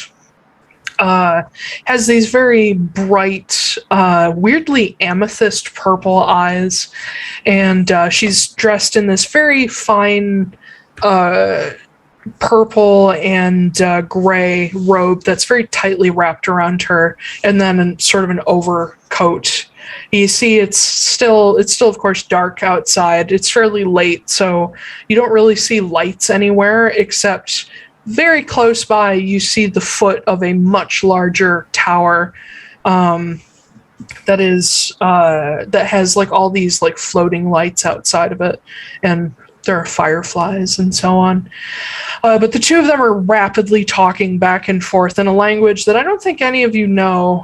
None of you know Halfling, do you? I don't Nope. think so. No. Yeah, they're just chattering back and forth in like the most crazy Gaelic. Just insane. You can't even think of how to spell some of these words. Nobody can. No one can. It's like a really nice mix of Gaelic and Welsh, so it's especially unspellable. Yeah. Yeah. And as you guys come down, Aubrey motions to you all and switches into common. He says, these are the folks. This is Mr. Noah Barago. And you hear the woman go, "Oh, so it is." Oh, hi there. And he says, "And this is Miss Magda Renly, was it?" Yeah, hi. And that's Mr. Jasper, Mr. Foostruck Broadhorn, and Mr. Lorcan didn't catch a last name. And Lorcan's just like, "Yeah, that's fine."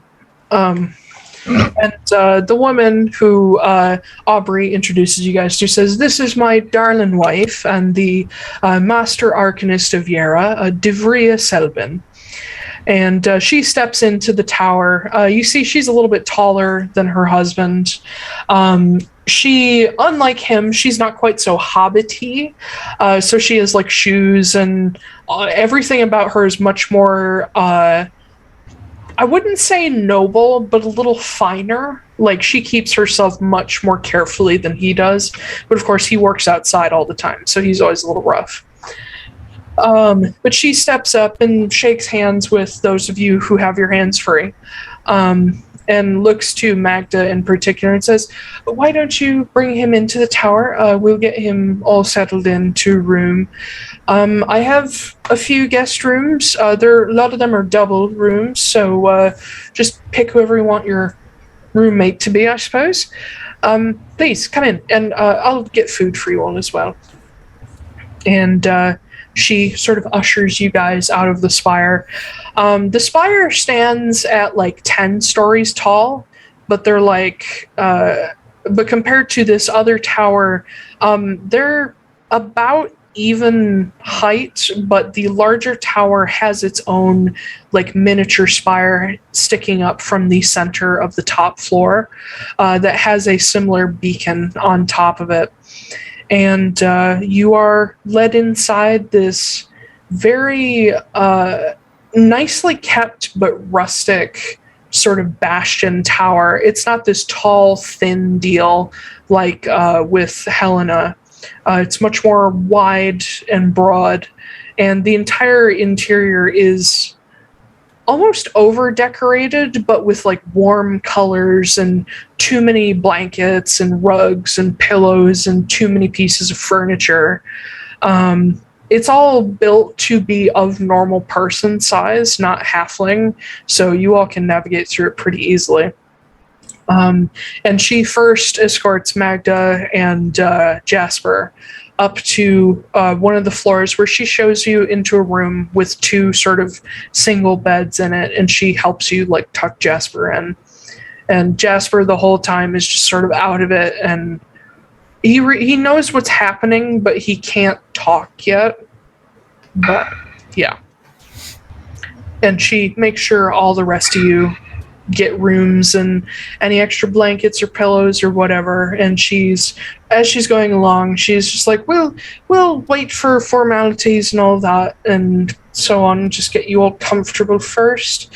I'll have food sent up for you all. I'm sure you've had a long day. Pardon me, I'm a bit busy at this very moment, but my husband will look after you. If you need anything, just talk to him or one of the folks working on the grounds. And she very quickly just speeds away and out of the tower. It's getting late at this point, isn't it? Yes, it's past midnight. Okay. I would assume Noah would probably be pretty quiet at this point and just be like, oh, okay, you guys, so it's probably time for bed. Yeah, we gotta... How many rooms are there? There's 4 guest rooms. Alright, someone's gotta share. God, I'm fine. I'll share. I don't care. I was going to stay with Jasper. Okay. Okay. All right. You can stay with Jasper, and then the rest of us get rooms to ourselves. Ooh. Yeah, you each pick a room for yourselves. As I said, everything is like average humanoid size, so like the beds aren't tiny. And you each get settled. If you want food, Aubrey does bring it for you, but the tower is pretty quiet at this point. And what with Jasper recovering from what could have been a very bad experience, everybody's a little quiet. And yeah, I think that is a good spot to stop for tonight. Mm-hmm. Went a little bit over, but that's fine. Agreed. We started 1 minute late, so we get an extra half hour / hour. That sounds about right. Yeah. So, I apologize for almost taking your little boy from you. You don't apologize. Listen, he rolled badly. He rolled a 2.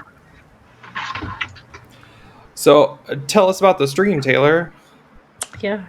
Oh, okay. We don't want to discuss anything? Fine, fine. Sorry. No, it's fine. It's fine. We had a lot of shit thrown at us. Yeah. I know. Yeah. Have fun. Yes, so, hello, everybody. Welcome, and thank you for staying for the stream. The Atlaran Adventuring Company can be found on Twitter. You'll find all our links below and on Linktree. There's a link to that as well. Mm-hmm. It is Atlaran ADV Co. On Twitter. It is at Atlaran ADV Co. Yeah. I do have tweets scheduled for like reminders of the podcasts and videos and whatnot that go up on Spotify, YouTube, iTunes, so on. Those go up on Wednesdays, usually Wednesday morning, but sometimes not till Thursday morning because Taylor has a bad memory. And you can watch anything that you missed. Also, consider supporting us on Redbubble, where we have a few designs up. I'm hoping after I finish editing Ben's stuff, I will be able to add some more new designs and whatnot. But we hope you support us there, because this Zoom stuff costs money, and we would like to be able to grow this a little bit. Tell your friends about us, because that's the only way we get new watchers. Other than that, am I missing anything for Aika? I don't think so. Okay. Ash, tell us about your pretty self. Oh, hi. Hello. My name is Astrid Knight. You can find me basically everywhere at Astrid K Writes. Twitter, Facebook, Instagram, mostly Twitter, or on my website, astridknight.com, which I just updated. It's still... Ooh, I need to do that. Oh, the demon almost got out. Oh!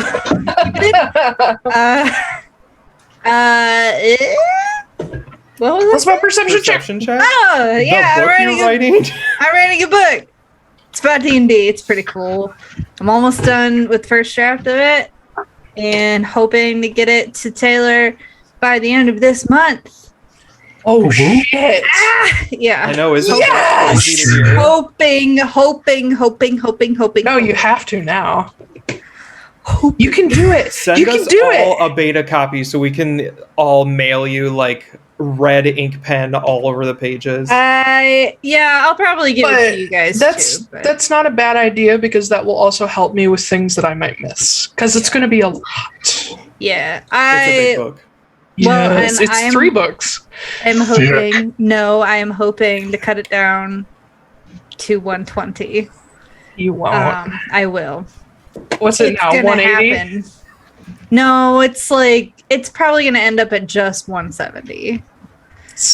We're not going to get into this right now. Yeah.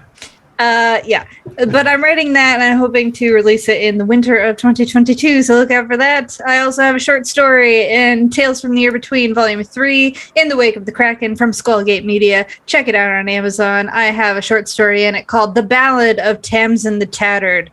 It's about glory and revenge and yes. Orc ladies. hot orc ladies. Yes! And, their dead girlfriends. Yes, my favorite kind. Yup. Yeah. Oh, I meant traumatized orc ladies, not dead Okay. girlfriends. Yeah. Are you sure? yeah, I'm sure. Yeah. Traumatized orc ladies with dead girlfriends. Now that is a keeper. There we go. So check He's that a out. Yep. That's Okay. it. Cool. Awesome.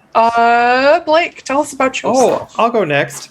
So my name is Blake R. Wolf. Oh, Jesus, here come the books. You have them ready. And I write fantasy novels. You can find me at blakerwolf.com. It's BLAKERWOLFE. Hold them up a little higher, please.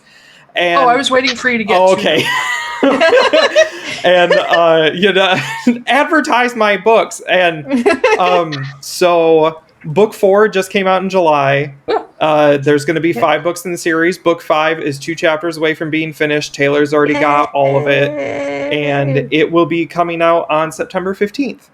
I'm actually going to be doing a giveaway for the final on launch day, which I'll share more stuff about later. But someone is like throwing me, a really big fan of the series is throwing me like a giveaway party for the launch of the final book. So yeah, I know, which is Dope. super fucking weird, but I love it. Thank you, Joey. That's not weird. It's weird to me. Not in like a bad way. It's just like unexpected. So, okay.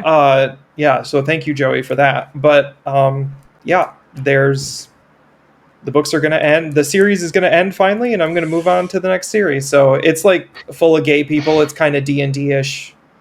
Like Lord of the Rings, Narnia. Yeah, a little bit of Lord of the Rings, a little bit of Narnia, a little bit of Very Monica, classic. a little bit of Jessica. You know, it's got everything. Yeah. I was Very listening, classic fantasy. Yeah, I was listening to the radio the other day, and I kid you not, they played Mambo Number 5, and my I God. remembered every goddamn word. Same. I loved that song. when I It's was so a good. kid. Now I'm like, 3, 4, 5. wow, that's everybody really enjoy misogynistic, but it's catchy. Yeah, no, it's super catchy, but he's just like, oh, I'm fucking all these people, you guys. Yeah. But yeah, that's me. I'm also on all the social medias under the same name, so you can find me anywhere and everywhere where you like to hang out and get social points. Yeah. Is that how Buy it the works? books. Do you get social points? Yeah, people like Huh. your stuff, you feel good about yourself, and then you don't go into a And crippling then you depression. feel terrible about yourself later. Exactly. About being perceived. Yeah. Oh, I think that's just you. Oh, And shit. Okay. if you already have Kindle Unlimited, you can just read the books. Oh yeah, they're all in Kindle Unlimited. Yeah. So, like, if you have Kindle Unlimited, they're free, basically. Well, yeah. For the low price of your subscription every month, they're free. Yes, which is not that much. No, it's so. $9.99. It's cheap. And if you don't have Kindle Unlimited, they do have a free trial, so go read them. Actually, the other cool thing is if you get to the end of that free trial and you cancel it like I just did, they'll offer you 6 months for $30.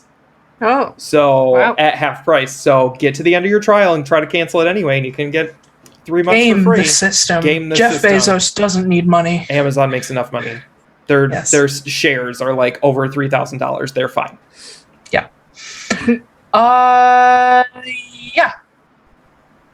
That's me. Zach. That's all I can think of. We should probably let Zach go though. Yeah. No, I was saying that was all I could think of for you. Oh, Yes. okay. We're just like, yep, that's everybody. Zach, I didn't forget you. I was just thinking if there was anything else for Ben. I'm sorry. I would have been too awkward to say otherwise. Absolutely not. Yesterday, Alina and I went to Crumble Cookies, and I was so tired from work that I misheard Tyler as Zach. And our order was completely wrong, and I was just about to be like, yep, that's us, just to fucking leave out of embarrassment. The cookies were completely wrong. Oh my god.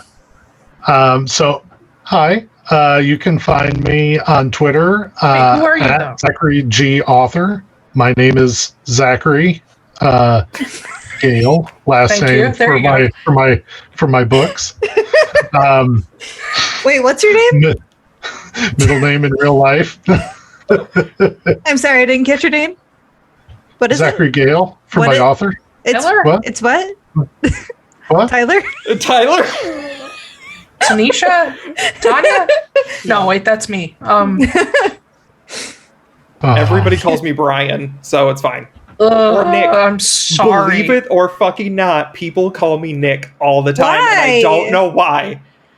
They're That just like- sounds nothing like. I'm like, Ben my name's Ben. Nick. And they're like, okay, Nick. Like, Do I look like a hyper straight man? obviously. Do you see the hat with the gay sticker? Totes. Yeah. My hat. Yeah. Former my hat. I'm sorry, Zach. Go ahead. Sorry, Zach. No, you're good. So yeah, you can find me on Twitter at Zachary G. Author. I mostly write horror. I'm working on my first anthology, like collection of short stories and flash fiction. Hoping to release that next year. And beyond that, I mostly just play D&D. My wife does run an Etsy shop. Some of the stickers are currently behind Taylor. Soon, I will have a water bottle with me decorated with a shitload of her stuff. Her Etsy shop is Leanie Draws, Lenie Draws. It's currently on hiatus because we recently moved and she's still unpacking her office and her shop.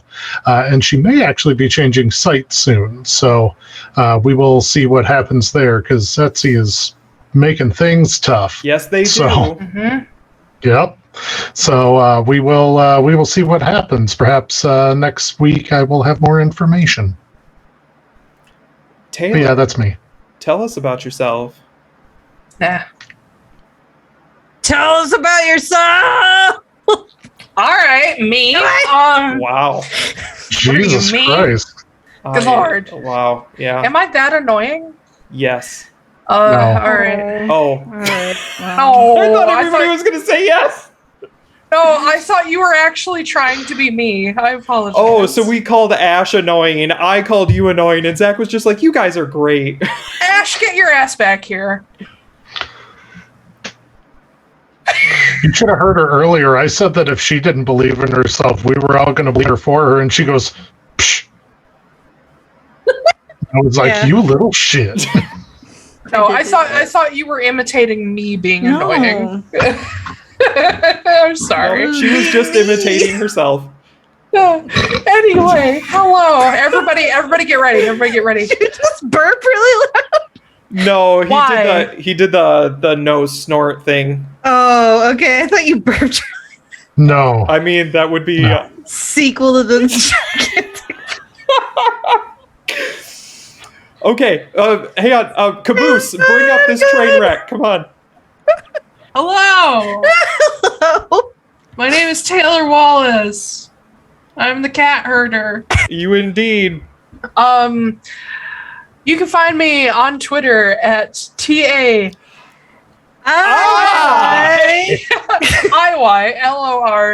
IYLORWALLACE. Taylor Wallace. Make sure you spell it wrong or you'll never find me.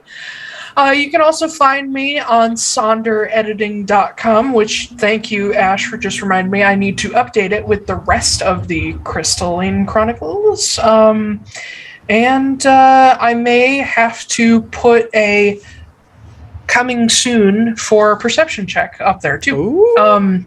So if you've got a cover, when you have a cover, let me know. I did just talk to my cover artist. Yeah. So I am currently mostly a DM and just general troll of Twitter. I do run the AA Code Twitter as well. I like interactions about D&D, so come talk to me. But if you need an editor, I guess I have like several projects like lined up right now. But if you need an editor, man, and you don't want to pay, you know, the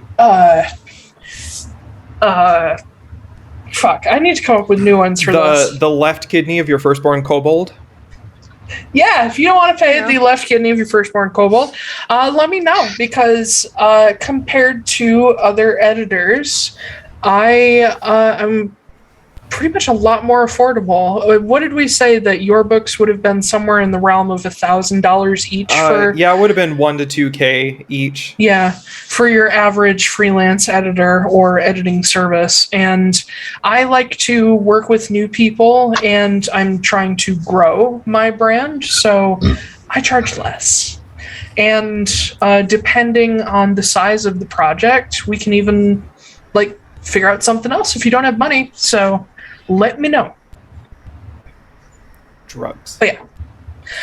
You can find me on Sonder Editing for that primarily. I have not finished setting up Readsy yet, but I'm going to. I need to remember to do it. I am currently editing the last book of the Crystal Chronicles. The Crystal Moon. Yeah! Which was inspired by a David Bowie song. Yeah! Yeah! So we've had the Crystal Eye, Oh, Jesus. the Crystal Archivist, the Key, the moon, or the Heart, and now the Moon. Mm-hmm. The next series will not be named so ridiculously. That's Yeah, not for- ridiculous. It's not ridiculous. I don't know what happened, but like you, me, and Ash all got stuck on Crystal something all at once. Like for me, it was in Atlaran. For you, it's the Crystal Mages, and for him, it's the fucking Crystalline Chronicles. Mhm. Yeah. So that's fun. Paying homage to that Final Fantasy, yo. Hell yeah! Final Fantasy raised me. I just think crystals are pretty cool. They're pretty cool. Yeah. Next Those time are it'll be really a cool specific designs. crystal, like Yes. an amethyst Yes. or a jasper. Yes. I don't think jasper's a crystal though; it's a stone. Anyway, Yeah. I think that is pretty much everything. Like I said before, all links are below in the link tree. Mhm. And we will see you guys next week. I know I've been saying it for a while, but next week is the planned arrival of our 5th person. Oh, yeah. Hopefully. He's been telling me that his other campaign is finishing. Being that you guys are in Yara, if that ends up being true, I think I know how to introduce him. What? So, we'll see what happens. Oh my god, you're fucking killing me, you two.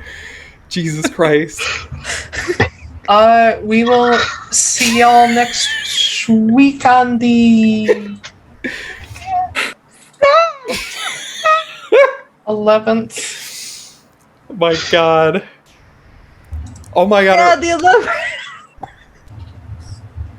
End the stream! What is Are happening? we done, you guys? I was trying to do my normal, like, join us at 5 p.m. thing. All right, you two, shut up. Join us next week. It will be September 11th at 5 p.m. Eastern. Help us ignore the history of all the things that happened that day. Okay. All right. We're getting out of Bye, here, y'all. you guys. Bye.